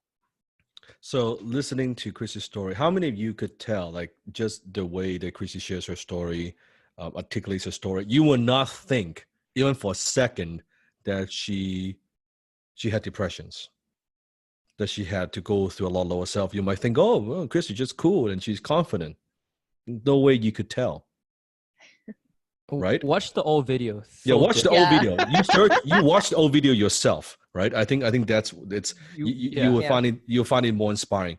And think about from $1,500, $1,700 to be able to generate this kind of income in less than a year. You want to talk about life changing. Now, I'm not saying that you will generate that kind of income. There's no promises. It's up to you. It's the same skill set. What I'm sharing with you is the journey, what Chrissy's gone through. What have you learned from her story? Put in the chat. Is it always going to be a smooth selling? Is your family always going to be supportive? Sifu, I remember I even asked you in a live dinner with Sifu, like, what should I do when my mom is no longer supportive? And I remember you just posted that one video, and I was like, I thought that's what you would say. I was hoping it would be something else. That's right. And now Christy is the sales manager who manages both the HTC and also HIC, the high income cooperator program that we have. Correct. Not only that, Sifu, maybe Christy, you should share this, or you could be a surprise, but you're finally leaving where you are right now. You're finally leaving your environment, right? Yes, I'm actually when it's gonna be a little while because my mom does need surgery, minor surgery, so I want to make sure I'm here for that. But once that's all done, I will actually be moving out to Washington, and that's expected to be done within 3 months. An hour and a half from Sifu and the team. That's right. Yep. That's right. Absolutely. Awesome. Look forward to seeing you in the office. It's beautiful. Yep. Awesome. Looking forward to seeing it. Thank you. Thank you. Thank you for sharing. A round of applause Thank you for very much. Christy. What a story. What a story. Now, here's another story that's a little bit different, but I think it's a different perspective, also extremely inspiring as well. So, Felix, are you here? Yes, Sifu, I'm here. Okay, so Felix, share with us what's life like before HTC. All right. So my life before HTC, I was a I was an introvert, so I studied computer science, just going the normal traditional route, studying computer science, graduated a bachelor, and I went straight into a startup company, just doing programming, thinking that was the path I'm gonna go on. I think for the longest time, I was really looking for that sweet spot that I was like, programming is not really for me. Like, I'm not really as good as other programmers, but where can I stand? Like, where can I stand in the company? And I always find that spot that I want to be at. But, because of the environment, because of a company that's so restricted for me, I'm always striving hard to do the best of I can, but I just couldn't get to somewhere I go. So I was just working hard, like 4 years, same company. I got a few promotions, but my salary just doesn't go up that much, like 3% every year, a little bit, just a little bit, tiny little bit. Don't even dare to ask for more because I just felt like the company owed me something. The company really owed me something. I try a lot, but then something really hit me hard is um, when my mom was diagnosed cancer and she passed away on 2017, and that was when I knew that okay, I can't stay in that state of me wanting to do something else but rely on somebody to determine the destiny for me. Right, I was waiting for something to happen, but if I don't really do anything, it just won't happen. So like half a year later after my mom passed away, I got fired from the company too. That's another motivation where I'm like, all right, I guess that's could be a bad thing or it could be a good thing, because that is when I was like, I have nothing. Like I just lost someone who is significant to me, and I also lost my pure income stream for myself. I'm like start from ground zero. So I knew I need to do something else. I told myself I could not go back to a job and be in the same story again. So I come across Seafood Dan, I would say a couple months before I got laid off. And at that time, I still kind of like, it doesn't click. It's just like, oh, it's just another program. It's just another course. Um, and I watched the webinar that Seafood Dan has after I got laid off. Actually, I have a month of depression. I think I'm depressed because I'm literally staying home. Like as you can see in the slides, like that is like on the right side. That was my quote unquote office. That was where I was at. And that was my computer. I would just stay in the office for like 3 straight weeks and lock myself there for like 3 straight weeks. I was just playing games. I just tried to basically ignore the fact that I lost my job, ignore the fact that I lost my mom. And I was just like, okay, I don't know where I was, to be honest. I was so lost. And then I just rewatched the webinar and I was like, okay, this is the time. This is the time that I need to just do something. And at that time, my identity, like when it comes to identity, really, I was like, I was spending like 2,000, like three, like because I live in Canada as well. It's almost like over $3,000 on a program, online program that is like it's mind blowing. It's just something that is unheard of for me. It's totally something that is. But somehow I know Sifu like just speak into my heart every time when you speak. So I'm like, okay, I'm gonna take a leap of faith in that and just go all in, right? So that is really when my journey started from there. And I didn't know. I have no destination of what that's gonna look like for me. I just know that I need something new, like entirely different in a job, which the high income skills, all the concepts, philosophy, all that makes so much sense to me. And going to this slides, really before that, Joel probably didn't know about it. Nobody know about that in HTC, that I'm actually involved in the MLM group. And that was right after I my mom passed away. One of my quote unquote close friend reached out to me and go for me for a chat.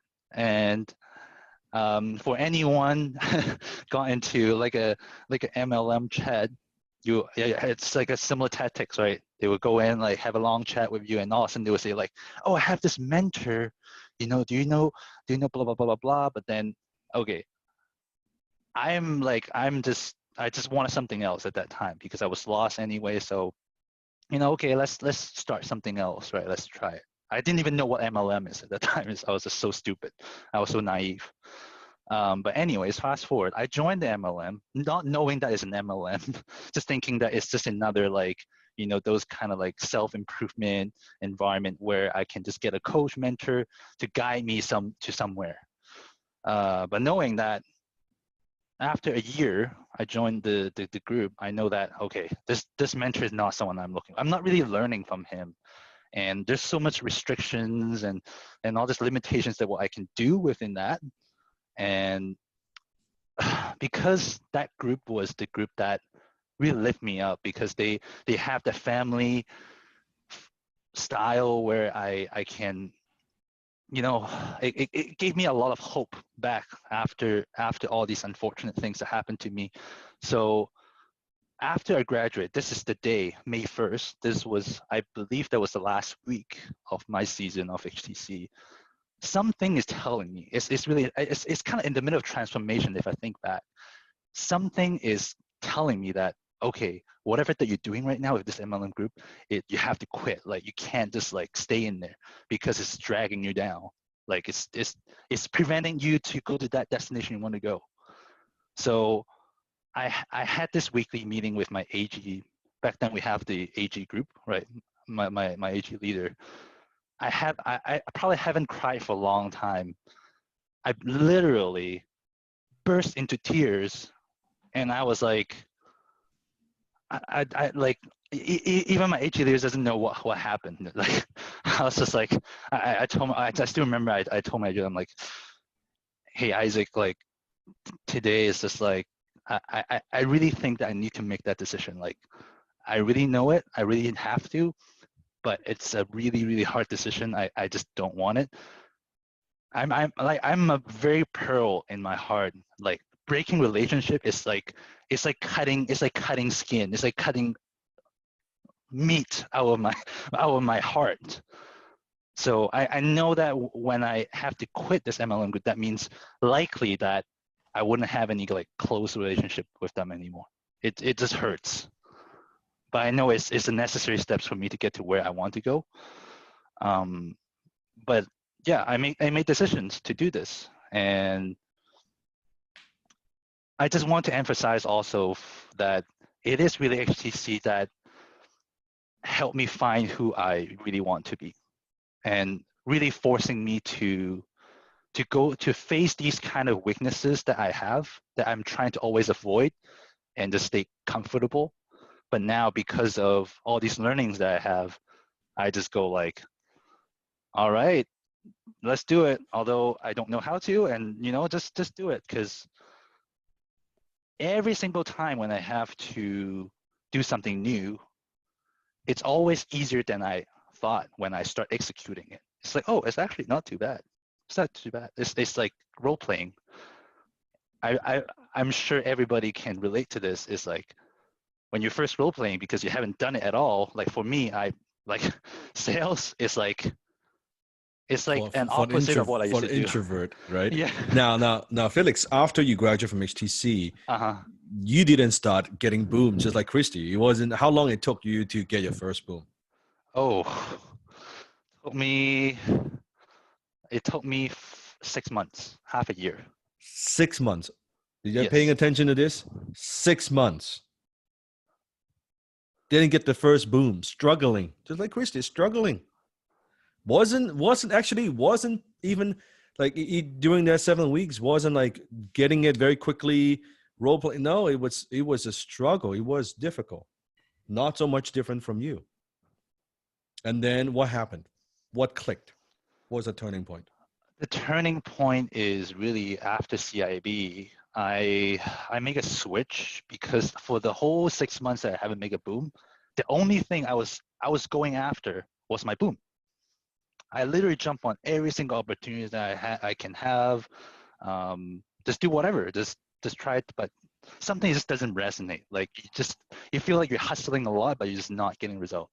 But that turning point is really, I was like, okay, instead of chasing after the boom, I'll just help Sifu on the HTC community, whatever way that I can, whatever that I fit in. And I was like, okay, I know that if I contribute enough, then HTC community would go towards that direction faster because of my contribution, and result would just come onto my way because of my contribution. I just kind of know about it. That was the switch that I made, and I believe within a month I got my first boom. Within 1 month. Sifu always creates opportunities. That's what I do. I love to create and bring opportunities to my students. That's what I'm good at. But only those who help themselves. It's Only also those who help themselves. crazy Sifu, because Felix and Christy are not like a lot of people, like, because they were the ones who actually put in so much sweat equity, volunteered to help out with we had a CIT, the closing and training group. Felix literally volunteered and helped out with everything when it came to the internal sales team. He didn't ask for anything in return. He just wanted to add value and contribute. And I think that's really special because like we just don't see that often, right? So when Felix did that, when Christy did that, it really caught our attention. It's not like students come to me, graduates. Oh, Steve, I want to close for you. I'm going to close for you. I don't listen to what you say or watch what you do. Are you embodying the HT's philosophies of being a go-giver? We look at all of that. And then what happens? Fast forward today. Yeah, fast forward today. I have been being a sales manager for a little while now. I'm kind of switching different roles. Now I'm part of the leader of the closing training group, which Joe just mentioned, and really finding that inspiration for helping students to get into internal sales, which I think it would make a huge impact in HTC community as well. So from Felix, from back then, losing the job, lose the income, but also the identity. Fast forward today, this is in December. How much you made that month? It's a little bit small. Do you remember the number? If you add that two number up, it's just about 10K. $10,000. $10,000. 1 month.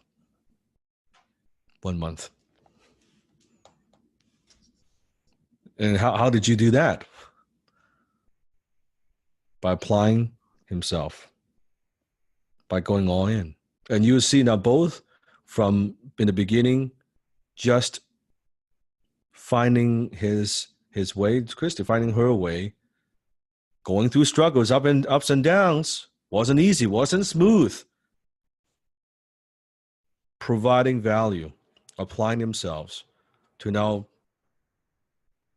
being in a really a leadership position within the closing team, managing, training, nurturing the closers. So what have you learned from Felix's story? Put in the chat.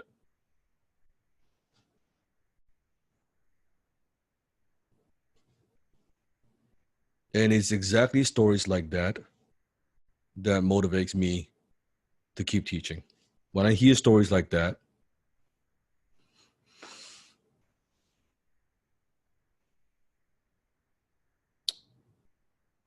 is incredible. And I'm blessed that I'm able to do this. That if I could have that kind of impact in someone's life, within all thousands of my students' life, that I have an obligation. I do believe I have an obligation. It's my duty, also my purpose, to teach.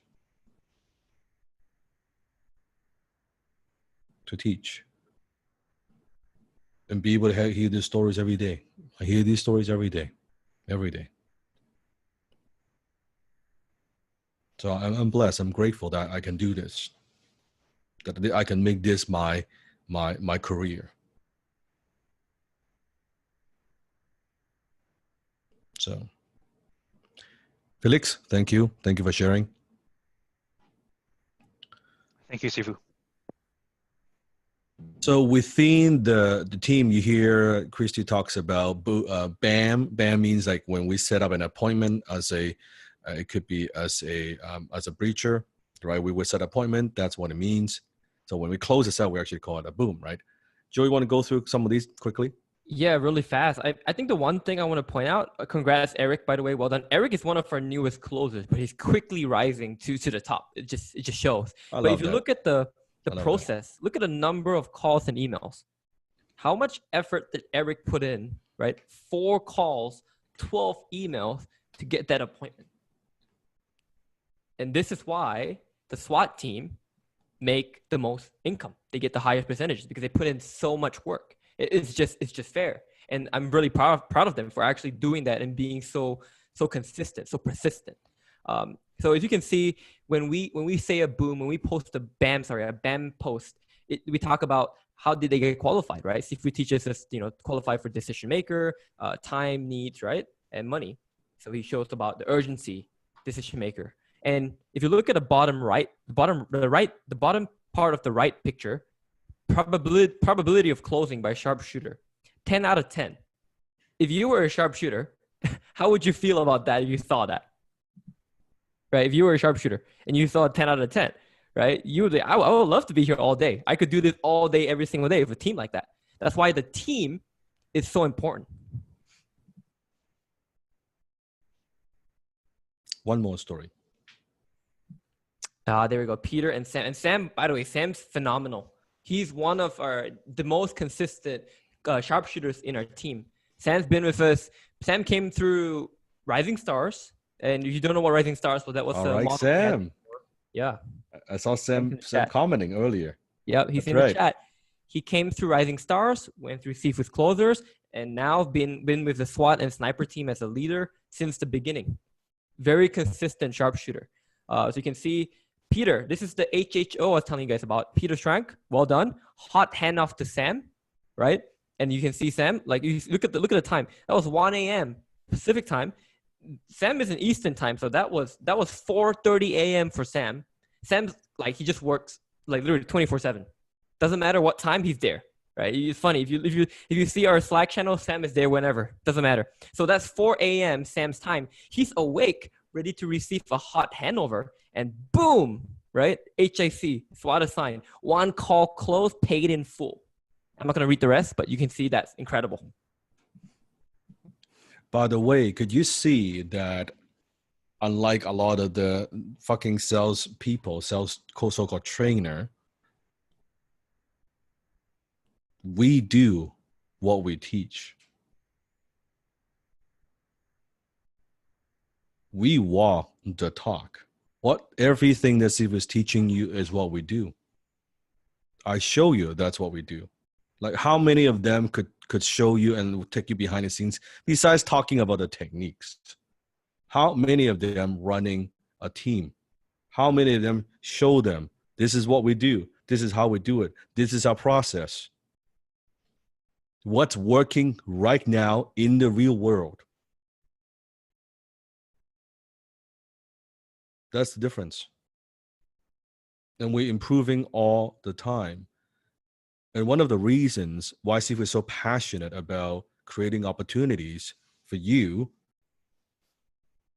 it's the same thing that I wish someone gave me the opportunity when I was young, when I was getting started. Then I had my mentor, but I still had to create a lot of those opportunities myself. Then if now I'm able to, that I have the ability, I have the skills, and I have the brand, that I have the resources to be able to do this, I could use my intelligence, my business acumen, my skill to create a much bigger pie, not just for myself, but for the people I care about, for the family, for you, for all my students. That I could do that. I don't need to worry about my little, so I can a little pie. I can create a much bigger pie and share the abundance and wealth because there's so much out there. There's so much out there. You will not see this in any other organization. I can promise you that. I don't look at the resume. I don't look at any of that. I look at the drive. I look at the tenacity. I look at the skill. I look at how coachable you are. I don't care. I don't care where you came from. I don't care your background. I don't care your age. I don't care any of those things.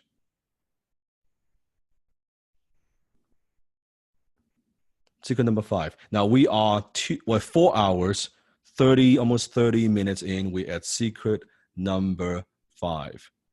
How are you doing so far, by the way? How many of you are overwhelmed, but in an exciting, happy, joyful kind of way? Is class 6 powerful or what?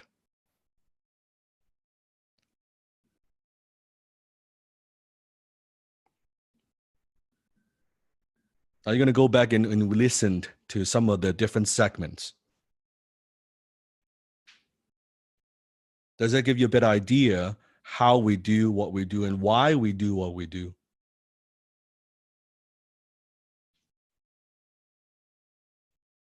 And how it's very unique. What you have is very unique.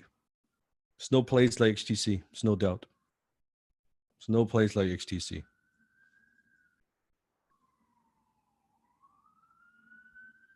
It doesn't exist. If there's one, I would have joined. I would have joined myself. Because it doesn't exist, so I create it on my own. So how are you doing? Can we aim let's set a goal? You can wrap it up. Let's say we get a class down to 6 hours. I'll do my very best. We wrap it up in 6. Let's not go so crazy. You need rest too, right? But there's still quite a few things I want to share with you. Some pretty amazing things that are coming up, right? Do you need a break? You want to do a 3-minute break? Just a 3-minute break? Go to the bathroom, grab a glass of water? How's that? And then we come back, and then we keep going. Yes? All right, let's do a quick 3-minute break. Wow, some amazing stories, some fantastic transformations. Christy, Felix, if you guys can hear me, phenomenal work. It's been amazing watching you guys grow into fantastic individuals, and we can't wait to see what you guys do within the Download organization and really to impact the world. You guys are doing phenomenal. And Joel, I'm curious, when you're looking for someone who's going to be in a management position, who's going to be a closer, who's really going to take up an important spot within Team Denlock, what are some key points you look for in a closer, and what can someone do to essentially start to build up their way if they see themselves in that role in the future? Hey Vikas, yeah, I love that question actually. I think it's exactly what Sifu said, because I mean, to be frank, like if it was just all based on paper and merits and you know what you have on paper, like your degree, everything, I don't think any of us would be here today. I myself, I wouldn't be here. I wouldn't right? either. I like Felix, Christie probably won't. They're probably not gonna be here either. But the thing that stood out the most when we saw Felix, Christie, even Sam, right, even Sean, even James, Jason. The thing that they had was just that Sifu mentioned it already. That fire, that passion for just doing more. It's interesting because both Felix and Christy, I'm gonna just share this. My personal opinion was back in the time, like I would never imagine them being where they are today. And it's not to offend them or anything like that. It's just they did not have at that time. I did not think they had what it took. But the one thing that they had, which I respect and which got them so far, was just that I don't even know what the word is. It's just more than grit. It's like that unrelentless, never giving up, like stubborn. It's like stubbornness. It's like being so stubborn that I'm just gonna do it. I don't care what the hell you say. Like even if you tell me I'm shit, I'm bad, I suck, I'm still just gonna do it anyways, right? And I really respected that. So that was always something where I kept an eye out for. And when I saw like Christy progress, I was like, you know what? Let's give her another challenge. And she killed every single challenge. She just killed it. So they came to the point where here's your final challenge. Quit your job, come in full time, do this all in. She took that. And that's where and so that's exactly, it's like she didn't have the skills, but she learned it along the way. She didn't have the merits, but she got it along the way. And she got so much respect from not just myself, but I think the entire team and the students and the people around her. So it's just like stories like that, right? Where yeah, it's really inspiring. It inspires me when I think about them. It's like it blows my mind. It's from where they came from, where they are today. Just could never imagine that. true determination and true grit. Now, Desmond, as the OG, one of the originals within Team Dan Locke, actually helping form and build the company, what are some things that you look out for? I'm really curious to know since you are the original. The OG. That's all right, that's a so nice way of me calling you old. yeah, I know. Ooh. Sure, young pup, right? Like you can teach this old dog some new tricks, right? Well, I think Joel summarized it really well. I definitely do remember Christy. I even remember um, Sifu Danlock, pointing out her video once to me, and I mean, I remember Joel. We were about to cut her from the, Yeah. I was telling you, right? Multiple Like times, right? That's right? multiple times. We Yeah. were like, but yeah, the thing about Christy and Christy, she was very persistent, the tenacity. As Sifu always says, sometimes it's not even the skills; it's that do they have the culture. So we're always looking for the people that have the culture, the hand raisers. Um, you know, be careful though. Sometimes we do see, good intentions but wrong actions. So I think a lot of times was someone who's coachable, someone who is definitely a hand raiser. You can see Felix, right? So I interviewed Felix when he was applying for the HTM as well too. I remember he was pretty depressed. I think Felix can probably attest to this. I was giving him some pretty hard love. I said, You're a bit flaky, dude. You're not Des, gonna you were survive." telling me he wasn't even that solid, right? He wasn't I even like told, yeah, I was like, yeah. I don't know, Joel, be tough on him, man. He's flaky a bit. And then, but he proved us wrong. So I'm willing to eat my own words. He proved us wrong. Super fast at learning, super fast at being a goalkeeper. Very, and if his speed, like the amount of overtime hours he put in, very noticeable. So okay, to summarize, what have we noticed, right? The pattern is not everyone. You don't have to come in with skills. It's many times, Sifu will say we hire for the passion, the culture. We train for the skills, right? Sifu will give opportunities, and those who want to rise to the top, you basically, you learn those skills. And I can see that both Felix, Kirsten, Sam as well too, and many of the other members, Sean, they all chime in. They, even on the business development team, we got people like Carla, you got Rich G, you've got Adam Naser. You'll see a lot of these faces and names. Ken Lewis, even Chris De La Pena, who's in Team Denlock. Very quiet, very introverted guy, to begin with, but he was one of the first few people that was able to bring in, business accounts, and he learned how to stay up late, and gets things done whenever we needed to get done. So dependable is also another key thing. Someone who's dependable. So those are some of the things that I think I've noticed over time, and of course, just relentless, never stopping until they get results. Right. So all of us go through lower self. You can tell in all their stories, they all go through lower self, and they're quite open about it. They not in a victim way. Not everyone, please feel sorry for me. It's more of a declaration, and then now that they publicly announce it, well, they have to prove it, right? So a lot of respect to them for that. 100%. All right. So now you've heard it from two of our absolute titans within Team Dan Locke. So is everyone awake? Is everyone ready to go? Because Sifu will be joining us in just a few seconds here. But I want to check, making sure everyone's with us because Sifu could just end it now. Right. That's right. Sifu, it looks like they're awake and they're ready to go. All right. Now, by the way, Sifu's not saying that you have to join, Sifu's team. In fact, most won't make it to Sifu's team anyway, just because our process is very, very strict. Only the best of best, talk about Navy SEAL, will make it to Sifu's team. But everything I teach you, you could go out there and make it happen and do it. I'm just sharing with you everything that I do, some of the best, some practices here, right? But so don't feel like, oh, I have to make the Sifu's team. No, not necessary. Not necessary. You might not like the pressure. There's a lot of pressure to be on my team, right? Growth, sure, but a lot of pressure, right? That's how diamond is formed, under pressure.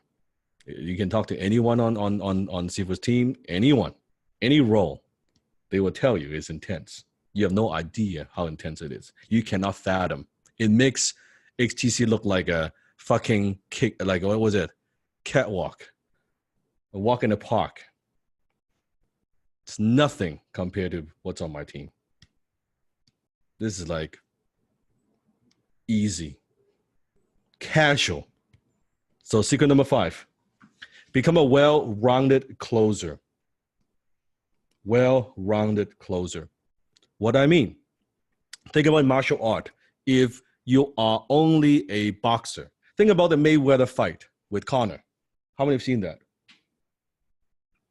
Imagine if Mayweather goes into with Conor, and not boxing, but actual in the UFC. How long do you think Mayweather will last? That Conor is allowed to kick, punch, wrestle, everything. Arguably one of the greatest boxers of all time, right? One of the best. He wouldn't last one round. Why? Because a boxer only has got the two hands, right? But when in the UFC, you can punch, you can kick, you can wrestle, you can ground fighting, you can do locks, you can do all kinds of stuff. That's what I mean by being a well-rounded closer. That in the beginning, and as a beginner, you're learning how to do inbound B2C, business to consumer closing. But you notice what business is doing at B2B, business to business, inbound, outbound.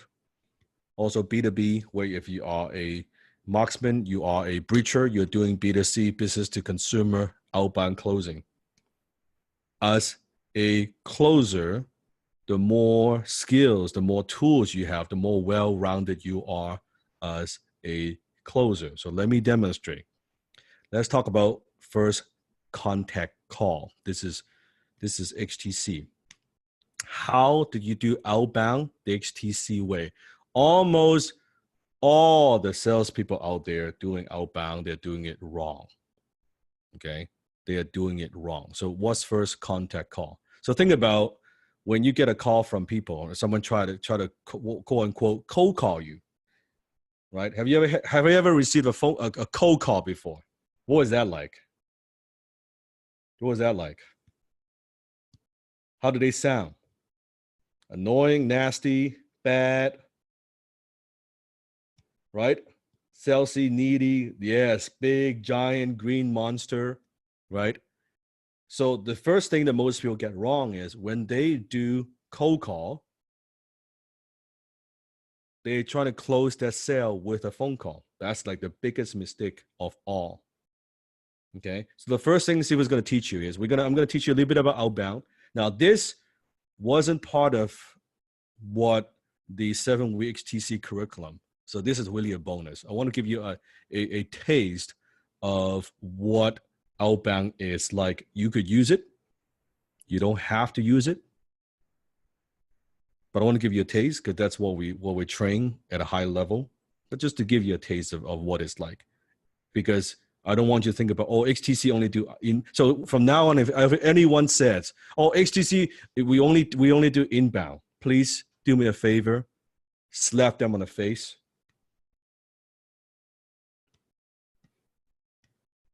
Give a big slap on the face, just like a lower self.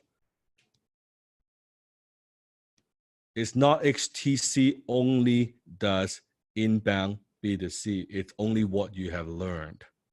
It is like you learn karate, you go to the first few classes, and the sensei, the sifu teaches you how to punch, and you walk out, karate only does punches.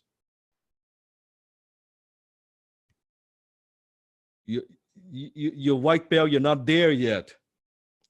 There's spinning kick, there's fly kick, right? There's joint locks. There's a lot of things. Just because you haven't learned it doesn't mean it's not there. Can we agree on that? Just because you haven't learned it doesn't mean it's not there, we don't teach it. It's just you haven't learned it. So first thing you need to learn is replace the term cold calling with FCC, first contact call. This is very profound because FCC itself, it is simply the first contact call.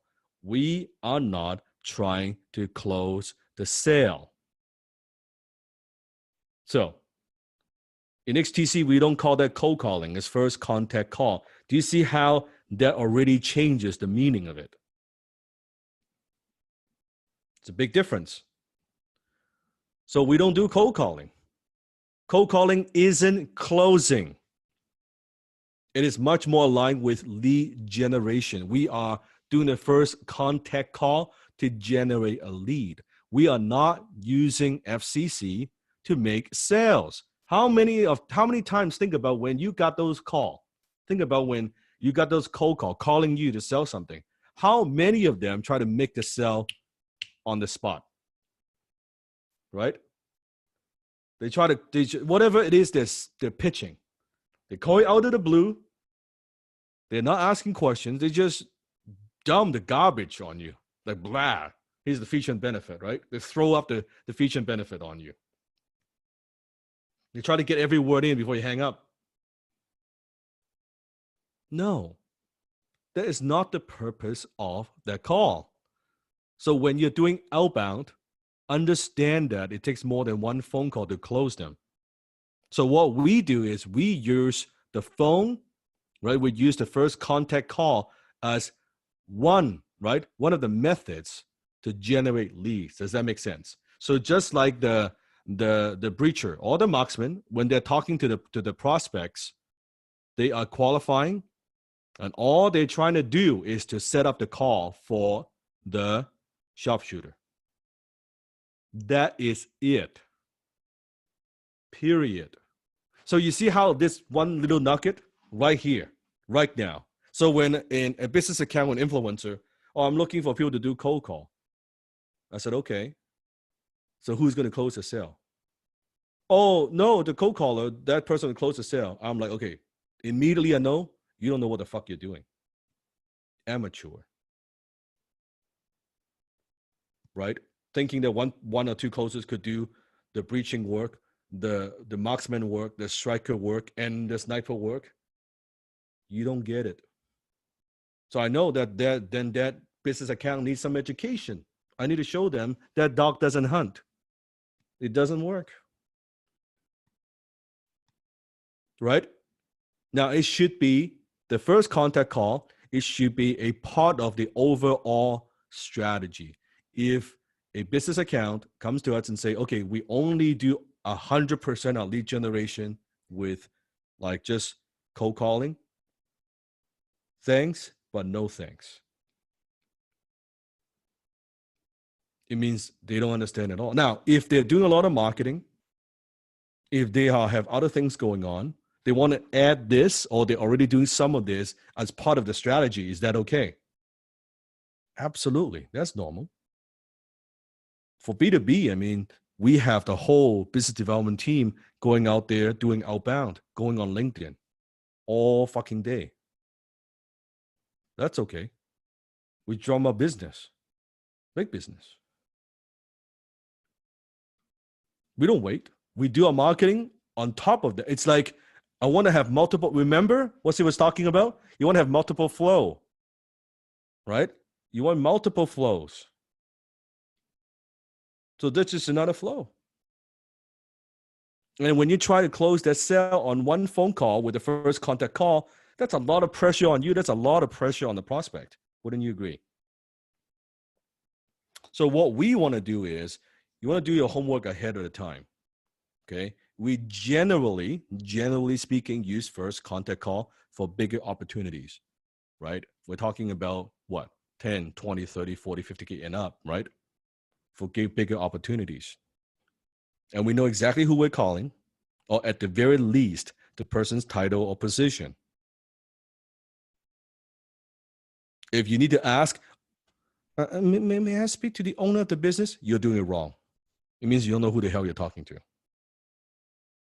So it's a very sophisticated way of doing first contact call, not like pick up the yellow page and white page and like back in the days and you just pick up the phone and smile and dial, right? That's fucking from the movie. Forget that shit. Because most people nowadays, they have the do not call list, all of that. This is not from the movie. This is the real world. It's about doing your research. One of the best places in the world if you are selling B2B, business to business, is what? LinkedIn. Talk to us about Sales Navigator, Joe. All right, Sales Navigator, I think is a great feature for and not just people in sales, but I think everyone to use and utilize and learn. I think Desmond on your in your B2B team, you guys use it quite frequently, right? Everyone on on the Mhm. biz dev team uses Sales Navigator. So it helps us to, it's an investment. All of us, all the team members invest on our own, approximately $800 per year. So that's a very different level of performance, but it definitely connects us. So it allows us, I'll just put it this way, we get spammed all the time ourselves, right? But when you're communicating with a C-level executive, when you're trying to get to a decision maker in the B2B or SMB space, then, when you want to, the reason I was able to connect with many of the famous authors like Aaron Ross or Jeb Blount, Mark Roberge, is because I have Sales Navigator. And when you send an email through the InMail, they can actually see that you're a premium user. So they know that you're not just a spammer. They know that you're at least at a premium level. So they pay attention more to you. That's one of the benefits. The other thing is it actually links and integrates well with HubSpot. If you add an add-on, it also filters for you. So it helps sales professionals to filter who are the most likely candidates. There's so many different, it's almost like Facebook Ads Manager where you can target people using it. So it helps you to filter who are the people you want to do outreach and outbound to. And it also shows you all their contacts. So that's how I was able to connect with VPs of sales for Slack and many of the major companies. And we're just scratching the surface. There's several different trainings that we're actually going through ourselves to really maximize the LinkedIn Sales Navigator. But if you're serious about doing B2B work, you definitely need to engage in Sales LinkedIn Navigator. And if you're thinking, oh, Sifu, I don't know about $800 a year to LinkedIn, if that it's outside the budget, it tells me that you're not quite ready to do this type of closing yet. Start with B2C. Nothing wrong with that. Most people start there, right? B2C, get some income coming in. Learn the skill set, sharpening the axe first before even think about going to B2B. Because you can see it requires every level is not a devil, right? It requires more business acumen. There's more money, but it requires more skills. So LinkedIn and we could do a whole LinkedIn, like just LinkedIn alone. We could probably do a 4-week class just on LinkedIn. So we're not gonna do that here. However, Sifu does have a gift for you. Who wants a gift?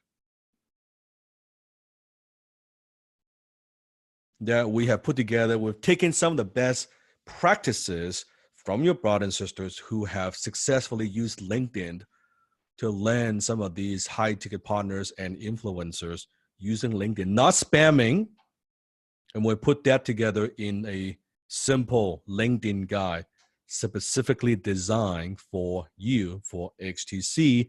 And yes, you are going to get that as a gift. You didn't expect that now, did you? So it will be my gift to you on how to use LinkedIn if you want to do that. More than that, here's another gift. We've done a training with the author of LinkedIn Unlocked. Melanie's a good friend of mine. And a while ago, we did training. Specifically, again, she came on and she did a special class just for us, for my CC students, called Unlocking the Mystery of LinkedIn for More Sales. You would that $1,000 value. You also get that as a bonus for being here, so that we don't have to spend time doing the class. You could go and study those yourself. Yes. And Sifu, by the way, please, everyone, do not spam Melanie. So Melanie is also one of our accounts. We also have several members. Shout out to Adam, who've actually invested themselves in upgrading and taking more of her courses. So she has she's actually trained some of our HTC students who are more serious in B2B space. That's at your own whatever you want to do, right? But don't spam her, because obviously she knows Sifu very well. She knows us very well. Our teams have worked with her. Our marketing teams have worked with her as well. So there's a lot of collaboration going on. Please, it would be bad taste if you send her a message, hi, do you need any closers? Or, hi, I'm Dan Locke's closers. And she gets a lot of those messages already, right? But she's very polite to us. She always lets us know. So please don't do that. And if that's happening to her, we wonder who else is getting it as well too. If you are going to contact someone, always out of courtesy and tact, the best thing to do is to always engage. If you are engaging them, just say, have you spoken to someone else in the HTC community? Have you spoken to someone in the closes.com community? Have you spoken to someone from Dan Locke's team? If they say yes, you want to tread lightly there. You want to be careful because you don't want to go in there and embarrass yourself. Can we all agree to do that?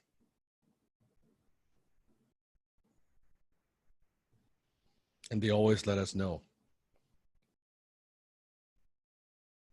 So this is the rule. Don't be spamming people.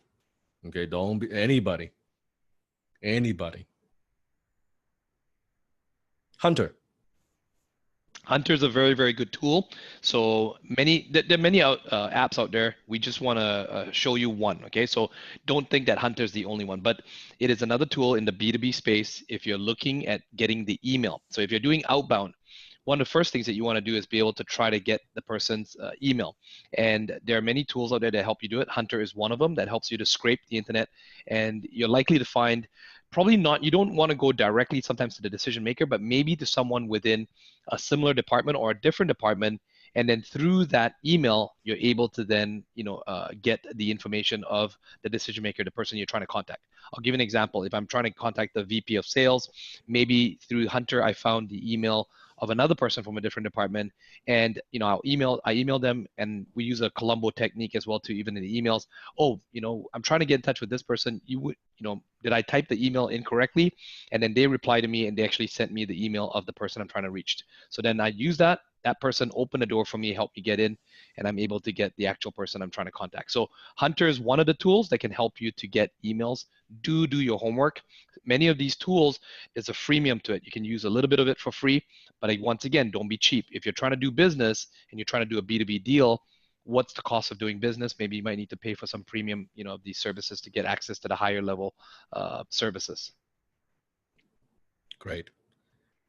Joe, why don't you go through some of these strategies, and then we'll do a quick demonstration as well.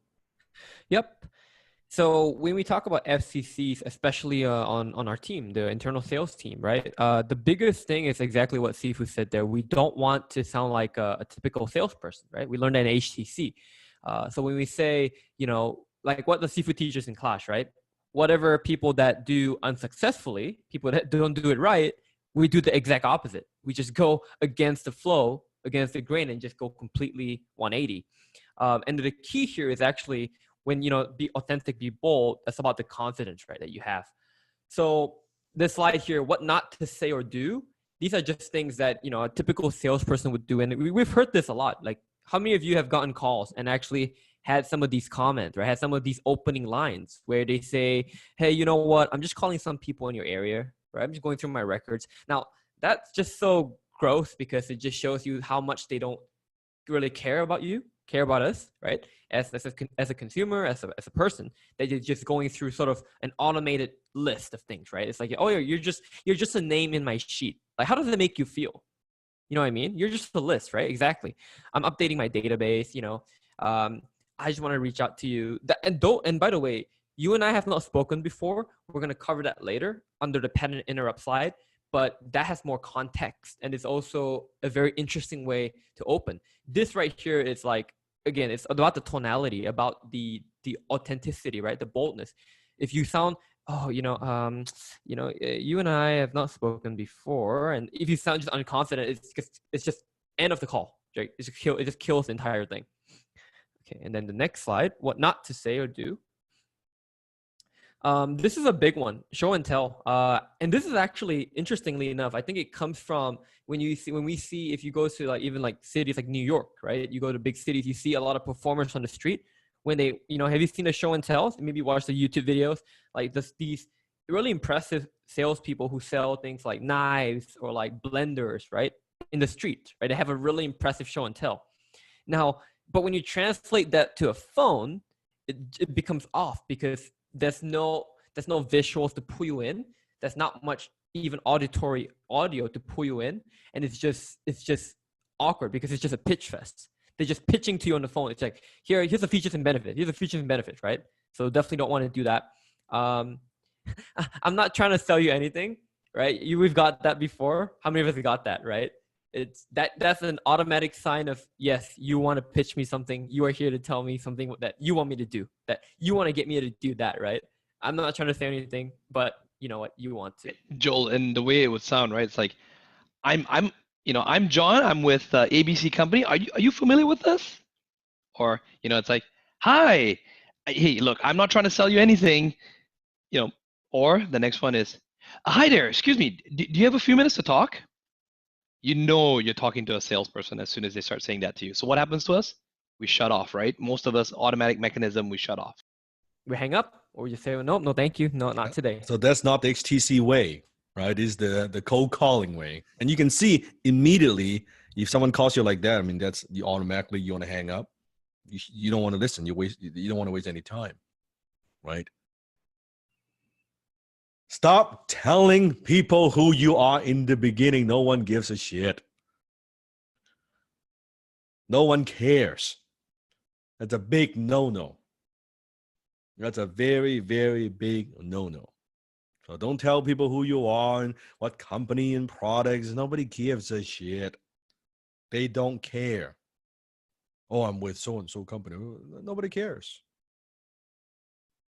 Nobody cares. So we don't have, again, this is way beyond than what we cover in the basic HTC course.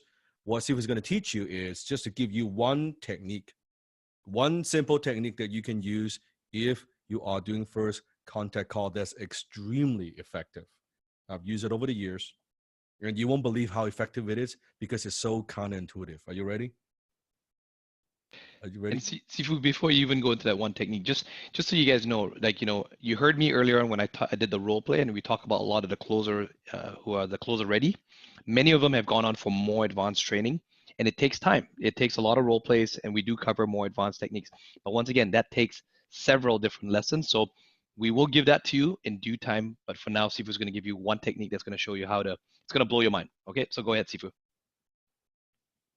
It's called the Colombo technique. And here's what it sounds like. Actually, Desmond, why don't you do it? You do a good job.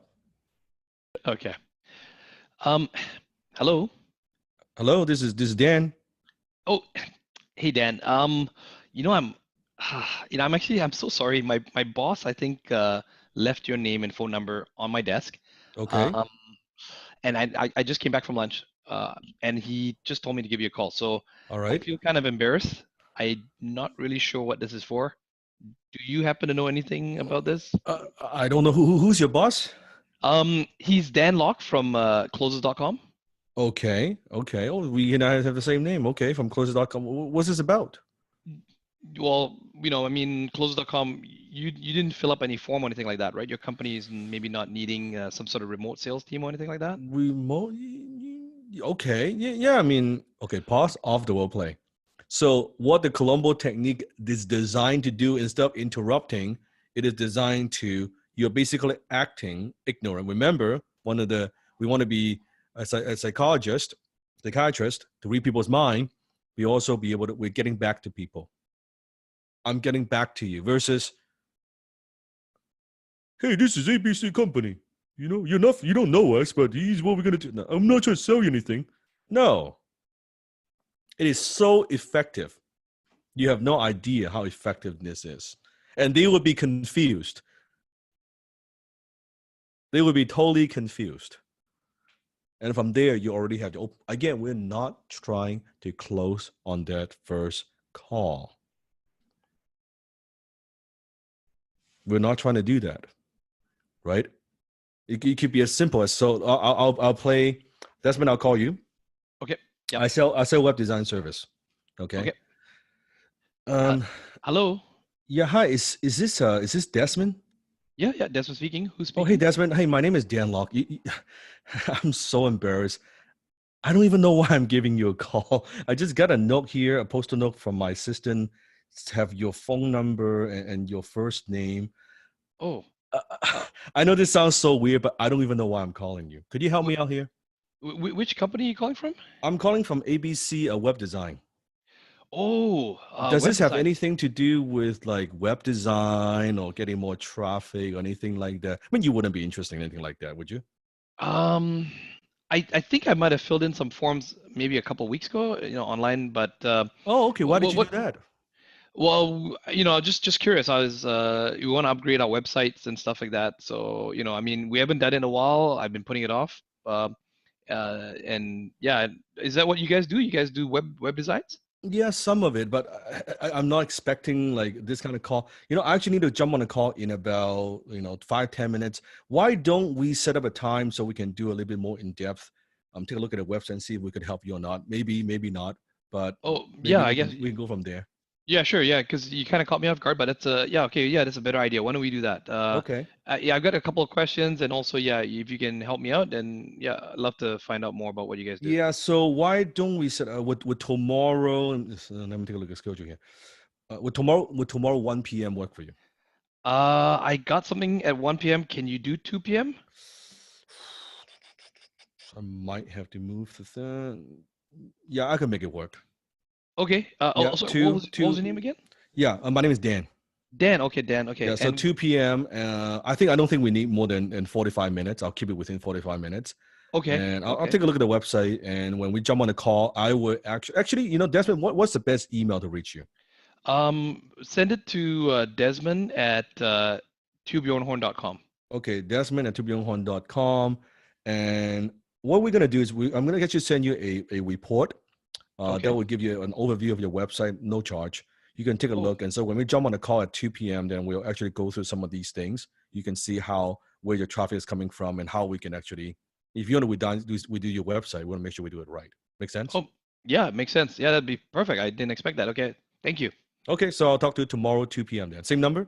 Yes. Okay, awesome. I'll talk to you then. Thank you. Thank Appreciate you. it. Bye. Bye-bye. Off the role play.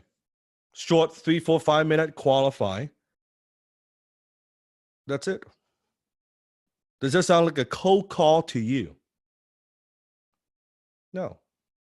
And then if you say I'm not interested, move on. 2, 3 minutes. It's okay. Next, I'm calling the next person. A typical business person talked to so many people, left so many messages, they fill out so many forms, they don't fucking remember. They do not remember. So you're like, yeah, I think I did. I think your company sounds familiar. It does. That's a Colombo technique. Is that powerful? Is that different? And you can use that in an email as well. And Desmond just did. You modify slightly. You contact this person and you say, well, I'm not sure. What did you write in an email, Desmond, if you were to use the Colombo technique in an email? In the Colombo technique in the email would be, so for example, I got Sue at abc.com, right? I'll type to Sue. Sue, this is Desmond here. Sue, this is Desmond here. I'm not sure if I got one of the emails bounced that I've been trying to reach, that we are supposed to be setting up an appointment. Could you point me in the right direction or forward the email on to the individual that's taking care of this department, right? And so Could what be will happen VP of is marketing, VP of VP of sales, or, marketing, yeah, that's right. whatever it might be. Or I'm writing and say, hey, Sue, can I confirm that John is still the VP of sales, for this department here? The email that I have is this one here. Is this the correct email that I should be sending So to? Or then when Sue sometimes would give you the email of the right person, or sometimes she would actually email on your behalf and CC you. So that's now correct. you are kind of going through the third door, right? Yep. Where it's now a endorsement, a referral recommendation from one of the colleagues. And I've oversimplified that. Obviously, there's something else as well too. We want to compliment. So Sue, sorry to trouble you. I know that this is not your right department, but I got a bounced email. Wondering if you could forward my emails on. It's quite important that I get in touch with the VP of sales. I'm wondering, is it still John, or has he changed and moved on to another position? Many times, because you start off with the compliment, you apologize. I'm sorry, I'm not trying to. I know that this is not your department. But I need to get in touch, So many times there'll be people that will be kind enough to transfer, and there are companies that also have some strict rules. They'll say no. They'll just come back and say, no, sorry, company policy, we can't do that, right? Unless you know the specific name of the person. Okay, fair enough. Thanks so much for your time. Sorry to trouble you. But maybe like 8 out of 10, you might get that. 2 out of 10, you'll get through to the right person. They'll forward it on. And if they do, I always say thank you to them. I always say, hey, is there anything else I can do to help you out, with your work? Don't ever hesitate to let me know as well too. So somebody who helps open that door for you, make sure you also thank them. That's correct. And the Colombo technique, by the way, is just one of the many of the first contact call technique. I'm simply teaching you one to give you an idea, so you know what that is like. More so that again, when people say HTC is only inbound B2C, please give them that slap. Okay, they don't understand. It's way more than that. Way more than that. Just we didn't cover it in the basic, very basic HTC program. Secret number 6, you have a gold mine in your own backyard that you may not even realize. One of the best ways to find influencers are there experts, trainers, speakers, business owners you have done business from in the past, right? You've done business with them. You've attended their events. You bought their courses, services, products. You met with them in person. Your friends might know somebody. Who do you think might have access to them? Do they have a high ticket offers? Do they meet those criteria? Those are great closing opportunities. Why? Because it is easy. You're already familiar with the audience because you've bought something from them, right? When you are their customers already, they're much more likely to listen to you versus trying to spam someone who's like cold, right? Contact them on social media, follow them up, or follow them on social media when the opportunity presents itself. And please underline this: when the opportunity presents itself, strike up a very friendly and relaxed conversation. Do not cold email them and pitch them. They hate that. This is not what we do. That's green monster. Promise, Sifu, you're not going to do that. Right? It's like you meet someone on the first date, your place of mine. It is insulting. It is insulting. Don't do that. Just don't do that. Let them talk. But if you do strike up a conversation, and do not interrupt. Very, very simple. So only when you see an opportunity. So you are nurturing the relationship. You don't fucking talk about closing for them. They need to ask you. And when they do ask you, I'm going to teach you in about like 10, 15 minutes, you push it away. You don't jump on, yeah, you're looking for closers? I just graduated from a closing course. You should hire me. My commission is low. Fuck. You think Sifu's exaggerating? I'm not. I gotta be this blunt because I saw students who did this. Unbelievable. You would think after 7 weeks they would have gotten it. No. I know better now. So I'm telling you, don't do it. Don't do it. So when you do see an opportunity presents itself, you're connecting with them. How's it going? How's the business? All of that stuff, right? From there, you want to find a way to stroke their ego, compliment them, like their posts or videos. It's a good way to get their attention. It is a very good way to get it because they will see if it's on social media, they will see you all the time, right? If there's an event, the new program, new ads, then just be don't just build relationship. Add value. Don't talk about what you do. Don't talk about the service you offer. Then when the opportunity presents itself, take them from online to a phone call. That's what we do, right? Or an introduction email to the business development team. That's okay too. Meaning what? Desmond, what does that mean? An email to the business development team. So when they send in an email right now, it's basically sending it in to support@danlock.com. And support actually helps us to filter. And then they send it off to myself or an MRR within a team that helps to filter these messages. So normally and we'll show you a template of even how to structure that introduction, that how it comes through into support. then we will send you back some questions. You're going to have to do some of the work. We do pay, Seafood does pay a commission if you make a successful referral to us. So you're going to have to do a bit of the work. No. So what you're saying is this. I'm going to play the Columbo here. What you're saying is, if our XTC students, they have developed a relationship with a potential business account, they can refer them to you, and you would close on their behalf using your business acumen, exactly what you've done.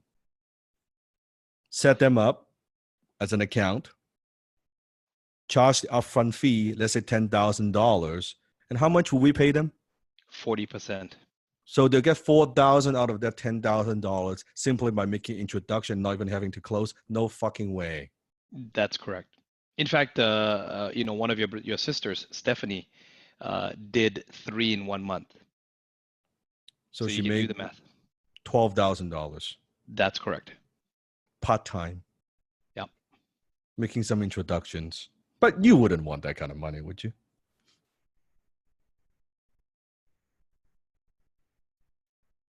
George Vatanov has done it. Many of the members have done it. So again, you can try to do it yourself, or and there's no guarantee. I mean, if you make the referral, does not mean you will be on the account. Just understand that part. We will definitely consider you because you have the relationship, but does not guarantee. If you don't, you don't have the right skill set, like Joel was saying, if the closer does not match the niche, then maybe it's kind of like work for the community, right? Like Felix, when you bring in these accounts, right? Maybe another person, another brother or sister brings another account that you're a better fit for. So leave that process up to us. We've got a very well-oiled machine that knows how to select the closers, but the best thing that you can do is nurture that relationship. Don't be spammy, get to know them, and we'll show you examples of how you can basically say to the influencer or the business owner, I'm not sure if this might be something that might be able to help your business, and I can't promise I might be able to get you, the business development team, Desmond in particular, he's Dan's right-hand guy, or he's Dan's, business development director. I might be able to get an appointment with him, and he may be able to help your company out. Would you like me to do something like that for you? Then they say yes. And then that's when you start to do the structure. You start to let us know about it. We give you some questions you can ask them, and you'll do it in a way that you don't sound salesy. You are just the person helping to make the introduction. We will do the closing. You get the referral fee. 40%. But sometimes it's more than 10K. It could be 15, could be 20, depends on what they need. That's right. And sometimes they're not even qualified to take closes on, and that's fine. We have something else called the high ticket influencer as well, which we set them up on, and even that too, you get a commission for that. That's right. Still 40%, which is a 10K program.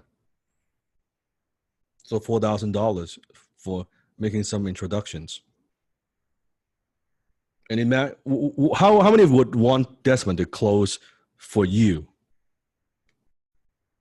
Like that, just like what you witnessed in the role play. Nah, you guys can do it yourself, right? And get 40% of that.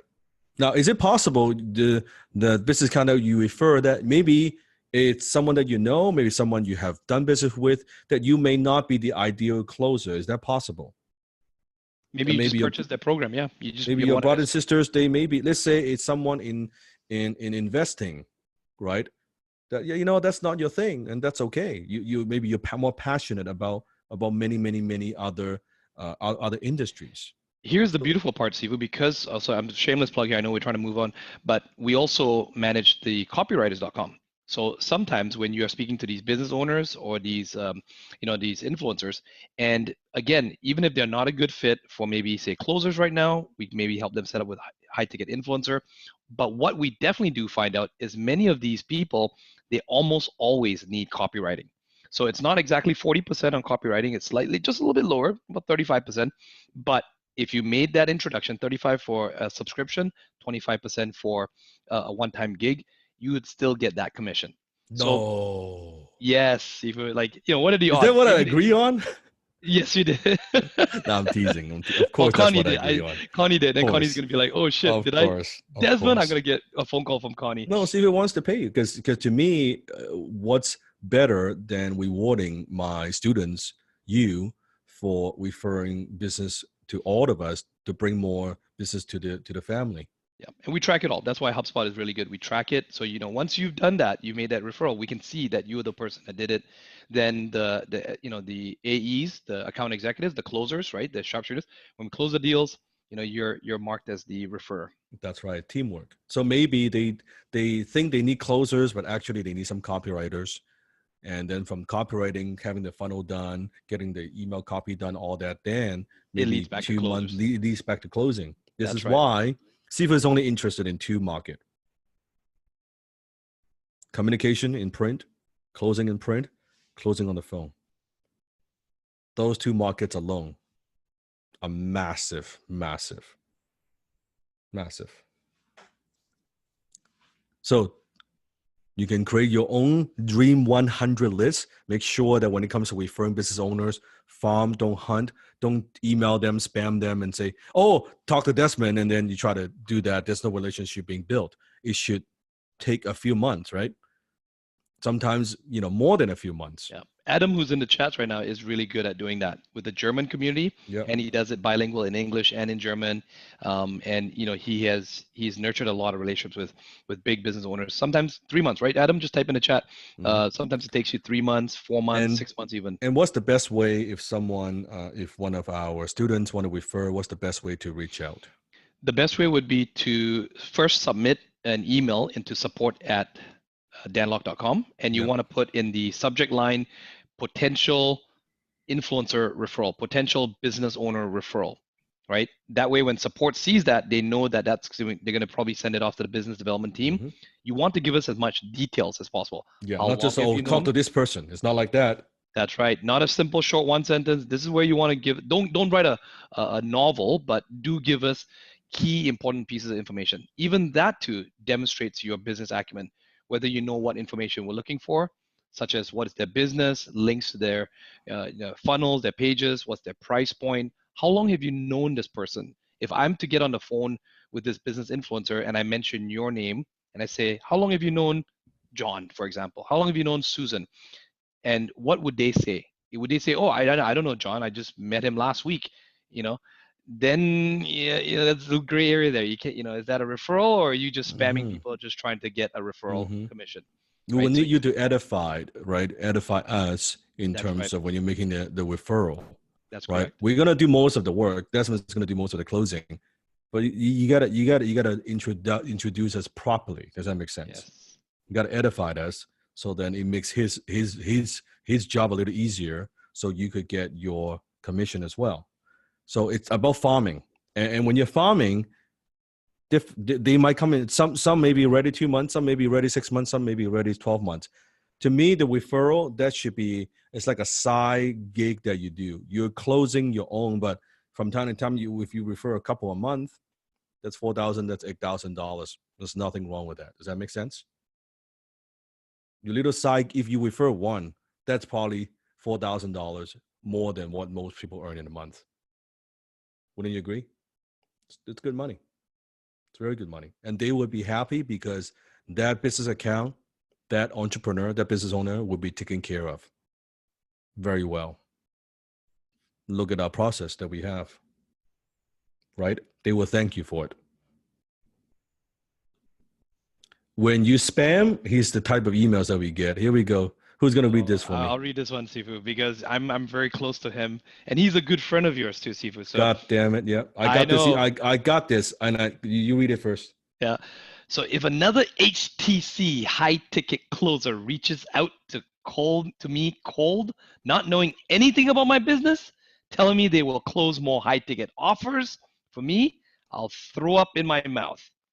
Please stop teaching this as an appropriate marketing strategy.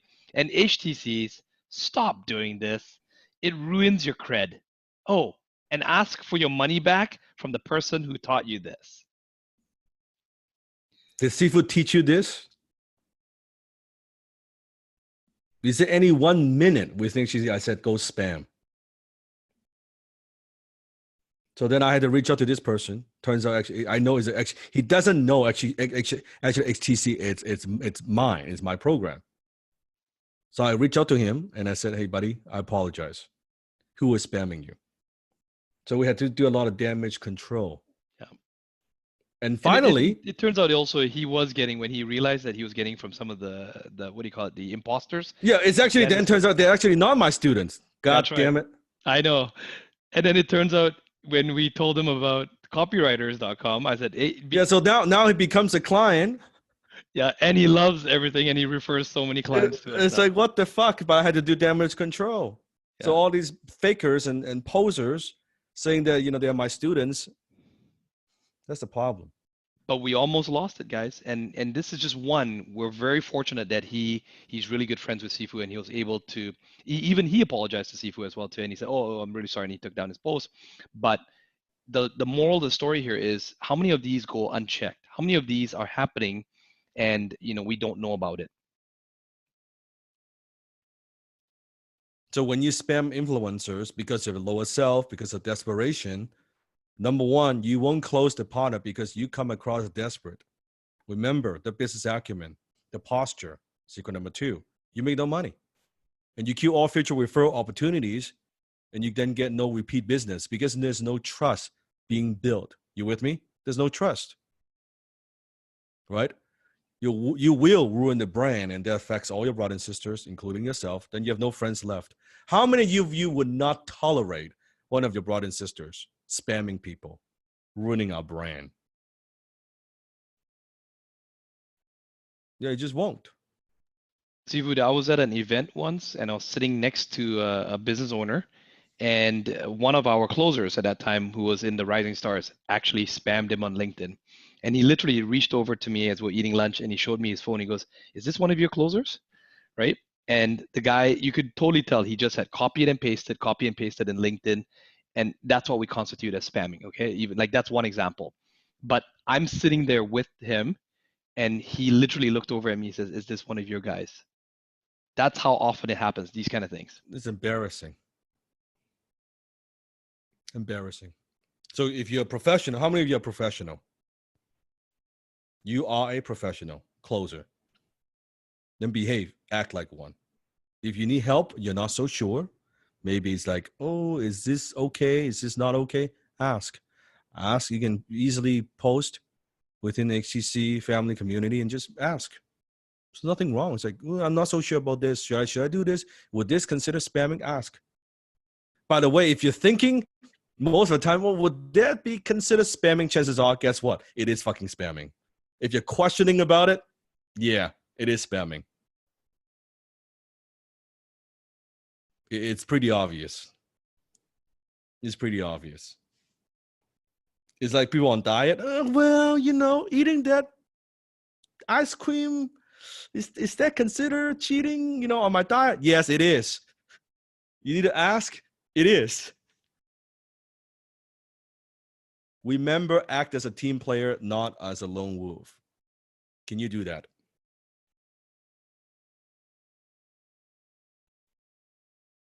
Team player. And we take that very seriously. We take that very seriously. Secret number 7, bypass all gatekeepers and connect with business owners instantly. Is it possible sometimes when you are reaching out, you actually hit a gatekeeper, right? That you can't get through. You're not talking to the decision maker. Well, how do you connect with business owners instantly? This is one of the tricks, probably one of the most powerful tricks, strategies. I don't want to say trick. It's actually a very powerful strategy that Sifu has learned, that I taught all my students. One thing that you can do, this is how I connect with all these heavy hitters, all these power players from all around the world. This is how I do it. Now, it's going to take a little bit of work. Are you willing to put in a little bit of work? It's going to take a little bit of investment, but it's extremely effective. There's nothing more effective than this, I can tell you that. And that's to make a habit to attend live events. Live. This is Desmond attending the board of advisors at the live event, meeting with the heavy hitters. Oh, but safer. That means I have to travel, maybe. Desmond, from here to board advisors, how long is the flight? Oh God, it's exhausting. I can go to Asia or Europe faster. How long is the flight? It's a full day. I'm up by about 3 a.m. in the morning to be on a flight by 6 and I don't get there till about 9:30, 10 at night. Probably 2 stops, transfers.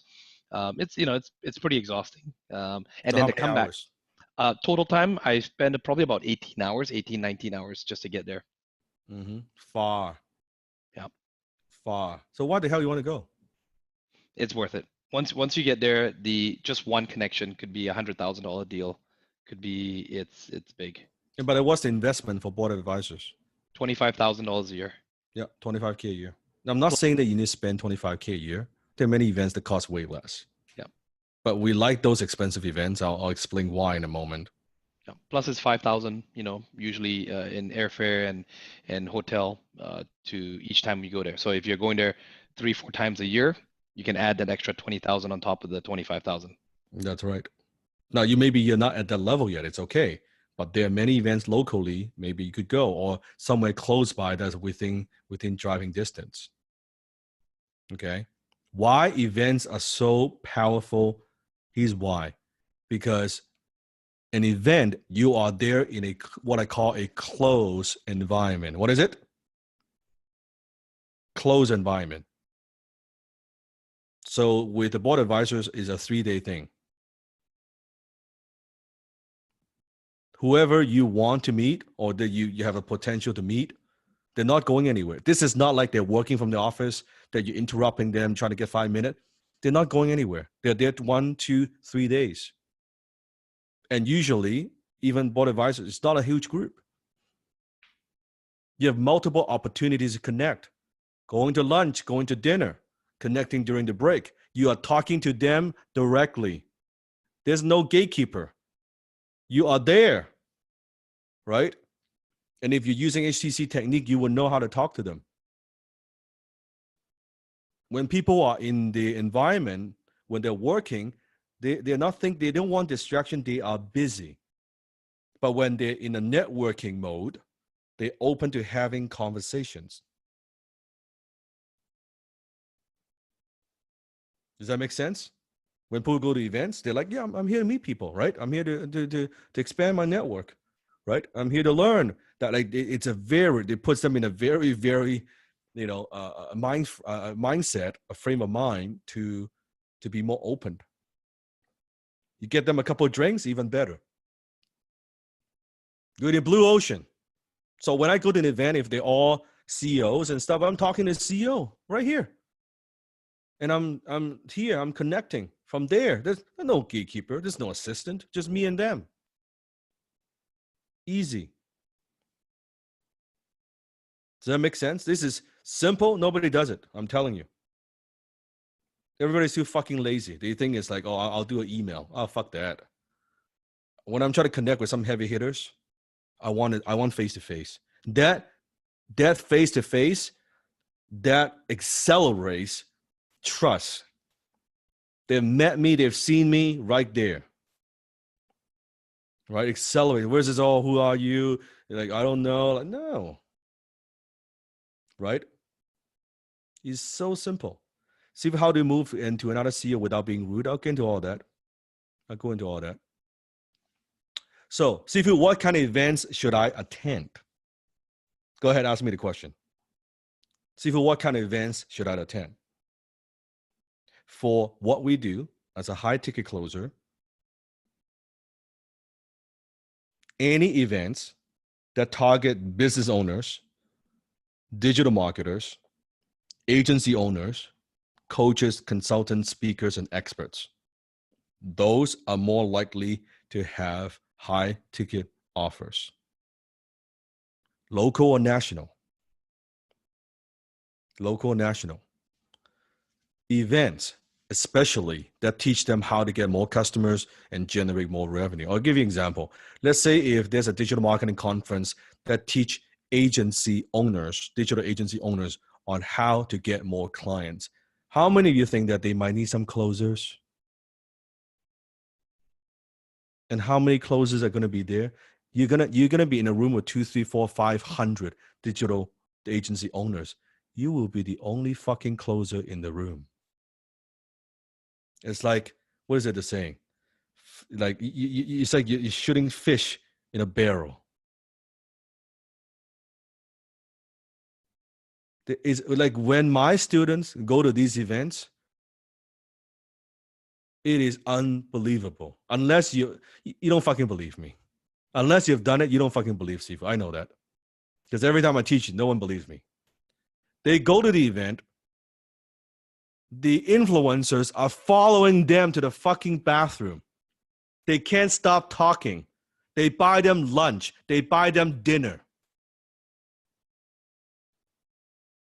Because they're talking on my clothes. They're like, what? Oh, I need that. Right? And then they're using HTC. So they push them away. They're like, no, I need that. I need to talk. Well, I'm going to talk later. Right? They're like, no, I'll buy your lunch. Let's talk. I need some sales, man. Who doesn't want more sales? If you conduct yourself not like a green monster, you will have no problem. They would buy you a drink. They would buy you dinner. You don't need to spend a dime. Because we're in a blue ocean. Events that teach funnel building, traffic generation, copywriting, how to structure the coaching programs, how to do social media, productivity, how to manage the teams, scaling the business. Anyone who attends these, they're usually a high growth companies. Write this down. High growth companies. If the high growth companies, chances are they need a team. They need closers. In fact, probably the biggest pain point they have, they can't find closers. They do everything else.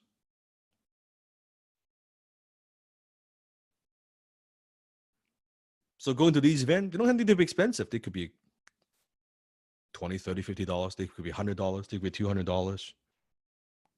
This is an investment in your business. This is more effective than anything else you'll ever do. What Sifu has learned is this: 5 powerful insights. Number one, the more expensive the event, the more qualified the business owners. I like expensive events. Why I would invest, that's when I go to 25K, because I want the people who go there who could afford the fucking 25K. I don't want to talk to anyone who can't even afford 25K. Because we charge a lot. So I like it's expensive. I like it's a bitch try to get to. Because anyone who's there, they're serious. And I like the fact that it's multi-day. A 1-day event, it's better than a 3-hour event. A 2-day event is better than a 1-day event. A 3-day event is better than a 1-day event because of the commitment. The commitment.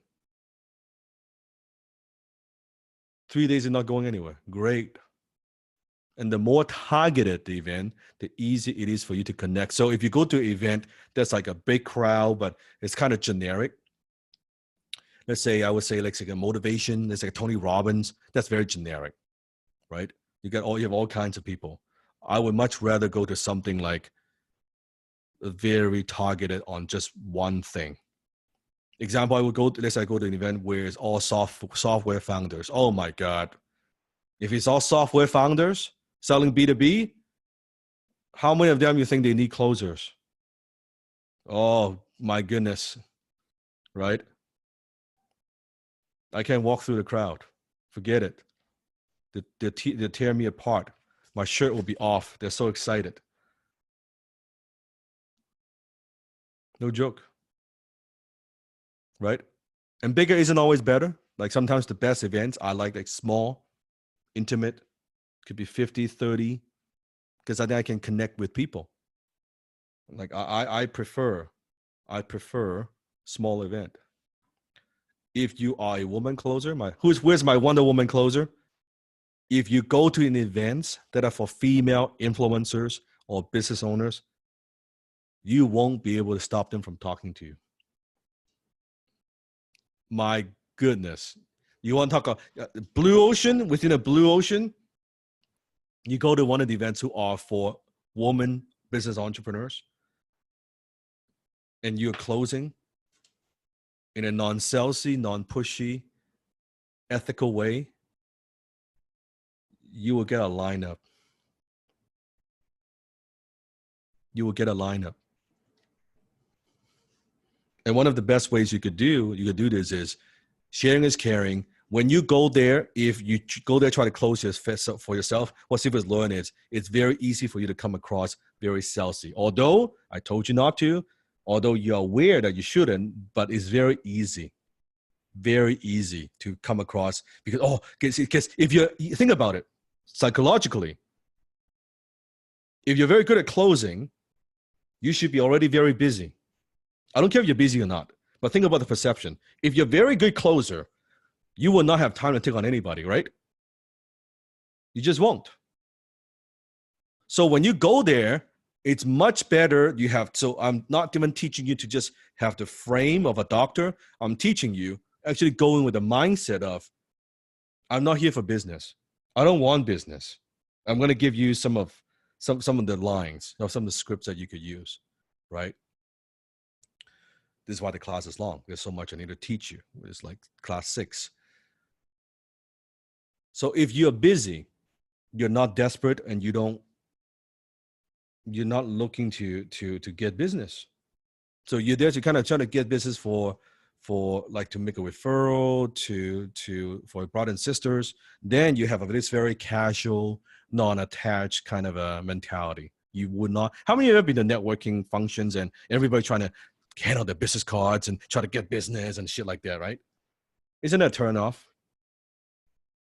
You don't want that. Okay, don't do that. So here's the elevator pitch. Say it with me. When people ask you, when you go to these events, what do you do? It's very simple. Go ahead, try it with me.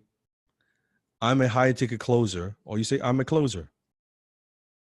And then the next question almost always is, what is that? Well, I work with scale teams from closers.com, and we help companies to scale by providing a remote sales force that work to increase revenue while driving down cost. What? You do what?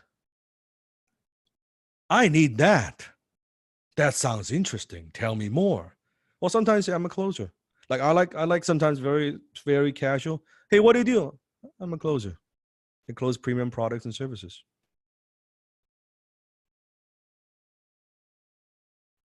You see how it's like very casual? Does that sound like oh yeah, I'm looking for business account. Oh yeah, please hire me. Fuck that. No. Now, when they're all excited, so Desmond, I'm gonna be a prospect, okay? Yes. You do your thing. So Okay. Hey Des, yeah, I mean, so what do you do? I'm a high ticket closer. What is that? Well, we work with business owners like yourself, or and we help them to scale their sales teams with our remote sales teams. We become an extension of your business. Wow, shit. I mean, I need some salespeople. Like, tell me more. Well, I'm not really here to do that kind of networking. I'm actually here to learn. I want to get back into the room. I don't know much about your business. Why don't you do this? Here's my phone. Actually, put your number in here right now. Yeah, go ahead, put your number in. Okay. Yeah. Oh, +1. Okay, good. So it's +1 323 547 8292. Okay. Here, let me just send you a message. What's your first name, last name? My name is John Smith. John Smith. What's your company, John? John Smith Marketing. John Smith Marketing. Okay. John, check your phone right now. Okay. I just sent you a message with my name. Okay. Why don't we do this? I mean, if you're really serious to talk a little bit more about this, what day do you fly out? Well, I'm flying out right after the event, so 2 days from now. Got it. Okay. Maybe we can connect, maybe for lunch or something like that. If not, I will send you a message and let's try to connect. Tell me more about your business, and if there's something I can do to help you, I'll help you out. Okay. Boom. That's it. You're not trying to close the sale. You're not trying to do shit. You push them away. Very simple. Does that sound like desperate to you? The more excited he is I'm busy. I'm just here to learn. I'm not. He's expecting you to talk. Everybody wants business. At that kind of event, you better not act like you need business. Yeah, I'm not here to talk business. I'm here to learn. And John, by the way, do me a favor. Like a lot of people spam my phone number, so please don't share my number with anyone. And I'll do the same for you. I'll keep yours in the phone here. Okay. That's right. That's called a Desmond. We call that the Desmond technique. It is a Desmond technique. So when you go to the events, one thing that we teach, dress to impress. You better look sharp. I don't care if you're going to a casual event, like sometimes these like digital marketers event, everybody's casual t-shirt. I don't give a shit. You dress like $1,000,000. You will stand out. I cannot tell you how many times you would see an event, you would see people would know that must be one of Danlock's student. Because my students look different. Everybody looks like a bum. They would know. They're like it's like a wave of people, right? They would know. Oh, yep, that's Danlock student right there. They clearly like they have a different vibe. They walk differently, not like everybody else. Not like a fucking backpack with a fucking like it's just crazy. We have testimonials, right, Sifu? We have testimonials from people we've interviewed. There was a girl once that even came up to us, and she says, "You guys are all Danlock's guys, aren't you?" I said, "How did Easy you to know?" tell.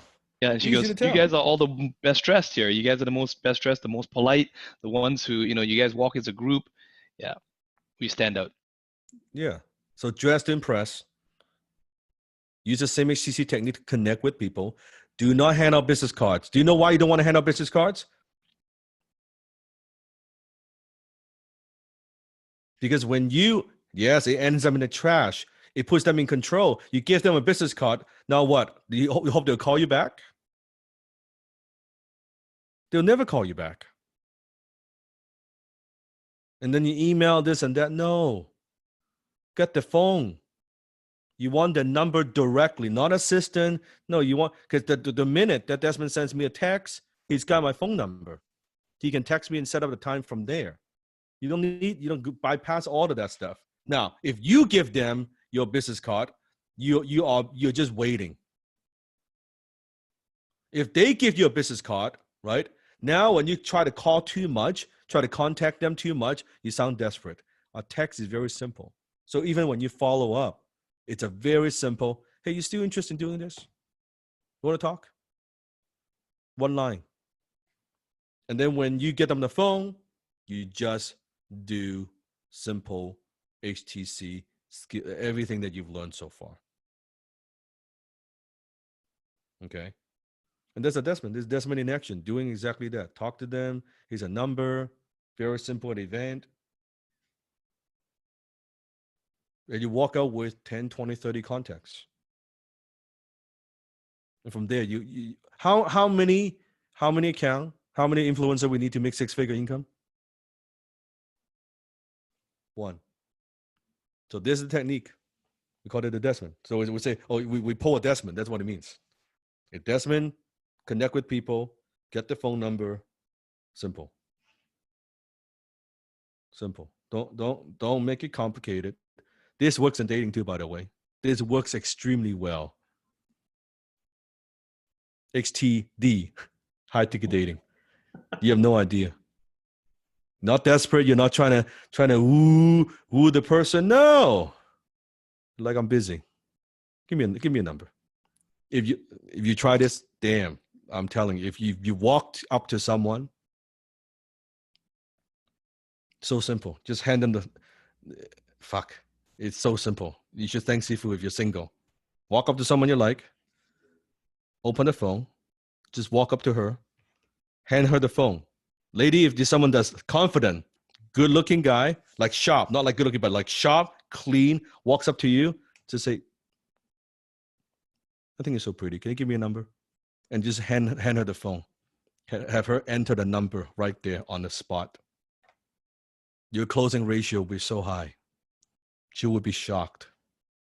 Because most men nowadays are not that confident. Just like that. Works. Paul Desmond, it works. Secret number 8. Keep your friends close. Keep your business owners closer. As Godfather said, keep your friends close. You want to keep your business owners closer. right? That's what you want to do. That's what you want to do. Example, let's say for Russell from ClickFunnels, if you are following what he does on marketing, things like that, you will see that if he's running ads. If you see someone running ads, you see a lot of comments, you see a lot of shares, you see a lot of views. What does that tell you about the funnel?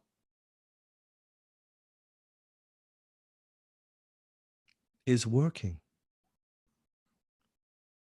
It is a sign. So if you look at the ads, look at the views, look at the shares, if the funnel is working, opt into the funnels. But this time with a completely different purpose, not shiny object syndrome, but now we want to fill in your influencer pipeline. You want to see what's going on. Take some time, go through the funnels, not to buy a bunch of shit, but you want to see who's doing what. Set up a different separate email, right? Choose a niche that you have a basic understanding of. Don't pick something which you have no clue about. You just go through the funnels. So event, that's in person. Now I'm teaching how to do it virtually. Set up a separate email account and subscribe to all the influencer list. Click on all kinds of ads so you get retargeted, meaning that you'll see more of the ads. Okay. If an influencer is spending serious money on ads, does that tell you that they have a marketing budget? Does that tell you that they have a proven offer? Does that tell you they have superior marketing, right? And if they're selling a low ticket, chances are you want to find out if they have something that's a high ticket on the back end. If they have a high ticket on the back end, they need closers. Check out the offers. Check out the price. Do they have an application process? Do they have a webinar? Do they have a video? Are they advertising on more than, if you see them, they're advertising on more than one social media channels, what does that tell you?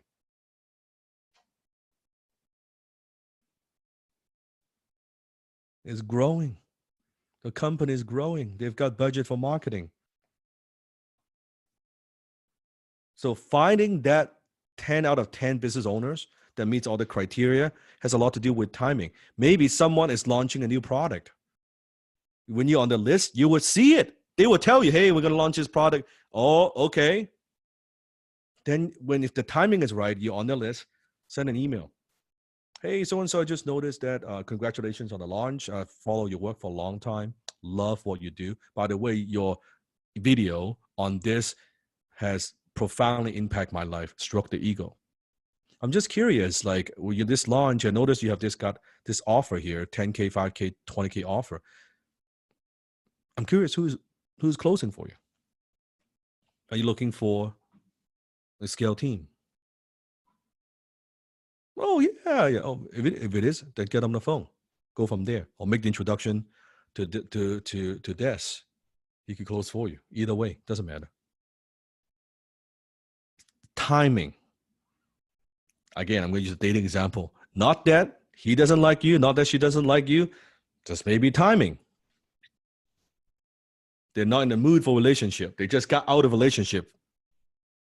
They just broke up with the boyfriend and girlfriend. Not a good time. Or maybe it's a great time. But timing has a lot to do with it. So it's not, don't take it personally. Right?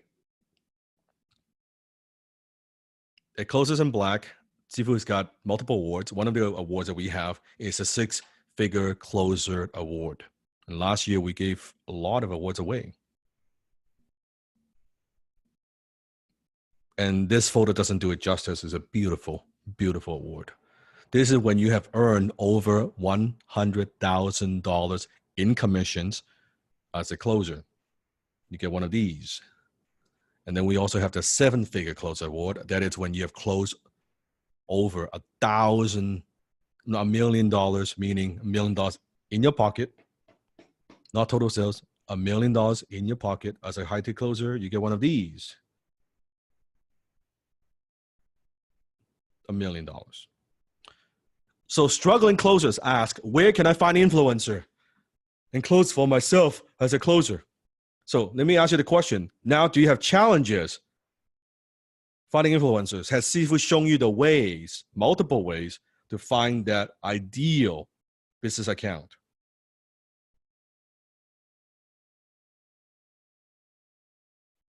Multiple ways.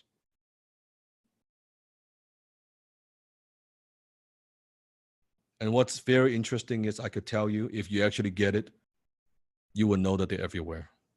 It's only when your lower self, you don't see it, you've got that filter, you're like, oh, where? It's fucking everywhere. If you truly got the chops, you have the skills, you have influencers who be the path to your door. You will not have any problem. It's only when you're no good. They're everywhere. If you're good, you will have no problem. You will have another problem, which is capacity issue. You will not be able to handle all the accounts coming in. Would that be a good problem to have?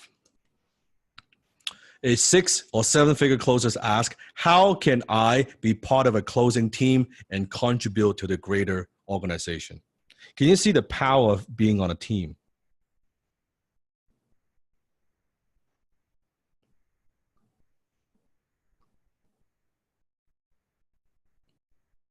And if you want to be able to participate and get the awards and you see yourself being on stage, don't forget, make sure you get your closers in black ticket, which is happening. The upcoming one, closersinblack.com. Get your ticket early. It will sell out. It is, look at the photo. It is packed. It is packed. And this year, we actually, like this upcoming one, it's a smaller venue. I couldn't get the big venue that I had last time. So it's actually slight, but more intimate. More intimate. And the last Closers in Black, we actually, through HCC family, we raised over $20,000 and donated that to Children's Hospital. We raised actually close to $8,000 to $9,000, and see if we just round it up. I just doubled that. So I donated another, whatever, $10,000, $11,000 to Children's Hospital. Thanks to you, our closers.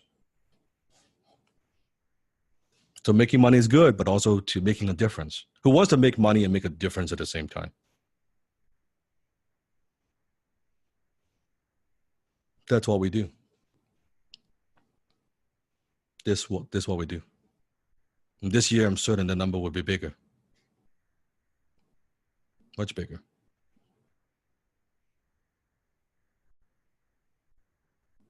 That's what's great. When you go beyond scarcity, they could give.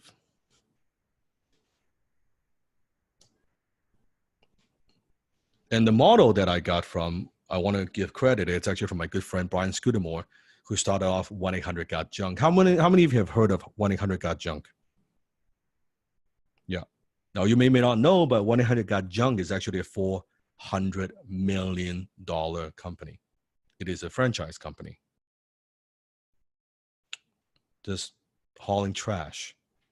A $400 million company.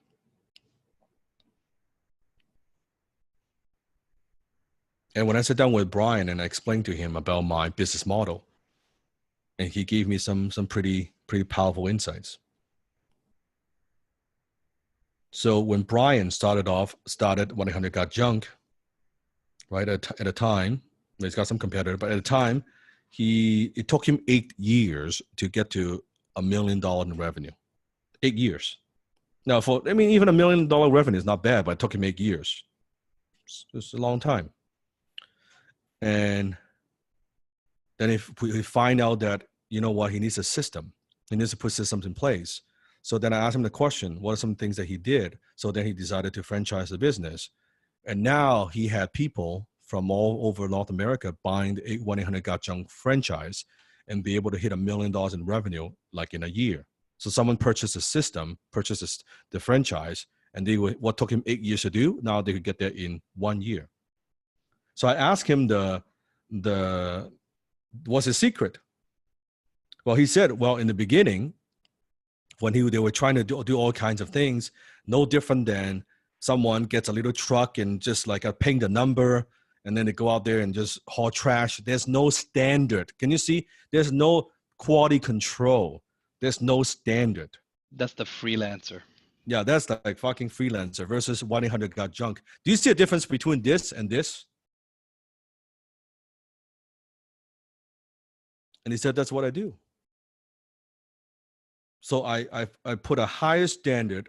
Every single one of my franchisee, they're required to dress uniform, represent the brand well. The truck has to be in a certain way.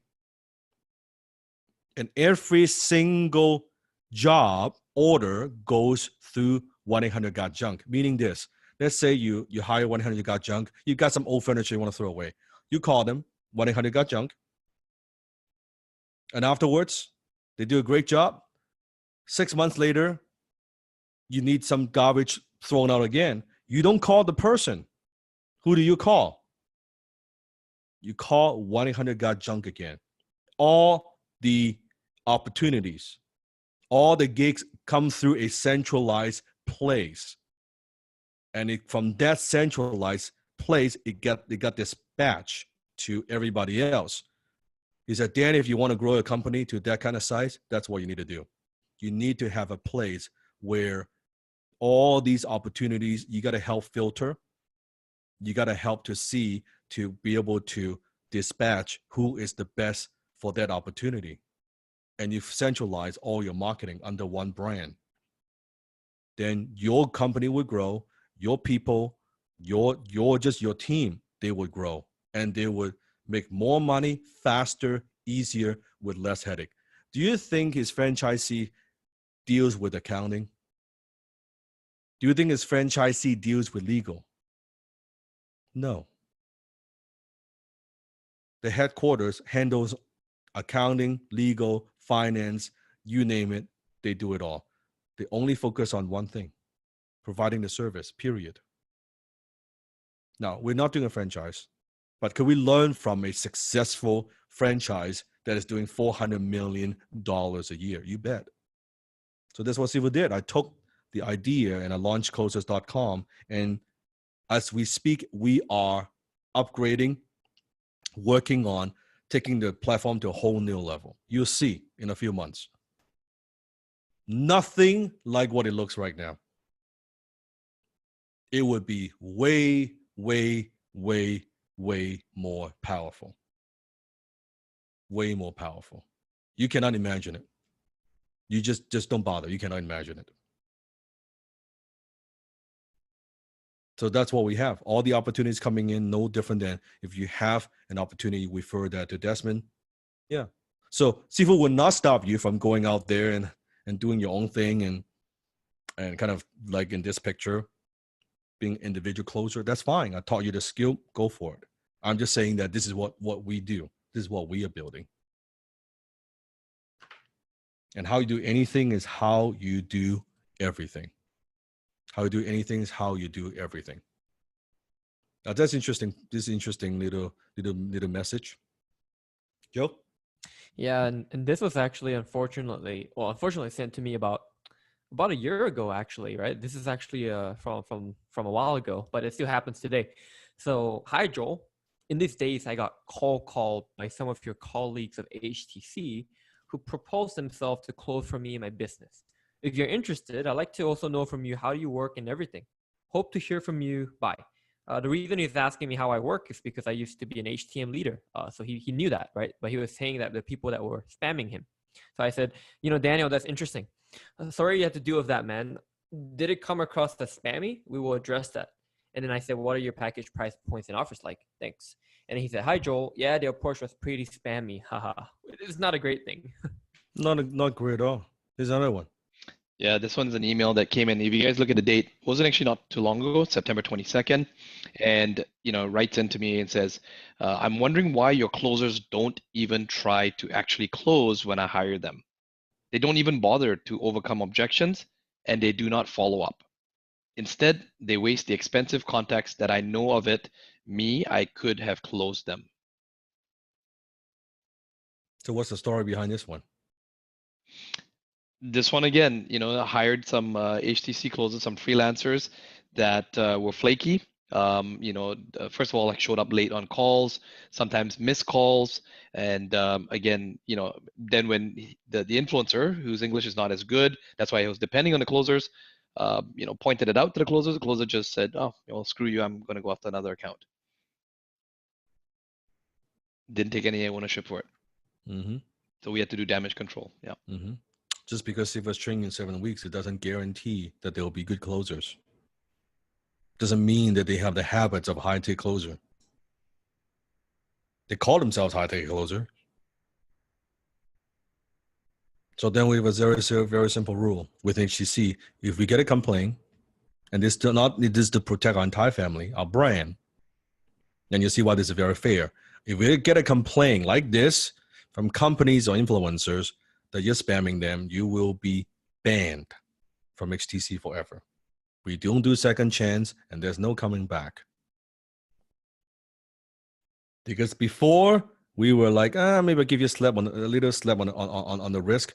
That didn't work. So now we're very firm. We have a very clear policy in place.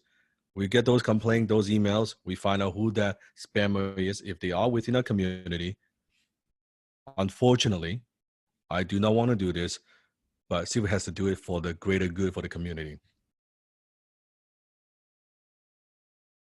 Does that make sense? We just can't allow it. Because that 1 or 2 or 3 bad apples, it just hurts the entire family. So we can't do that. Not if we want to build what we want to build. Right? Just like someone who is, one how they got junk and they go out there and they don't provide a service that the standard, well, it hurts the entire brand. So don't pitch high-tech closing service unless you clearly see there's a strong need or they ask. You do not need a pitch. You don't need to. If you're asking questions, remember, you're dealing with the entrepreneur just like you're dealing with a typical, just when you're selling a product, same. You ask questions. It's the same idea. You do not talk about what you do. You can simply refer them to our business service team. Very reverse psychology, very laid back. Very laid back. And when we catch you, when we get the complaint, we don't hear explanation. Don't be explaining to Sifu's team, oh yeah, I didn't mean that. I didn't know it was spamming. You know it was spamming. And if you see anyone that's doing it, let us know. We don't tolerate that. Because that's not what I taught you, yes? So we have to be that tough. Like we have to police. And if it's not our students, meaning like actually those fakers, that's a different story. We'll deal with it and we'll explain to them. Those are actually not my graduates. And they would understand, okay, all right, then they don't have to waste time to deal with them, and then they could deal with us directly. And then we go from there. Secret number 9, you never get a second chance to make a first impression. Take a deep breath. Let it out. You're doing good. 6 hours, 11 minutes. Hang in there. I'm here 1,000%. You're listening. I've been talking, teaching, giving you. 6 hours and 12 minutes. My voice is okay. Thank you. I'm good. Sifu, you also charge $10K per hour. Thank So you. this is over $60,000 worth of value. So, Sifu, thank you for this. Just apply. That's all I'm asking. Apply what I teach. So, right now, chances are your social media presence right now, it is an income prevention department. I call that IPD. How many of you recognize you might have an IPD right now? Income prevention department. What, Stephen? No, I don't have an IPD. Really? Well, we have taken the liberty, the opportunity to look at some of your social media profile. and it is shocking. It is actually like watching a horror movie. Yes, that's right. Viewer discretion, right? Viewer discretion. 18, like rated, R rated. Okay, it's bad. It is bad. Okay, okay. I need a drink first. I need some green tea. You might throw up, Sifu, if you drink. Oh fuck yes, I will throw up. That's no doubt. All right, here we go. First one. Oh Wow, this is a high ticket closer here. my This, goodness. these not the people. These are high ticket closers. Which one is Chris? Well, he took it too far. I can tell you that. Is Chris the guy in the middle? Is he the guy with the glasses? Now, when you look at your own social media, one of the best question you could ask yourself is write this down. Looking at your own social media, would you hire you? Don't answer. It's embarrassing. Would you hire you if you are a business owner? Would you trust your gift, like you trust someone looking at a social media with the client's credit card information? Because when you're closing, you're taking credit card information on the phone. How about this one? Oh, wow. Is that Popeye? I think he also has the Hulk as well. I know, I like right? the Avengers. 17 friends, though. Man, this is definitely a spam site or like a fake site. Out instant block. Would you hire you? Don't laugh. Yours might be coming up. Don't laugh, other people. How many of you are nervous now? Yours might be coming up next, right there. Your name.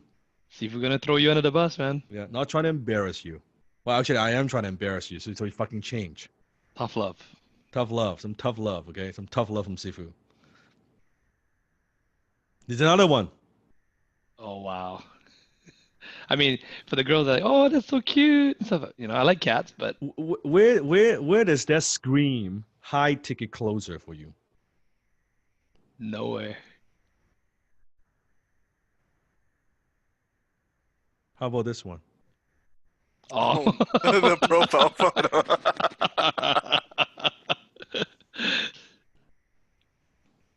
And even the headline there, in all the world in all, love.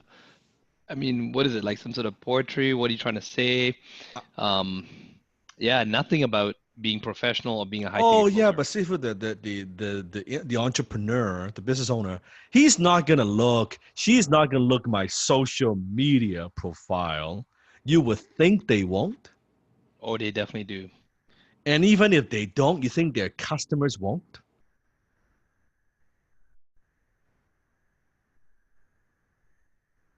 Here's another one. Yeah, underage, party, I don't know. Yeah, bro, we party YOLO lifestyle. It's literally what it's YOLO, saying, yeah, dude. Gen X, millennial, yeah. If you are under 25, let's just say, for example, okay? So, you know, the general consensus that you might come across young, and if you're trying to do B2B closing and you look young like this, and you know, If you already look young, like for God's sakes, right? Get some photo. Get. You gotta fix this shit. It is preventing you from higher income. Does that make sense? It's preventing you from higher income. So those are some interesting examples. Would you like to see what a high ticket closer profile should look like? Kind of like that's the train rack. What it should look like as a comparison. Here's one. boom! Wow, look at that. That's Rich G. You wonder why Clean, he's on the business development team. professional closer. Results. Brand. Now I must see for this one though, I must warn the community. You guys can see that it's got some logos on there. Now Rich has been deputized. He's been, because he's been officialized on the team, he's allowed to use this banner in particular. That's Okay. right. Don't be Don't don't you be guys go and copy and copy. paste. Yeah. Don't Don't go be copy and copy and paste this. paste. Yeah. Sifu's legal team will come after you if you're not officially Don't do it. copywriters See of with the warning. closing. Don't do it. Okay. This is a very particular profile for particular business development team. Because he was got something else for you, but don't copy this one. Okay. Yes, he got that. It's coming up. See if it's got you covered. Don't worry. But the photo, you got to take care of that on your own.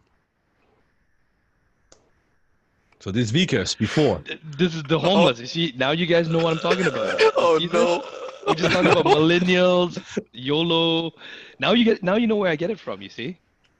This old dog, this OG happens This- to know what oh these millennials no. are all about. That's right. There's a funny story behind So this, man. so before Vickers, right? Before, after.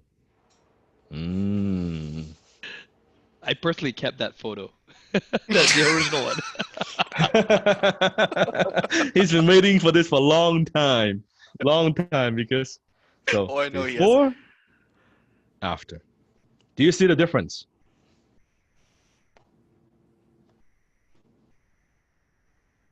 Do you see the difference? There's a big difference. Also with that photo too, Sifu. No one can take that one. That's for internal team only as well. So just That's a right. reminder That's for for that internal team. Yep, that's for internal team. Don't be using it. Don't be copy and paste. See if it's got something for you. So if you're XTC, see if it's got you covered. So another bonus gift I want to give you is a professionally designed HTC header for your Facebook profile. Although HTC is a trademark, but as my student, you have my permission to use it as long as you're my student. Now, unless you're one of the bad apples, I kick you out. That's a different story. But I know you're good. So you have my permission to use the brand. For anyone else who try to, the fakers, the posers, we have a full-time team just to shut all those down because they cannot use the logo, the brand without our consents, without permission. But you're my student. Legitimately, you could use it.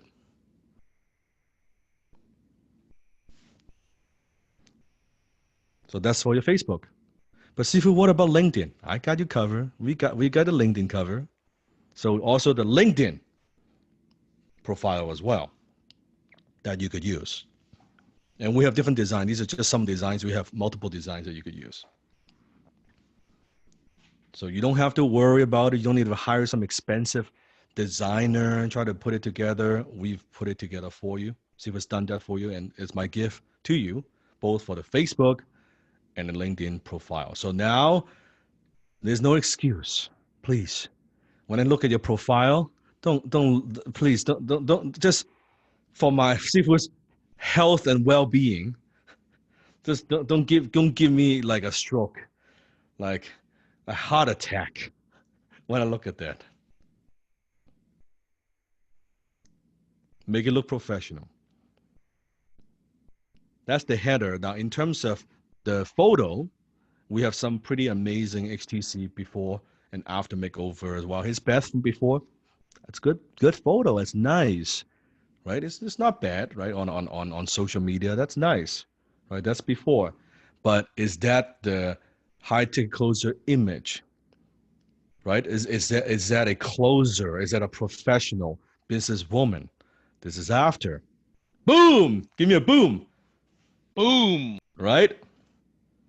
Before, after, confident, right? Professional. This before. Does it look like a high ticket closer to you? He's got like the phone. He looks like he's somewhere in Thailand, right? And we got Kai in the chat too. So big transformation for Kai as Big well. transformation. Who wants to see the after? You ready to give me a boom? Boom! Right there. Boom! Yeah. That's right. That's right. Transformation. We could do it. We can totally do a show on XTC Makeover.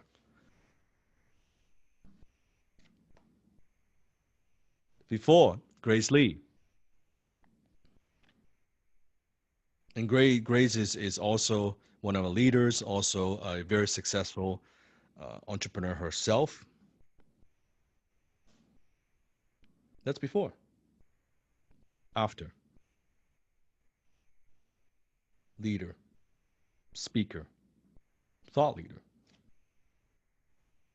Before. Oh my goodness. Isaiah, oh man. Oh my God. Oh my God. Right? Give me a boom. Ready? Give me a boom. Boom. Boom. This photo was taken from Closers in Black. Man, he cleans up. Doesn't even look young From anymore. this Yes. to this. Yes. And Huge difference. Look at the pin. The Outstanding. billions pin. I mean, this looks sharp. Looks sharp. That's the magic of HTC.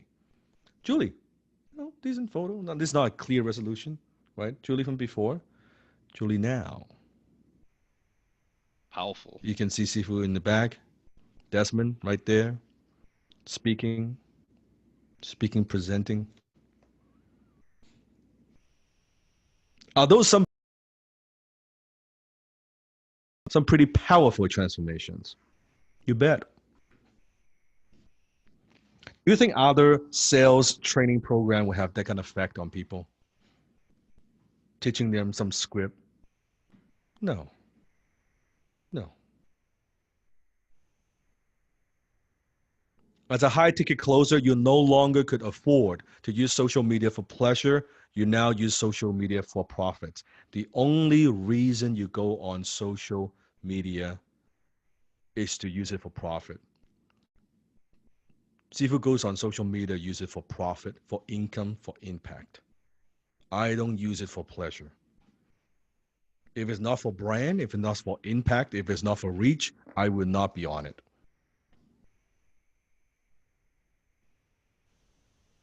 So it's not to use it to hang out with your friends, all this stuff. Now, when you change your image, you're going to get some resistance. You're going to get your friends saying, what the fuck is this?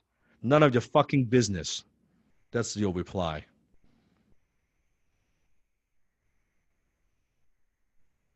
Because you're not using it for pleasure. You're not using it so your friends could keep track of what's happening. By the way, I've seen some photos on your social media. I'll go back to history a little bit. Those photos shouldn't be there. You drinking, fucking getting drunk, guys, shirt like half like naked, like don't fuck, just don't. How many need to do some cleaning? Oh, see for what if I create new one? You could create new one. But if your old one exists, do you think your entrepreneur, your partner, your influencer won't find it? It is still there.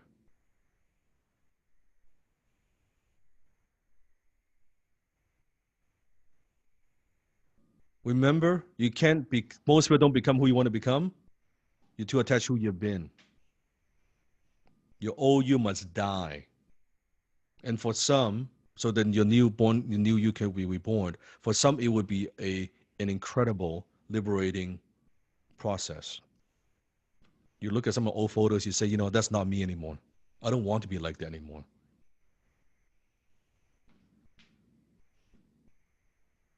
You can't afford to be like that anymore. That's a fucking broke, loser, low income, loser social media profile. Well, Steve, does that mean I need to get a professional photo taken? Yes. Yes. Well, does that mean I kind of need to get a suit? Yes. You're going to close high ticket. You can't close high ticket dressing like a bum. Would you hire you? If you don't know yourself, just looking at social media, would you hire you? Would you want this person to close 5, 10K deal for you? Would you pay this person 10% of every big deal that they close? Do you even trust them enough? You never get a second chance to make a first impression, especially on social media.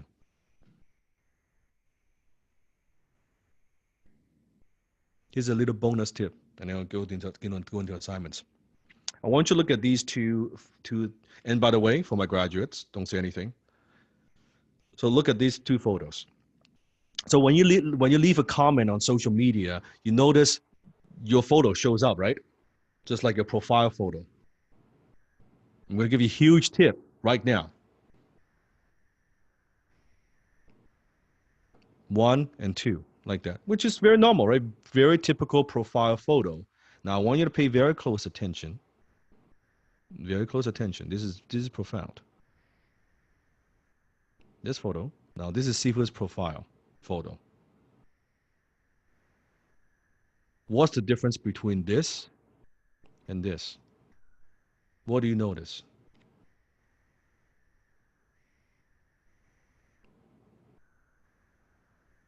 It is zoomed in.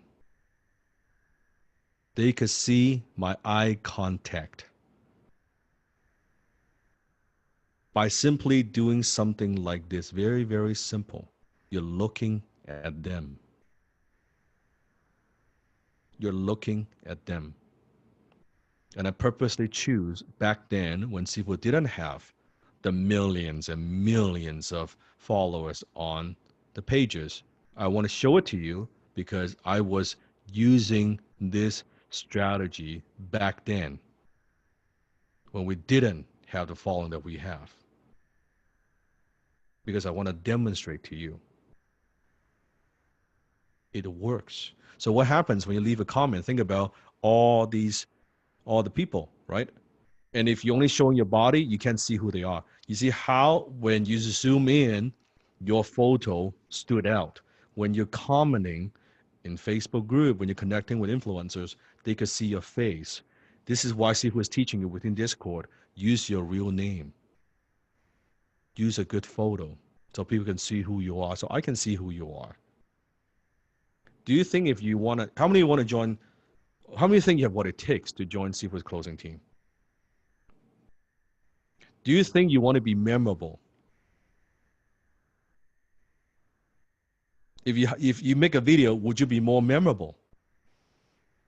The intro video. And I would see it and I will remember. But if you don't participate, you're sitting on a bench, you're observer, I don't know. How would I know? How you do anything is how you do everything. So what he was teaching you, it's not just making the intro video. It's not just in Discord, why we do it in a certain way, because I want to teach you these habits. This is how business is done in the real world.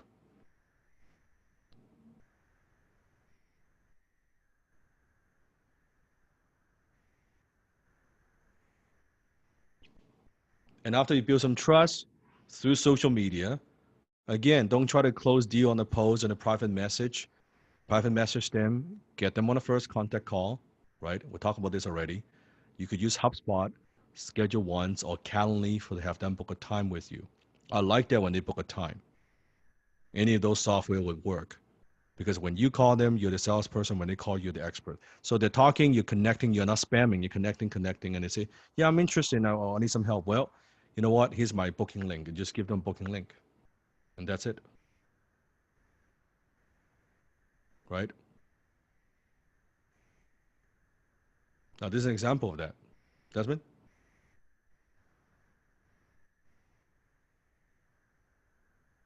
Joe?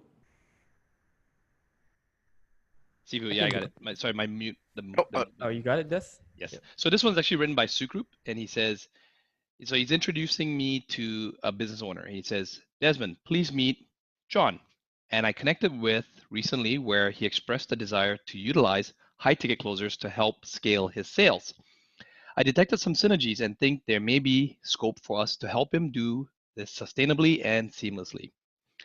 John, as promised, please meet Desmond soon, Danlock's executive director and right hand. Desmond has a track history of taking a lot of small businesses and helping them scale exponentially through sustainable strategies. He can make a lot of things happen, and as I mentioned on our phone call, I can see some early signs of potential growth opportunity. The Closes Black annual event is taking place next week, where a lot of Dan Locke's leadership team will be heavily occupied. I myself am running a mastermind session there. Looking at Desmond's diary, I can see the following time slots available on the 10th September, 10 a.m., 1 p.m., 2 p.m. Pacific time zone. Do any of these times work for you? I've CC'd Joel Go in this email. Joel is an assistant director of DAM's high ticket closing teams and plays a key role in defining the strategic approach that should be taken. Upon confirmation of time, we can look at next steps. Kind regards, Sukrup Nijar, high ticket leader. See, at the time, Joe was still at the time the assistant director. Now he's the director, and you can see this very well crafted. You see how it's making the introduction. Do you see how it's not salesy at all? You see how it edifies both Desmond and Joe. It's like there's synergies. Notice the language. I detect some synergies.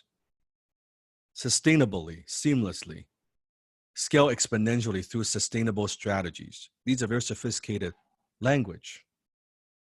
No, you're looking for a closer? No. And do you see it's like not pushing. It's like more like I think you guys should talk. I think there's some synergy. It's that kind of a vibe, right? Even the as promised that it shows that he is someone of integrity, someone that you can depend on. So Yep, after very Sukrup precise. has spoken, if he says something to someone, he follows through. That's That's a clear sign. As promised, as discussed, please meet, and it's very formal. It's very professional. Mm-hmm. And Sukrup makes introduction, right? If Desmond closes the deal, 40% commission on the onboarding fee. Why are we charging an onboarding fee now? You may not be able to charge an onboarding fee. We could charge an onboarding fee because the way that we do it, the additional value that we provide, and also that filters out the business owners that are not so serious. Yeah. If you're out there on your own, chances are you probably won't be able to get a onboarding fee, and that's okay. You would still be able to sign the deal and then work with them and close them individually. That's okay. So in fact, we highly recommend. Please don't try to copy that. Don't try to charge an onboarding fee when you will fail. You won't work. Yep. It won't work. Like there's so much more behind the scenes of what we do. I don't have time. Steve doesn't have time to go through all of that. But just if you're gonna have an influencer, signing them up, I wouldn't recommend to charge a fee to just in the beginning until you get very, very, very, very, very good. Very, very good. Even then, don't charge 10K. Right? Don't charge 10K. You would create more trouble for you than the benefit. That's what I would recommend. That's my coaching for you, right? So then we go back to closers.com. If you do what everyone else does, you will get what everyone else gets. This is why I suggest doing the event, adding the value, going to meeting with people. Don't give handout business card. Everything we do is the opposite of what everybody else does, isn't it? Right? So when someone, example, let's say an influencer, a business account entrepreneur, when they give us the business, right? When we think it's a good fit, one of the things that we may sometimes would do is, Steve has got a program called High Ticket Influencer, which is a 10K program that teaches influencers, business owners how to scale the business from 7-figure to 8-figure, right? It's a very advanced program that I do. So one of the things that we do is when we think they would benefit from it, when they not just pay us the onboarding fee, we would include that. Imagine this, Desmond's closing on the phone, you make the referral. Not only we help them on board, go through the scalability audit, everything that we do, but we also give them this particular program. Yeah.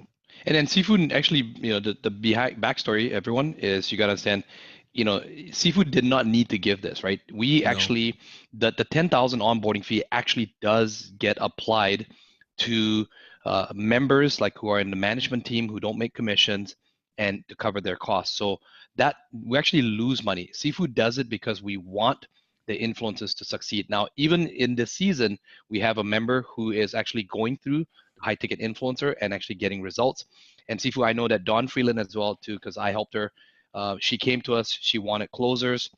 I actually challenged her to go through the HTC program. She showed up at Inner Circle at the Closers in Black, and then we gave her access to HTI. She implemented it, and then we set her up with closers, female closers. So you can see here, Dawn, she says, hi, everyone.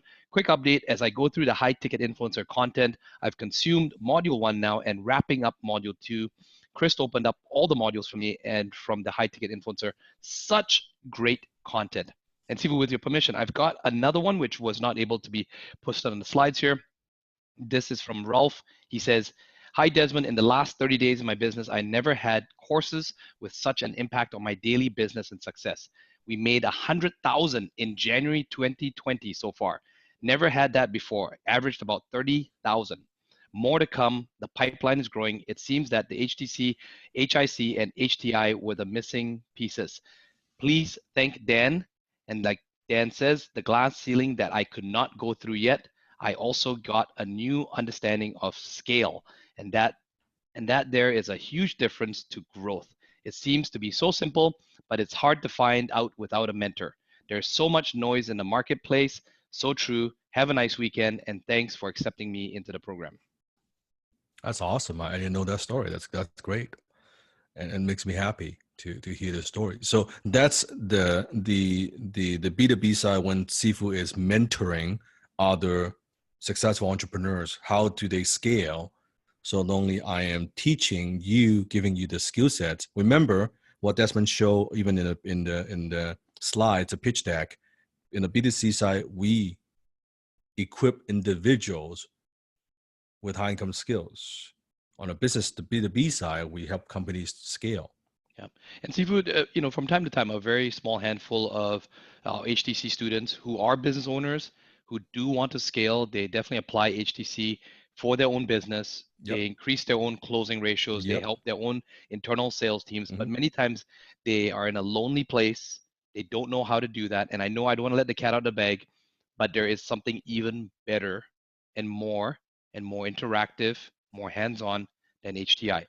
However, you have to qualify. So if that's you and you want to know more about that, you can always email to support@danlock.com and you can say potential consulting with Danlock. And when that happens, support will either notify myself or Sean. One of us will, interview you, vet you, and if you're a good fit, then maybe, just maybe, if HTI is not a good fit for you, then maybe you might qualify for a higher level of mentorship. And that's for serious business owner, very serious business owner. So you can see that how we add value, not just here's some closers, but really if we're in a scale business, they might need guidance, they might need context, they might need cooperating services, they might need closer services. Sifu is really aiming to be that one-stop shop. So they don't have to look everywhere. That everything that they need in order to scale the company to that whole new level, that the more success we could create for them, the more opportunities we could create for our community. Does that make sense? Do you see how the ecosystem works? I know for some it may be a little bit advanced, but I wouldn't share with you. I think you could get it. So what Steve is building is an ecosystem. I'm not building a company. I'm building a group of companies within the ecosystem, right? And that's how we get to the next level, right? So it's not a one-man show. It's a group team effort. And now we've grown to just latest statistics. Connie told me that my CFO, we have within closers, with closers in training and sales manager, everybody else, we're up to about 120. So our team is about 200 people now, including closers. We've grown to about 200 people as we speak. It's a decent size. It's a decent size. And we keep growing. We keep expanding. So assignments time. Whew. We're here. You ready for this? You ready for this? Step one, you know what to do. Continue to watch the videos. Minimum how many videos a day? 10 videos a day. This probably is our longest class that we've ever done. Yep, this broke our record. That is crazy. This is crazy. Subscribe to Siva's podcast if you want to develop business acumen. You want to see how entrepreneurs and CEOs talk. You want to develop the business acumen. If you ever aspire to close B2B, I suggest the podcast. Number 2, continue to reprogram your mind for wealth. How many of you are doing the attitude of gratitude in the morning that you do not miss a day?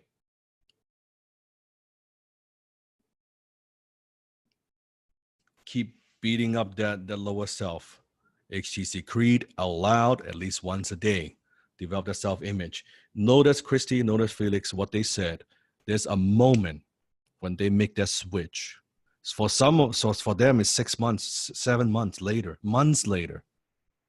So some, they get it very quickly. They make that switch during the 7 weeks. For some, it takes a long time.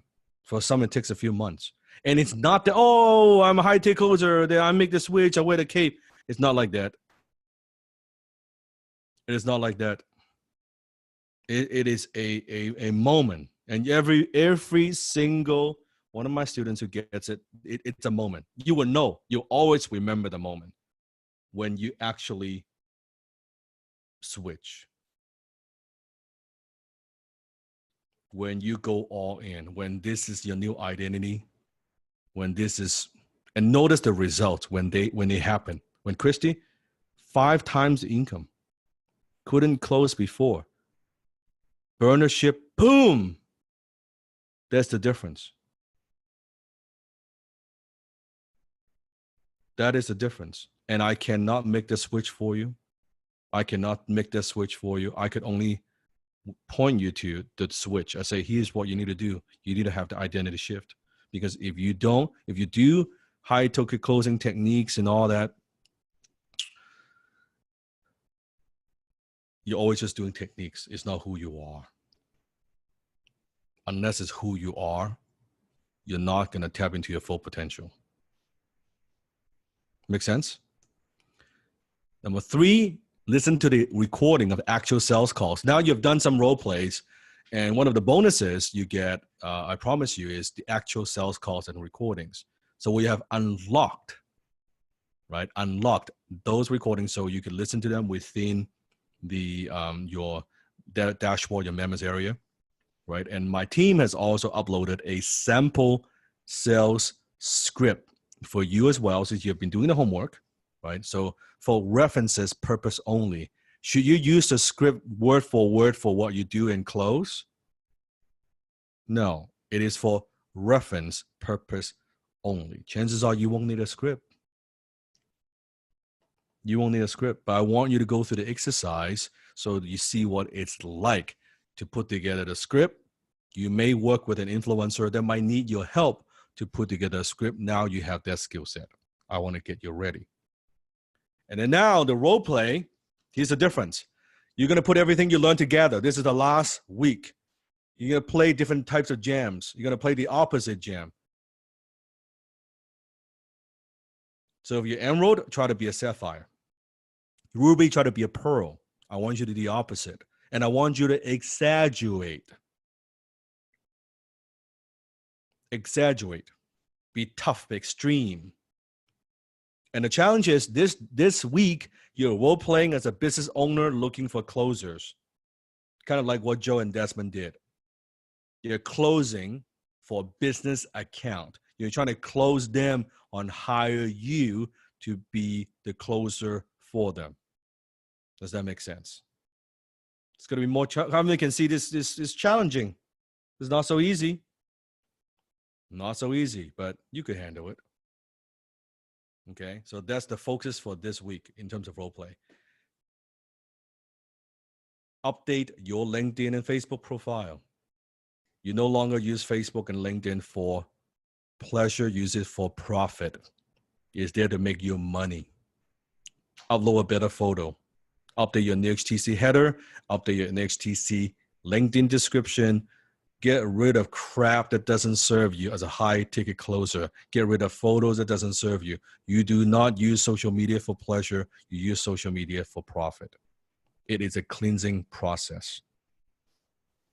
And you will get your friends will laugh at you, by the way. Just so you know, they're all fucking broke. Who cares? How's it working for them? How much money have they made on social media? How much money have they made on social media? Do you think Sifu could teach you a thing or two about how to profit from social media? Who do you want to listen to? Someone who's never made a dime, or someone who's done multiple millions of dollars from social media? Use it for profit. And make sure you fill your culture index survey. We get business owners contacting us with closing opportunities all the time. And we are also we get just referrals, and we also doing outbound. In a couple of days, you will get a link from support asking you to fill a survey. It's going to take you 5 to 10 minutes. This gives Sifu's team important information so we can match you up with the right business accounts and opportunities. Warning, if you don't fill this out, we won't be able to select you for any of these accounts. I will say that one more time.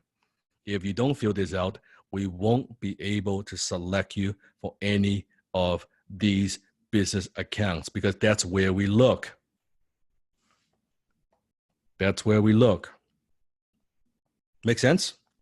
Number 7, make a video for Sifu. Sifu would appreciate this. We are now in week 6. Share your personal experience about HTC. Don't exaggerate, just speak from the heart. Practice your skill and get comfortable. Your skill in front of the camera. Be natural, be yourself. Don't overthink it.